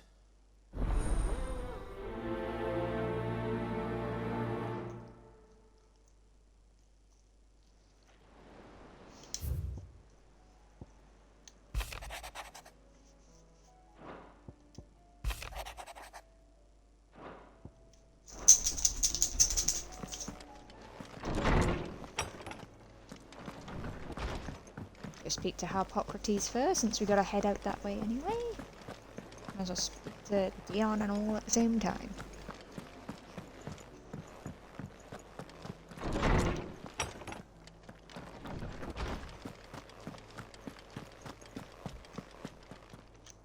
Lawsman Hippocrates, I received your note. Ah, yes. I expect you're wondering what this is all about. You spoke of making amends with Dion, but I can't imagine what for. Then I should begin by telling you that I was once his tutor. This was some years ago, of course, before I joined Sid in his hideaway. At that time, I was counted among the foremost scholars of Oriflamme, and was accordingly invited to the palace to supervise the young prince's education, all to ensure that the future emperor had a firm grounding in, well, everything an emperor should. History, religion, commerce, government. Alas, our time together was cut short when Dion left to join the Dragoons. His studies no longer being deemed necessary. I had not expected to meet with him again, least of all here. Have you spoken with him? No, I have yet to find the right moment.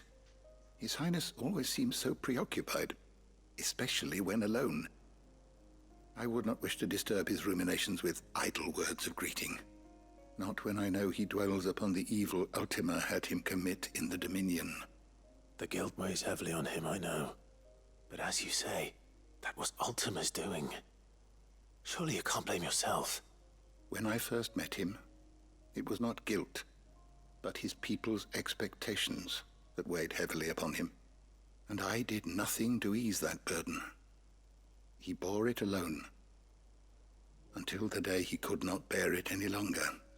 It is one of my greatest regrets that I only ever offered him my wisdom, when what he truly needed was friendship.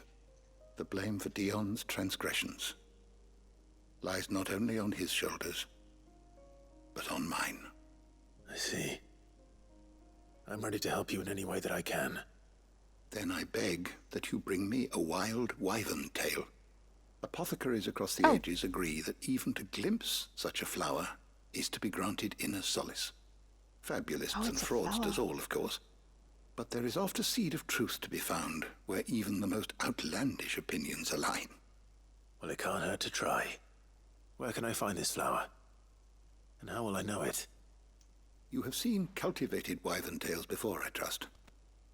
The lily-white blossoms from whose roots the poisonous ink for the brand is distilled. Well, those which grow in the wild differ only in their purple hue. The harsher the environment in which they are raised, the deeper the color. There is a waterfall in Rickmal's roost across the strait, where the flowers once grew in abundance. Whether they still survive there, I know not. But try as I might, I can find no likelier location. It's all right. I'll find you a wyvern tail one way or another. Thank you, Clive. And please, be safe.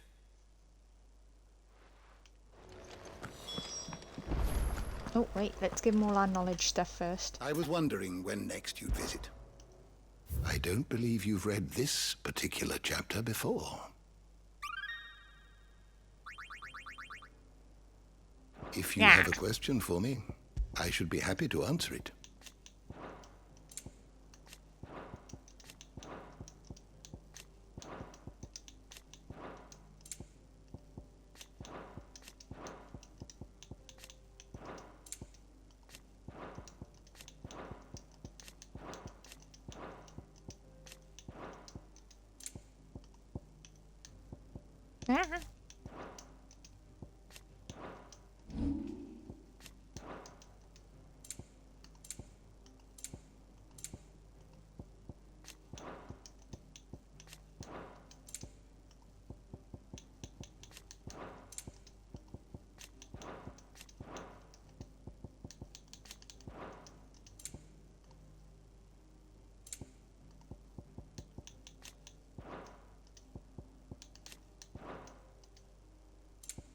Alright, what did I miss? There we go.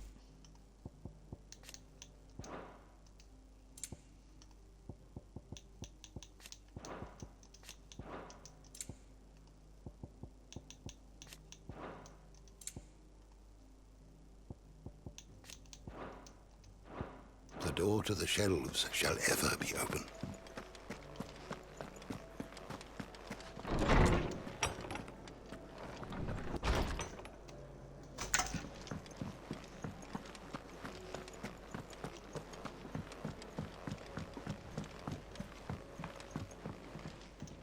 Joshua, I read your message.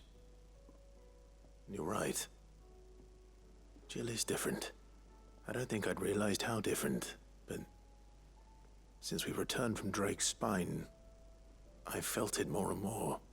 I suppose it's not hard to imagine why. She doesn't think she belongs anymore. And that's why we need to remind her she is still one of us. To let her know that we still need her. Now more than ever. That you still need her. But how to do that? When last we were truly close, we were but children. Of course. Do you remember the time we accompanied Father on his annual tour of the Duchy?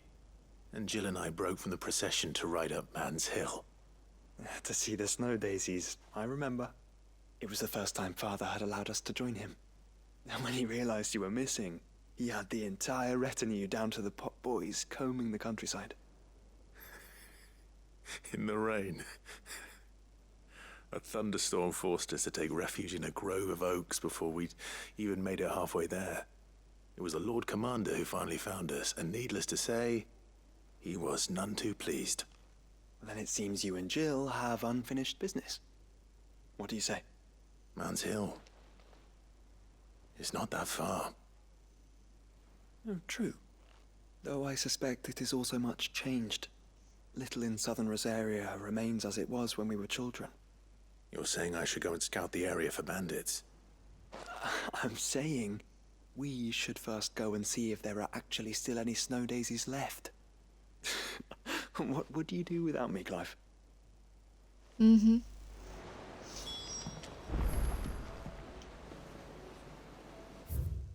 Right, so all of that. First off, what's that one for?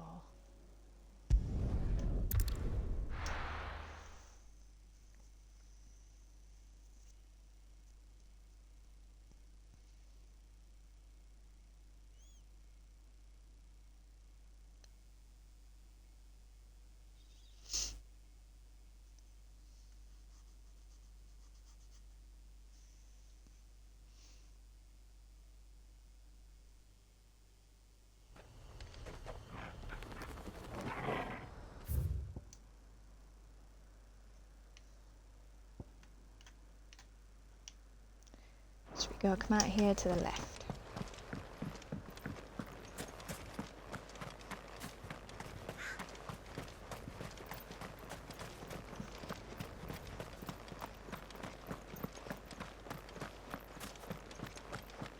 La la la la la la.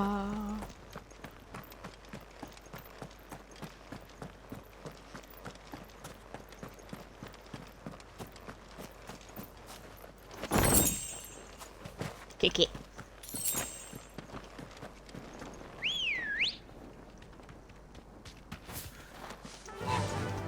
Faster!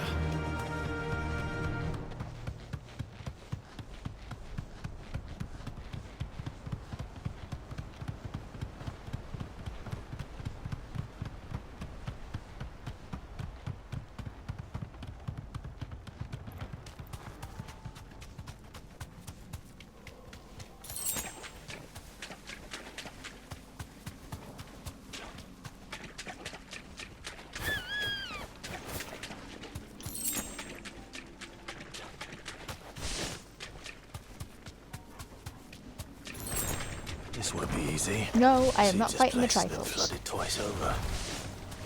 Purple flowers blooming next to a waterfall. Shouldn't be too hard to find. No holding back.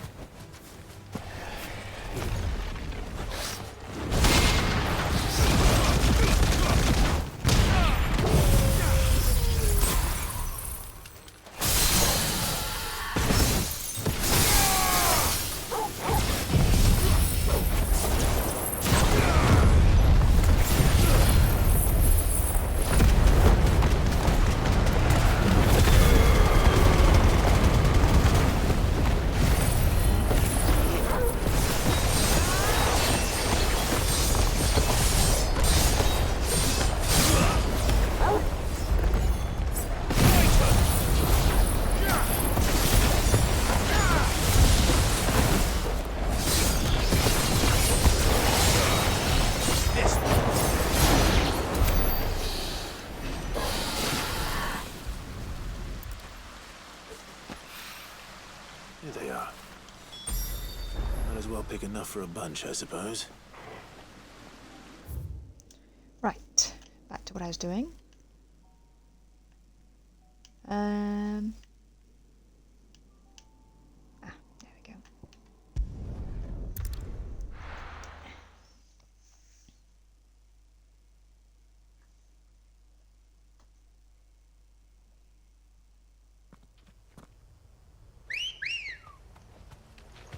Come on. Fly, Ambrosia. Quiet. Enough of you, are there?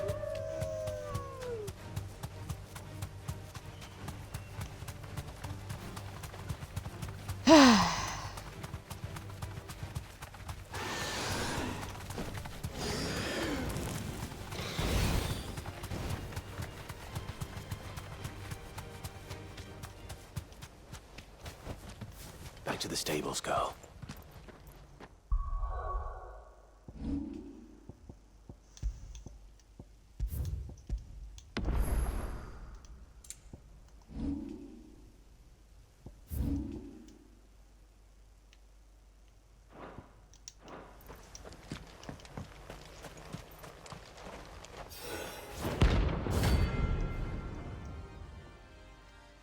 You're that harpy one. Wailing Banshee. That's it.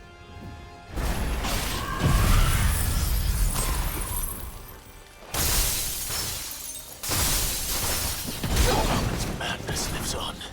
This one. Get him. This one. Oh, that's right. Harmon was Benedictine.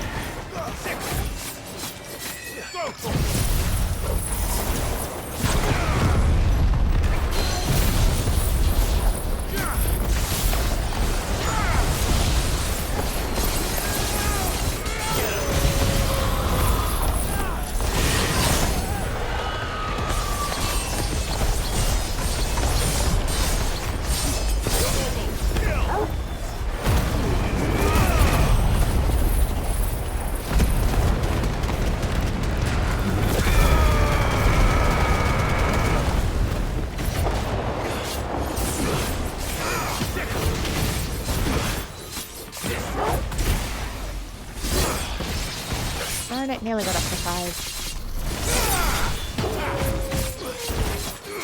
This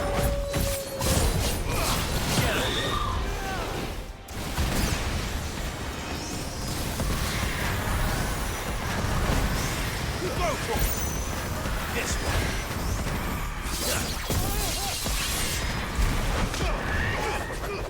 All yours, Torgal. Get him.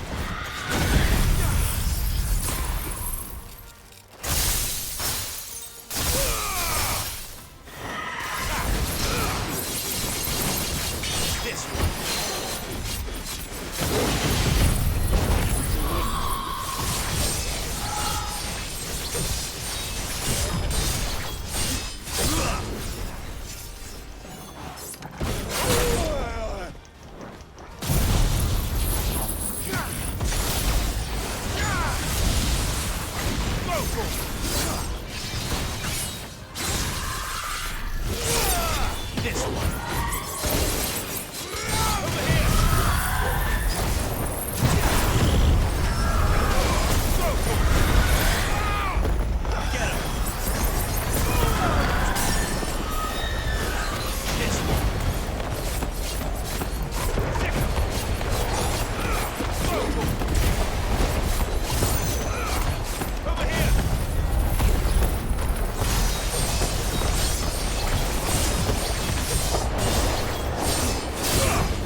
Rest in peace.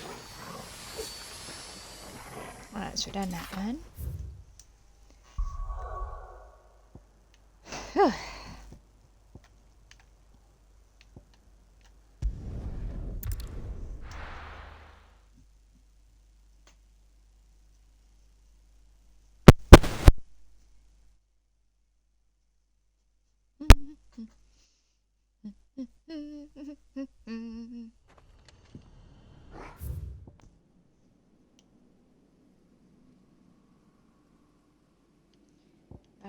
That one.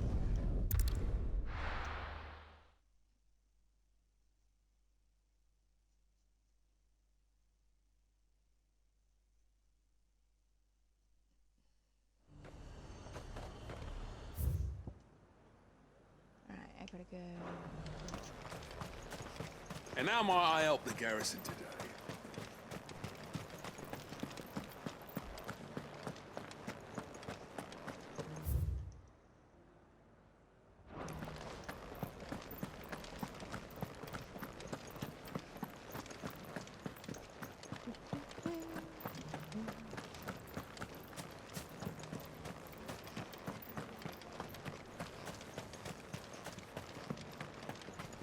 Those things didn't fight like men.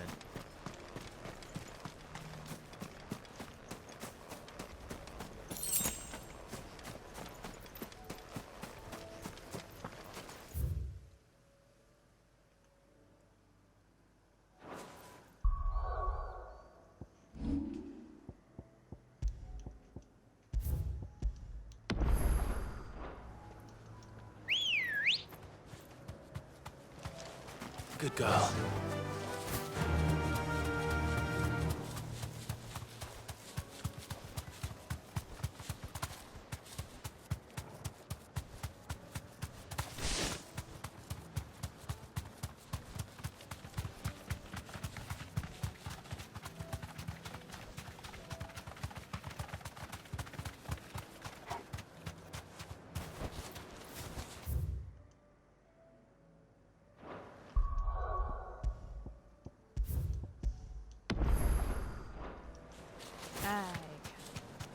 Oh, I should have probably talked about stuff.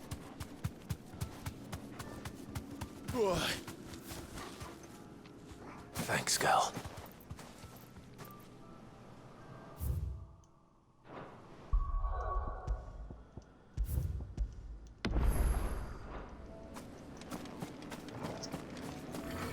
Caution, brother.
Let's go.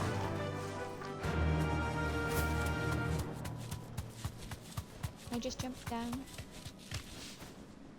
Whee! So dead.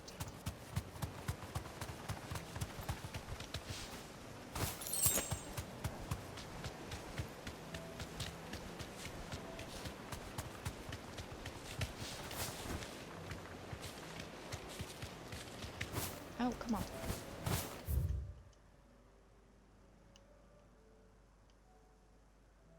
Baywatch.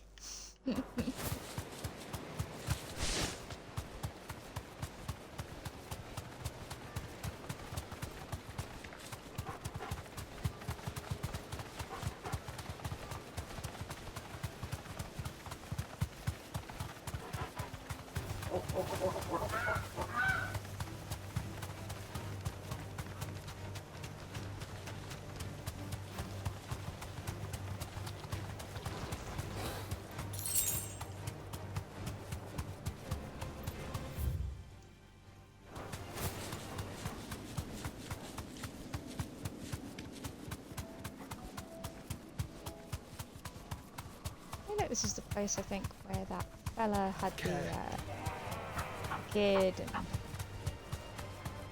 think.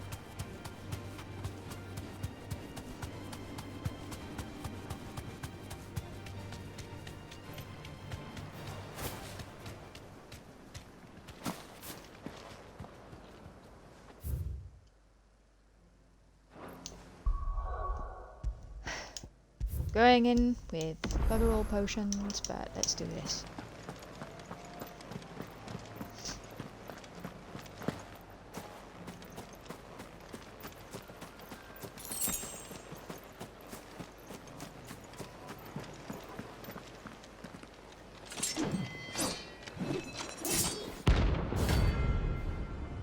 Shouldn't you kind of be on Dion's side?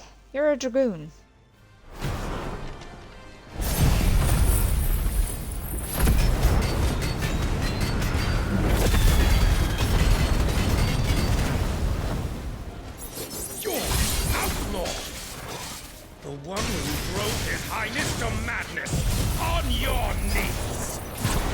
Didn't drive him into madness. He hasn't heard.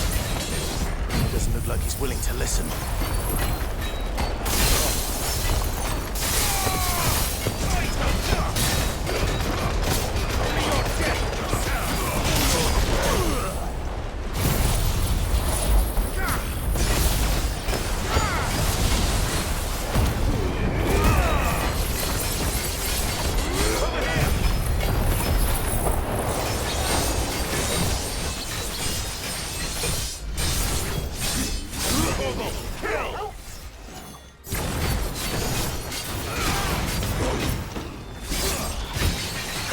I never got up to 5.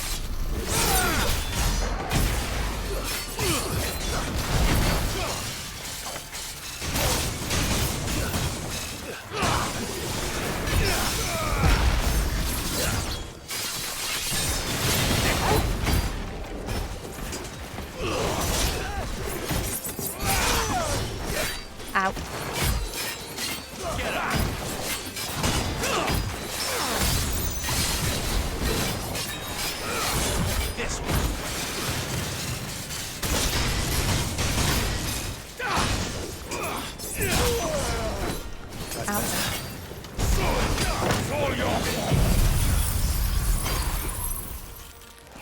Should have brought Dion with us. What that I can tell you twice.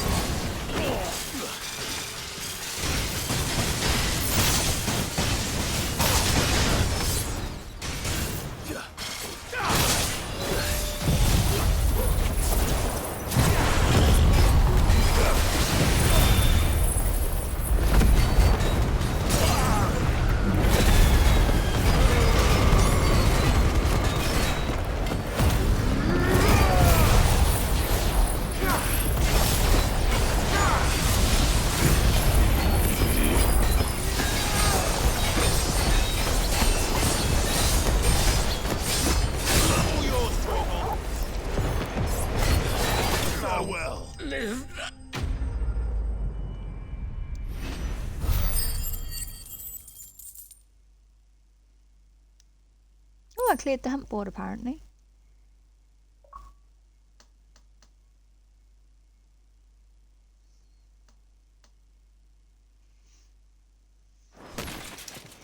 Damn it. Dion would have been glad to have you back at his side.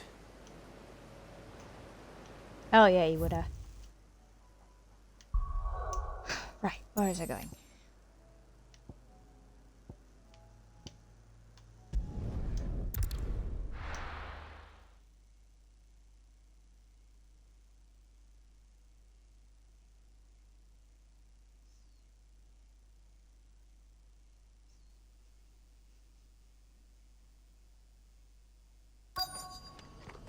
Let's hope one of the merchants here has what Gav needs.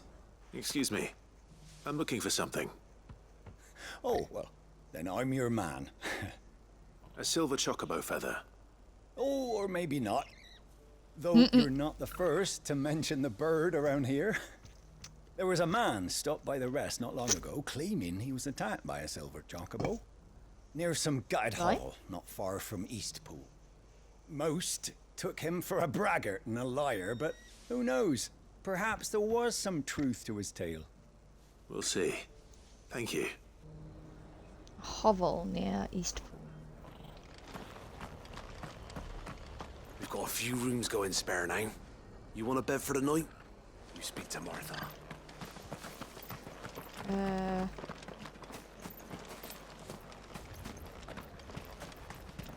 I hope I need some potions. Much obliged. There you go. Much obliged. That all, is it? Just because the heavens have gone to rack and ruin, it don't mean we have to. Yeah. Let's get... How do, traveller? You've the look of a man who could do with a new whetstone. Or perhaps a bawdy etching of the Vicerine. No, Ta. Maybe another time. I'm looking for a silver chocobo feather. If that's the case, rumours are all you're likely to find. No one has seen a silver chocobo for years. Word is they were all hunted for their feathers. Some northern nonsense about bringing good luck. Didn't bring them much, nor their bows. If any are still out there, I reckon they'll be doing their damnedest not to be discovered. You're probably right. Thank you anyway.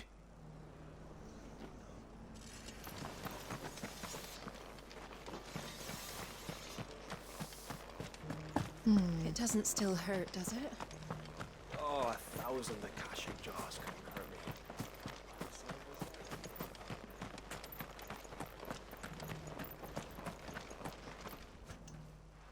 Can I help you with summit? You wouldn't happen to sell silver chocobo feathers, would you? I deal in fruit, not fancies. But if it's fancies you're after, I suggest you try Rhiannon's ride. Was a silver chocobo seen there? Oh, yes. If you believe the ravings of a madman. It wouldn't be the first time. A silver chocobo sighted in the hills near Rhiannon's ride.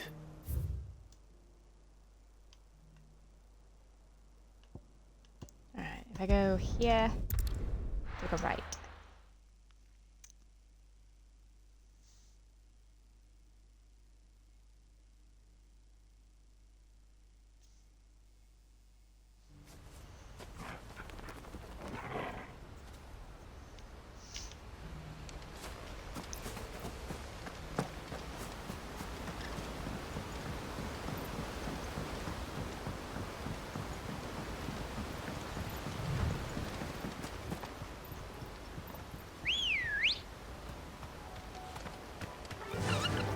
Fly, Ambrosia.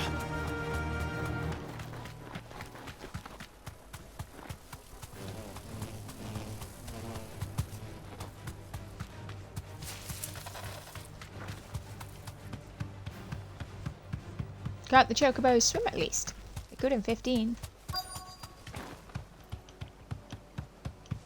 Tracks. They're not left by bandits for a change.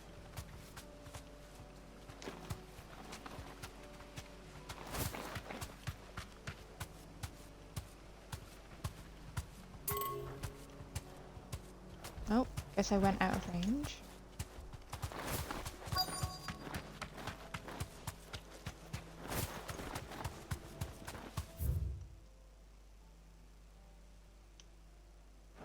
Oh, so back behind us.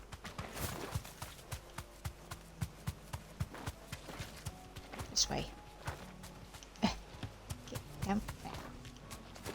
Can't drive these things.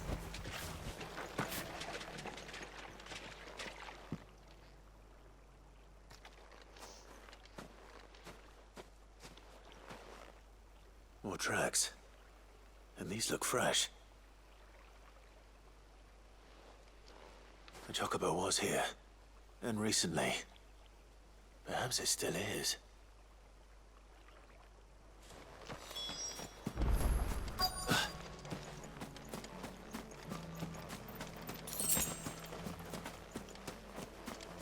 I don't hear anything.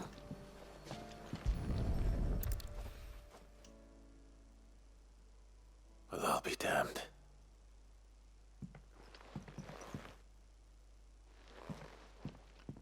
If I don't have to fight it, then I won't.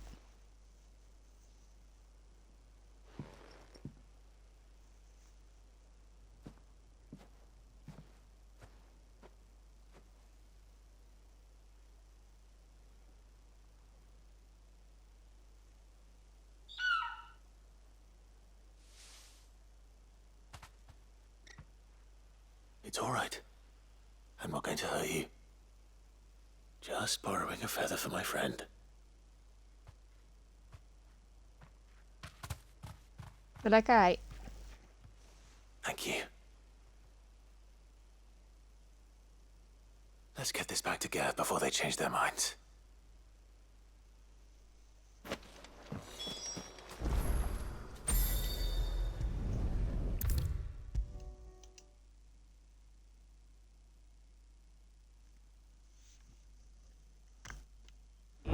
No trouble at all.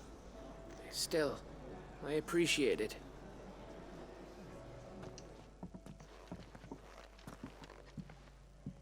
Clive, you're back. How'd you get on? Any luck? Any luck, you say?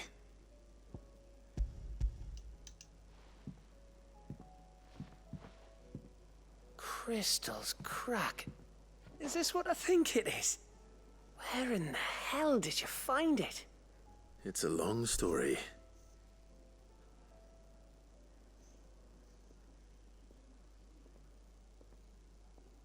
Right there on the road to Eastpool.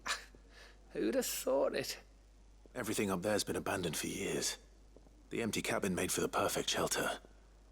Though I fear my presence may have forced the poor creatures to look elsewhere. Don't blame yourself, Clive. The Blight's right on Eastpool's doorstep. They'd have had to move on before long, even if you hadn't have turned up. They'll find a new home. Trust me. After all, that's what us endangered animals do. Anyway, what matters is, you managed to nick us one of their quills before they could run off. And now all that's left is to fix it to the carving. I didn't know you could carve. Reckon there's a lot you don't know about me. Like the fact I'm as good with a whittling knife as I am with a sword.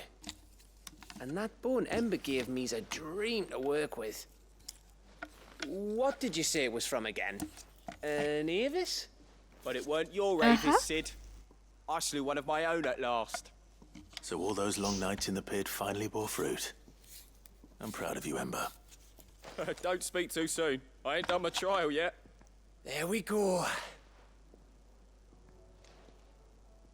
That's nice. What do you think? I think if you ever hang up your scout...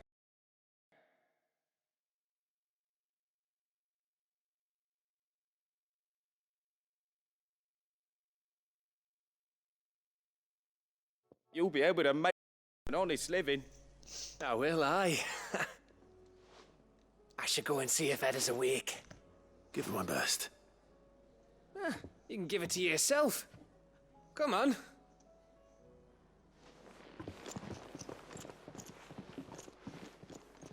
Alright then, I guess we're gonna go visit her. Let's give Tomes his book real quick. His book, his flower. Tomes!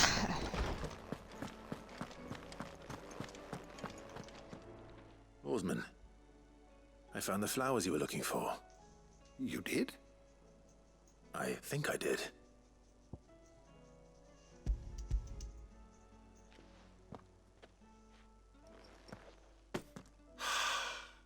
You did indeed. My dear boy, thank you. You wanted to make Dion a gift of one, did you not? Shall I invite him to join us? Oh, I don't... It's no trouble. I'll go and fetch him. Gotta just cutscene it.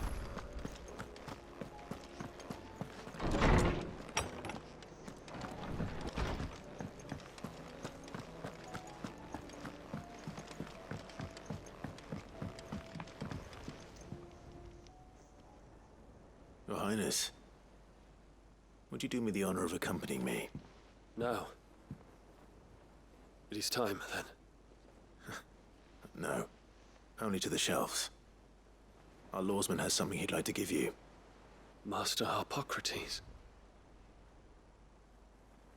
No. I dare not show my face before him.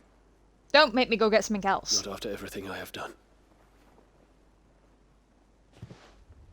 I have taken countless innocent lives.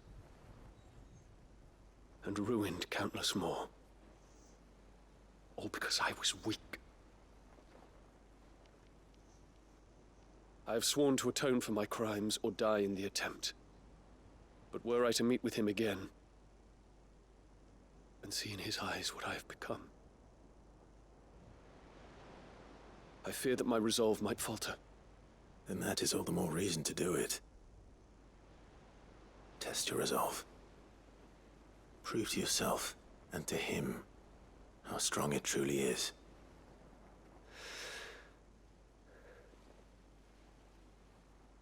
You are right. I must, at the very least, offer him my gratitude. Very well, then. Take me to him. Follow me.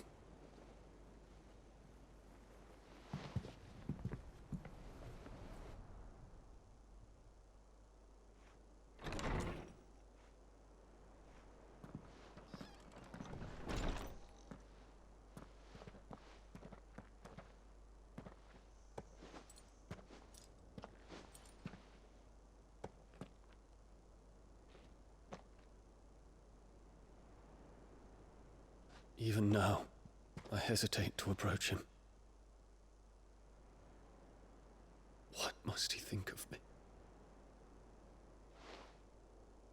You'd be surprised.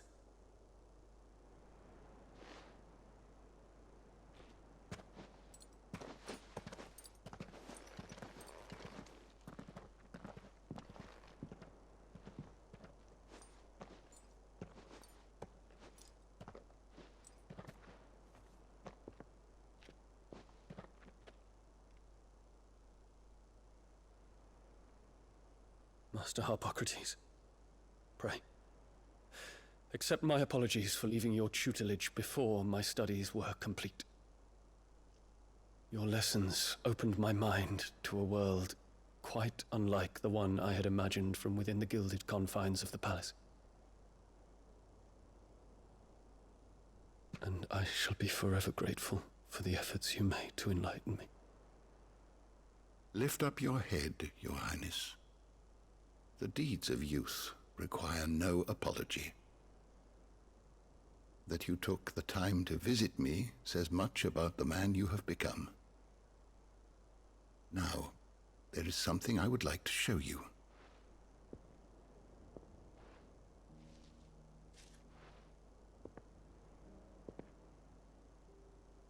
Is that a wyvern tail? The color is unfamiliar to me. Because it is unique to those found in the wild. Something in the harsh environments in which they grow lends them this striking hue. Their roots are indistinguishable from those of their hothouse cousins, but once they bloom, the difference is immediately apparent. In this flower, I see you, Your Highness. Its roots were the roots of a wyvern tail, with all that implies. But they do not define it, just as yours do not define you. I want you to have it, that it might remind you of this truth.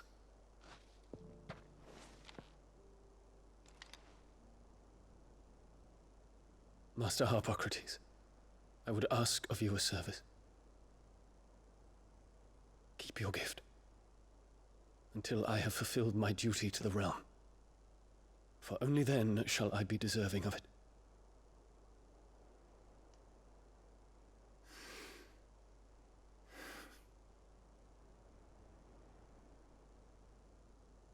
As you wish, Your Highness. I shall await your return.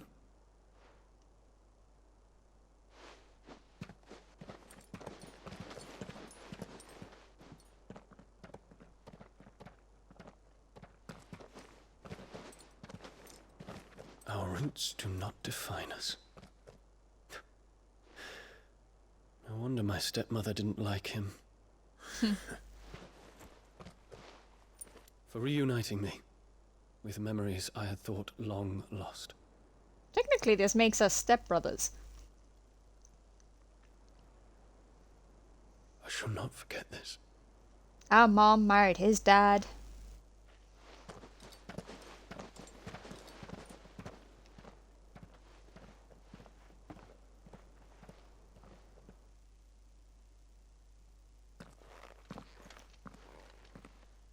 Thank you, Clive.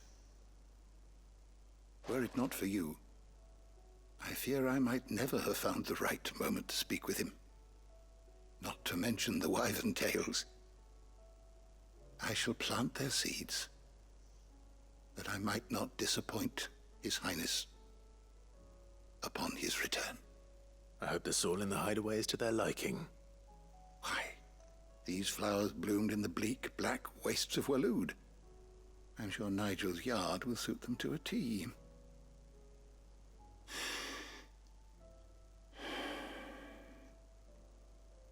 When it comes to expressing one's gratitude, I find that words are seldom sufficient. Here. What's this? A stolas quill. Or more precisely, my stolas quill. 'Tis said that an owl's feathers are steeped in the wishes it hears over its long lifetime. All those words just waiting to pour out onto the page. So consider this my wish for you. That one day you may put down your sword and pick up that pen. Well, when that day comes, I'll certainly have a lot to write about. Thank you, Harpocrates. It shall have pride of place in my chamber.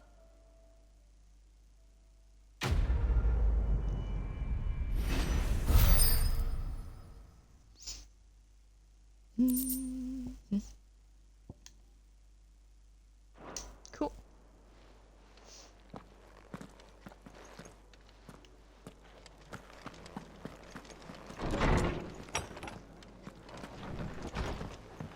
Right, before I do anything else, I'm gonna go make these blooming things. Yep. What's that for you, dear? No scratches, all right? Should last you a good while. No scratches, all right?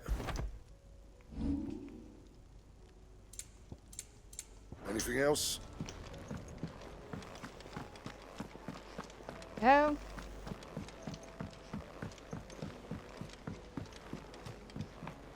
Didn't even think to take a look. I can't see it properly here. There's something about it. I feel like it's calling to me. Interesting.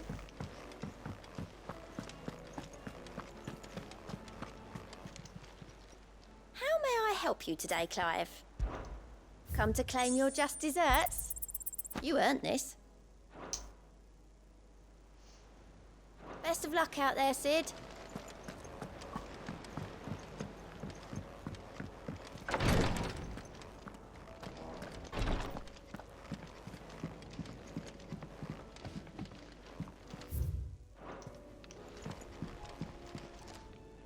Ah, me lords. How are you feeling? Well, thank you. Is something wrong? Wrong? No, nothing like that. What it is... Go on, please.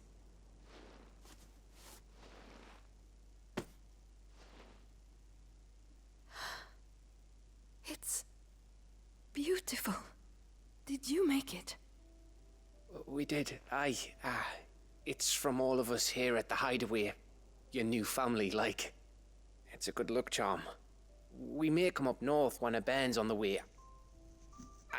I mean a baby.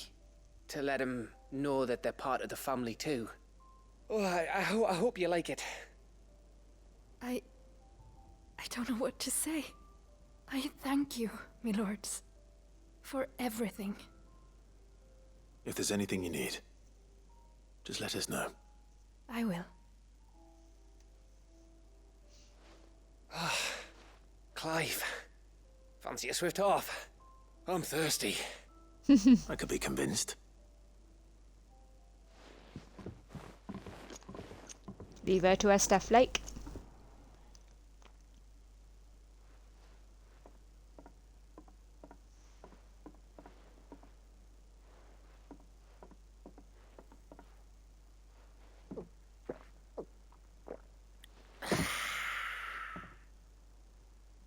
Don't you think you've had enough? Oh, we're celebrating. I'm gonna be a father. I think Edda might have something to say about that. You know what I mean. Bit of light in these dark times.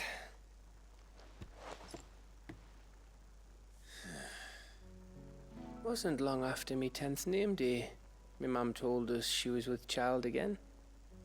I was over the fucking moon. I was looking forward to having a little one to lord it over, what with me being the runt of the litter. Thought I'd finally have a chance to prove to the world that I could be a big brother. Imperials came the day she went into labour. Had myself a baby sister. And then I didn't. My whole family gone in a blink, while I hid in the cellar like the spineless little arsehole I was. Great brother I turned out to be.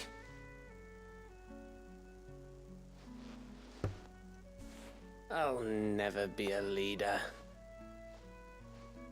And I'll never be a hero. I'm just a daft little dog who comes running when his master calls. I'll never be like you, or Sid, or Jill, or even Torgal. Have you finished? Maybe. Maybe. Do you know why you're our best scout? Because you don't need anyone to hold your hand.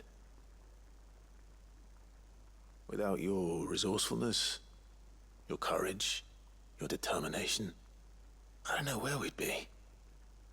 Maybe hanging off a cliff like, That was only the once. Exactly. You learn from it. And here you are after Founder knows how many missions, stronger for everyone. And let's not forget Rosalith. Who was it who freed me from the dungeon? Who was it who ran to Jill's rescue? That would be me. Because you're our brother, Gav. My brother. He's like, oh shucks.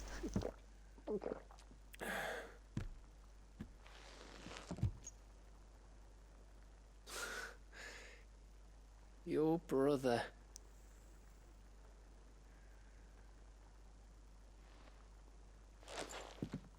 Which means that when the time comes,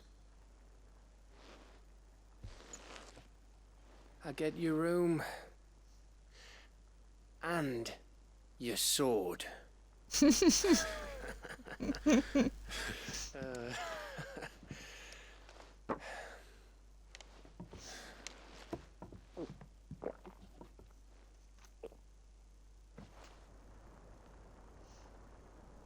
Already divvying up our stuff, like.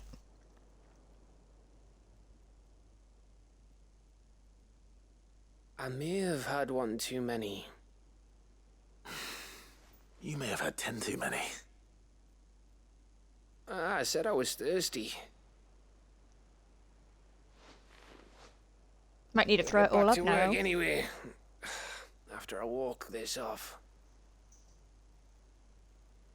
Clive? What is it?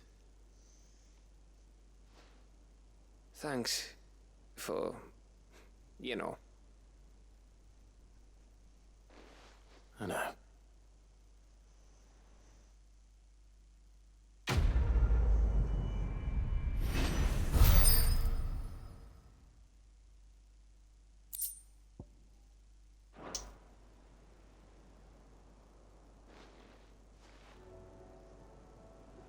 Dang, I just noticed Gav's butt.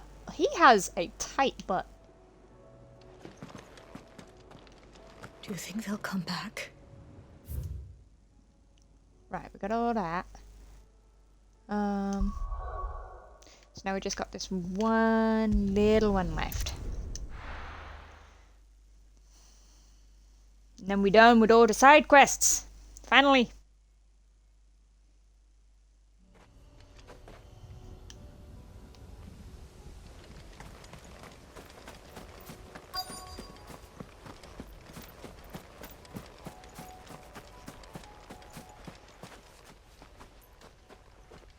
Well, no daisies here. This is the place, but... I'm sorry, Clive.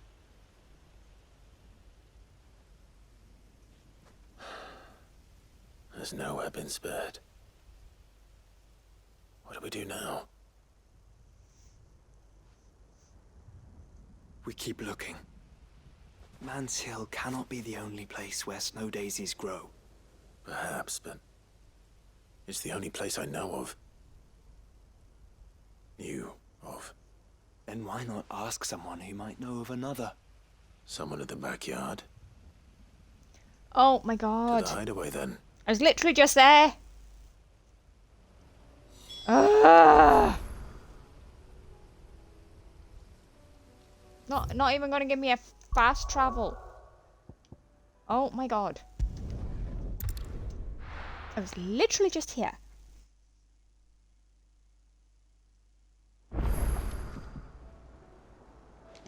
Let's hope one of the gardeners knows where to find snow daisies. Better have them already friggin' growing. Head up, we're going out into the world. Say what you will.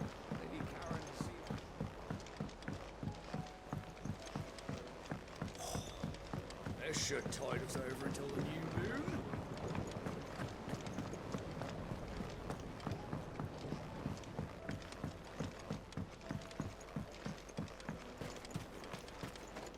Yeah, the gardens turned out real nice. Oh. What brings you down from the heavens, Sid? I need your advice. Joshua and I are looking for a place where snow daisies grow. Preferably in abundance. Snow daisies. Then you'll want somewhere not too hot and not too cold. And where the winds are strong enough to carry the seeds. I reckon Man's Hill would be a good place to start. There in the Royal Meadows, perhaps? Both have similar climbs and the right elevation. If the Blight hasn't claimed them yet. Right. Thank you. Should probably tell her Man's Hill has been taken by the Blight. Did you learn where we might find our flowers? The gardener here mentioned the royal meadows in Sambrak. Ah, the fields beyond Northreach. Well, if that's the case, then Yote was right. I recalled that she kept the record of our travels, you see. So I asked her if she'd perhaps noted anywhere that snow daisies grew, and she mentioned Oilafeist Bay. Whose shores border the meadows. Off we go then.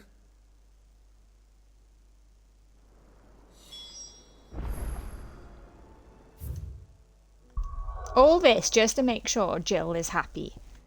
She can just be blooming unhappy at this rate.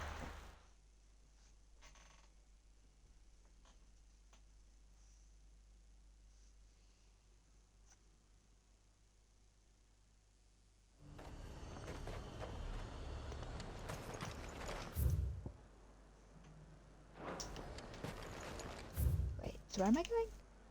Oh, so I'm going through and to the left. And how might I help the garrison today?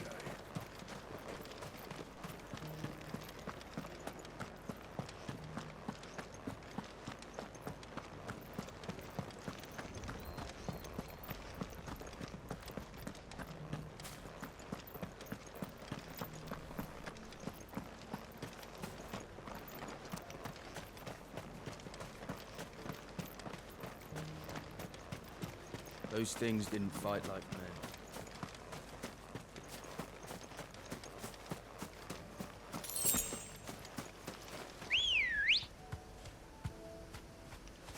Come on.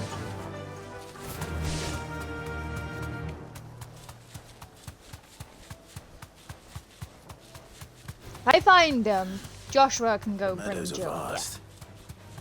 Where do we even start? Yote mentioned the coastline. We can start there.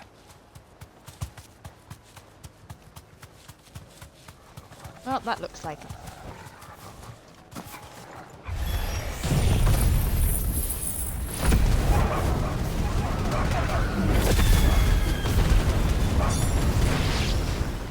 Look, brother. Do you see them?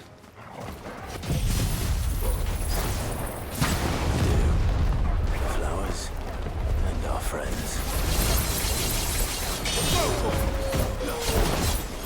You're finished.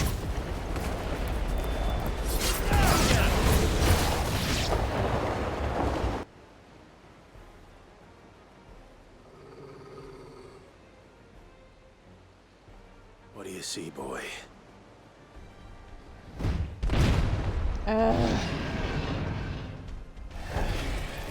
Let's hope this is the last one.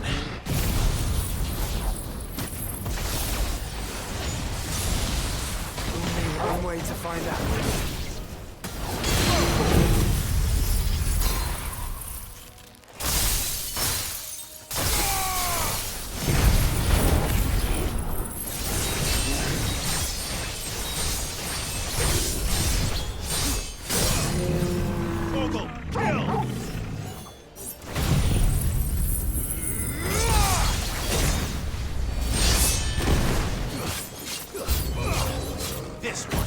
God, I remember back in the days, Xanax, you can like really wipe a person. Like, what are these things made of?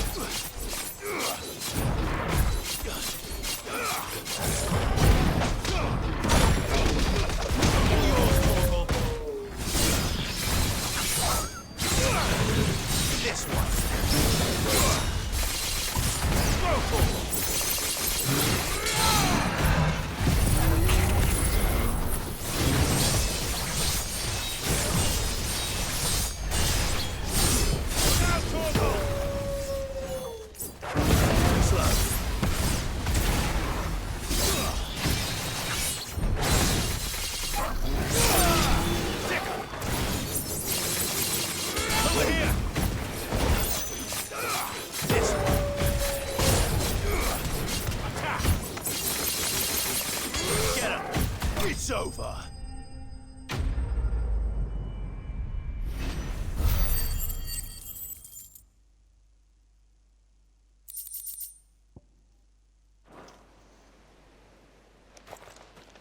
That was harder than I expected.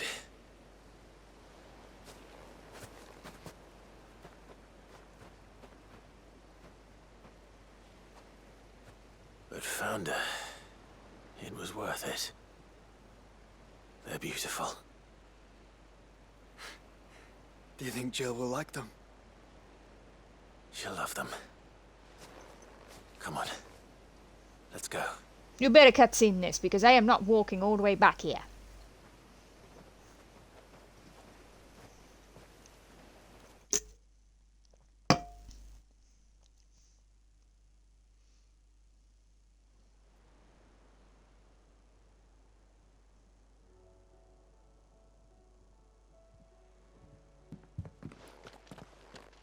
It appears my work is done. The rest, as they say, is up to you. Well, you and the skies. We wouldn't want another thunderstorm now, would we?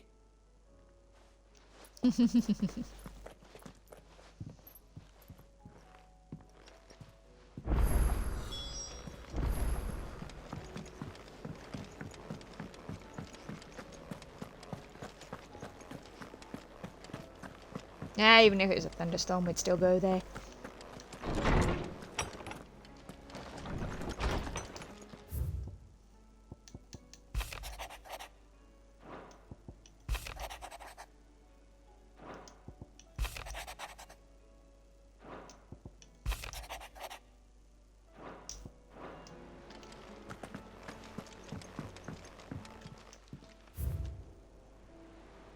Literally only missing 2.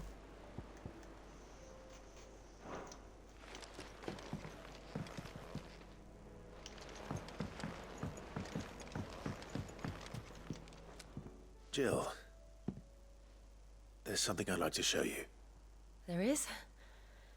And where might this something be? It's, not here.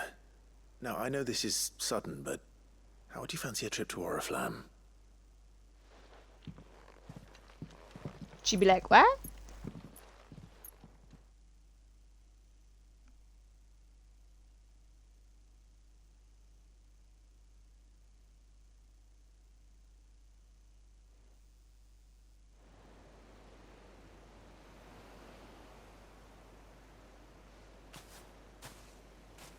There are so many.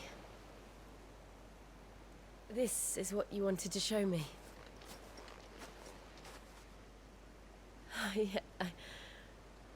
I don't know what to say. You don't need to say anything. The smile on your face is enough. We've been worried about you, Joshua and I. Do you remember when I took you to Man's Hill? Or tried to? How could I forget? You saw me crying and thought a change of scenery might lift my spirits. In the end, it earned me a nasty cough and a stern scolding from your mother. But I felt wonderful nonetheless. I'm sorry. I had no idea what I was getting us both into. But I couldn't bear to see you like that. Before we left, my chambermaid told me she'd overheard your mother talking about my marriage prospects with some of the noblewomen at court. They were debating whether it would be more profitable to marry me off to one of the high houses instead of saving me for the ducal line. No one thought to ask me what I wanted. I was nothing to them. A pawn at best. I felt so trapped, so lonely. I didn't know. But I wasn't alone. You were there. Your hand in mine as we ran for those oaks. And I knew then, no matter what happened, I would be all right. I'll never forget that feeling.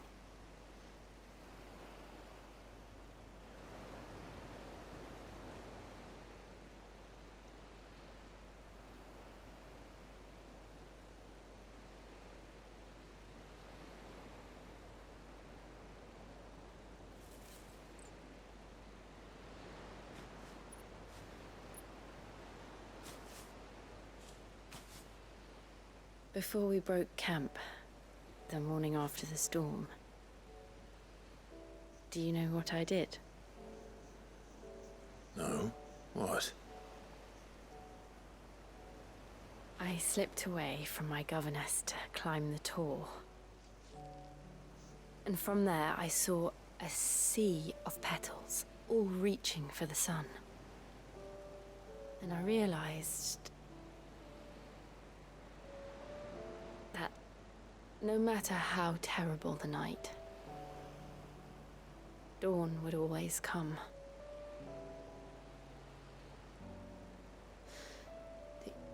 That you would always come for me. And you have. Again and again.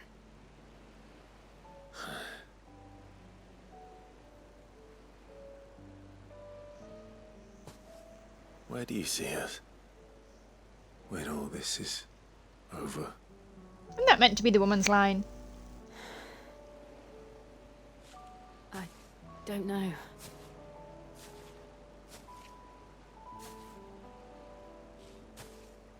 Not here, though. I think I've outgrown the twins. After everything we've been through, the realm just seems so small. I'll need some space to spread my wings. Then that's what you'll have. And I'll stop at nothing to see that you do.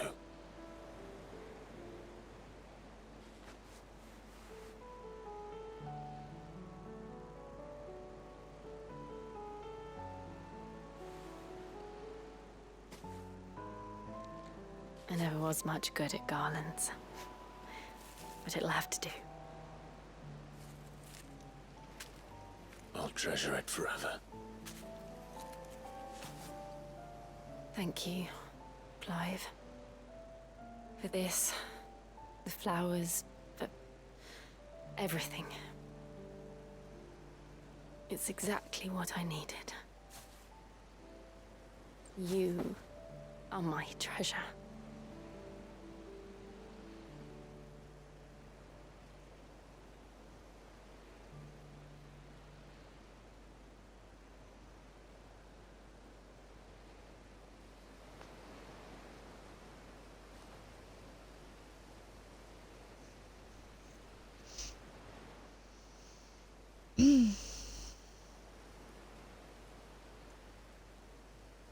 We should probably be getting back.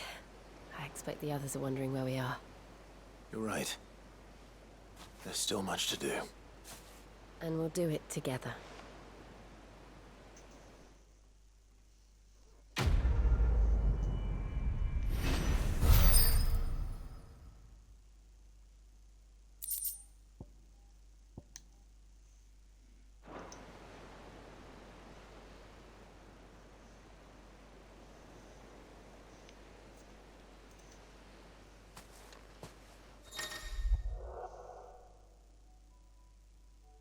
Oh, okay.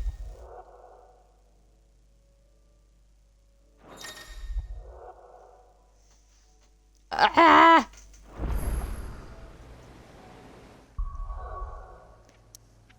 Ah!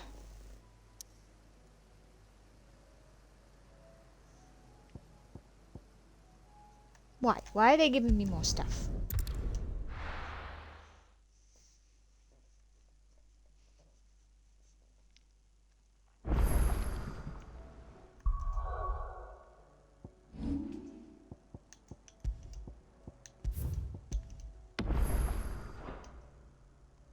Right, we're going to leave this video here, guys. I hope you're enjoying. If you are, hit that like and subscribe. Let me know in the comments what you think. And as always, thanks for watching, and we shall see you guys in the next video. Bye for now.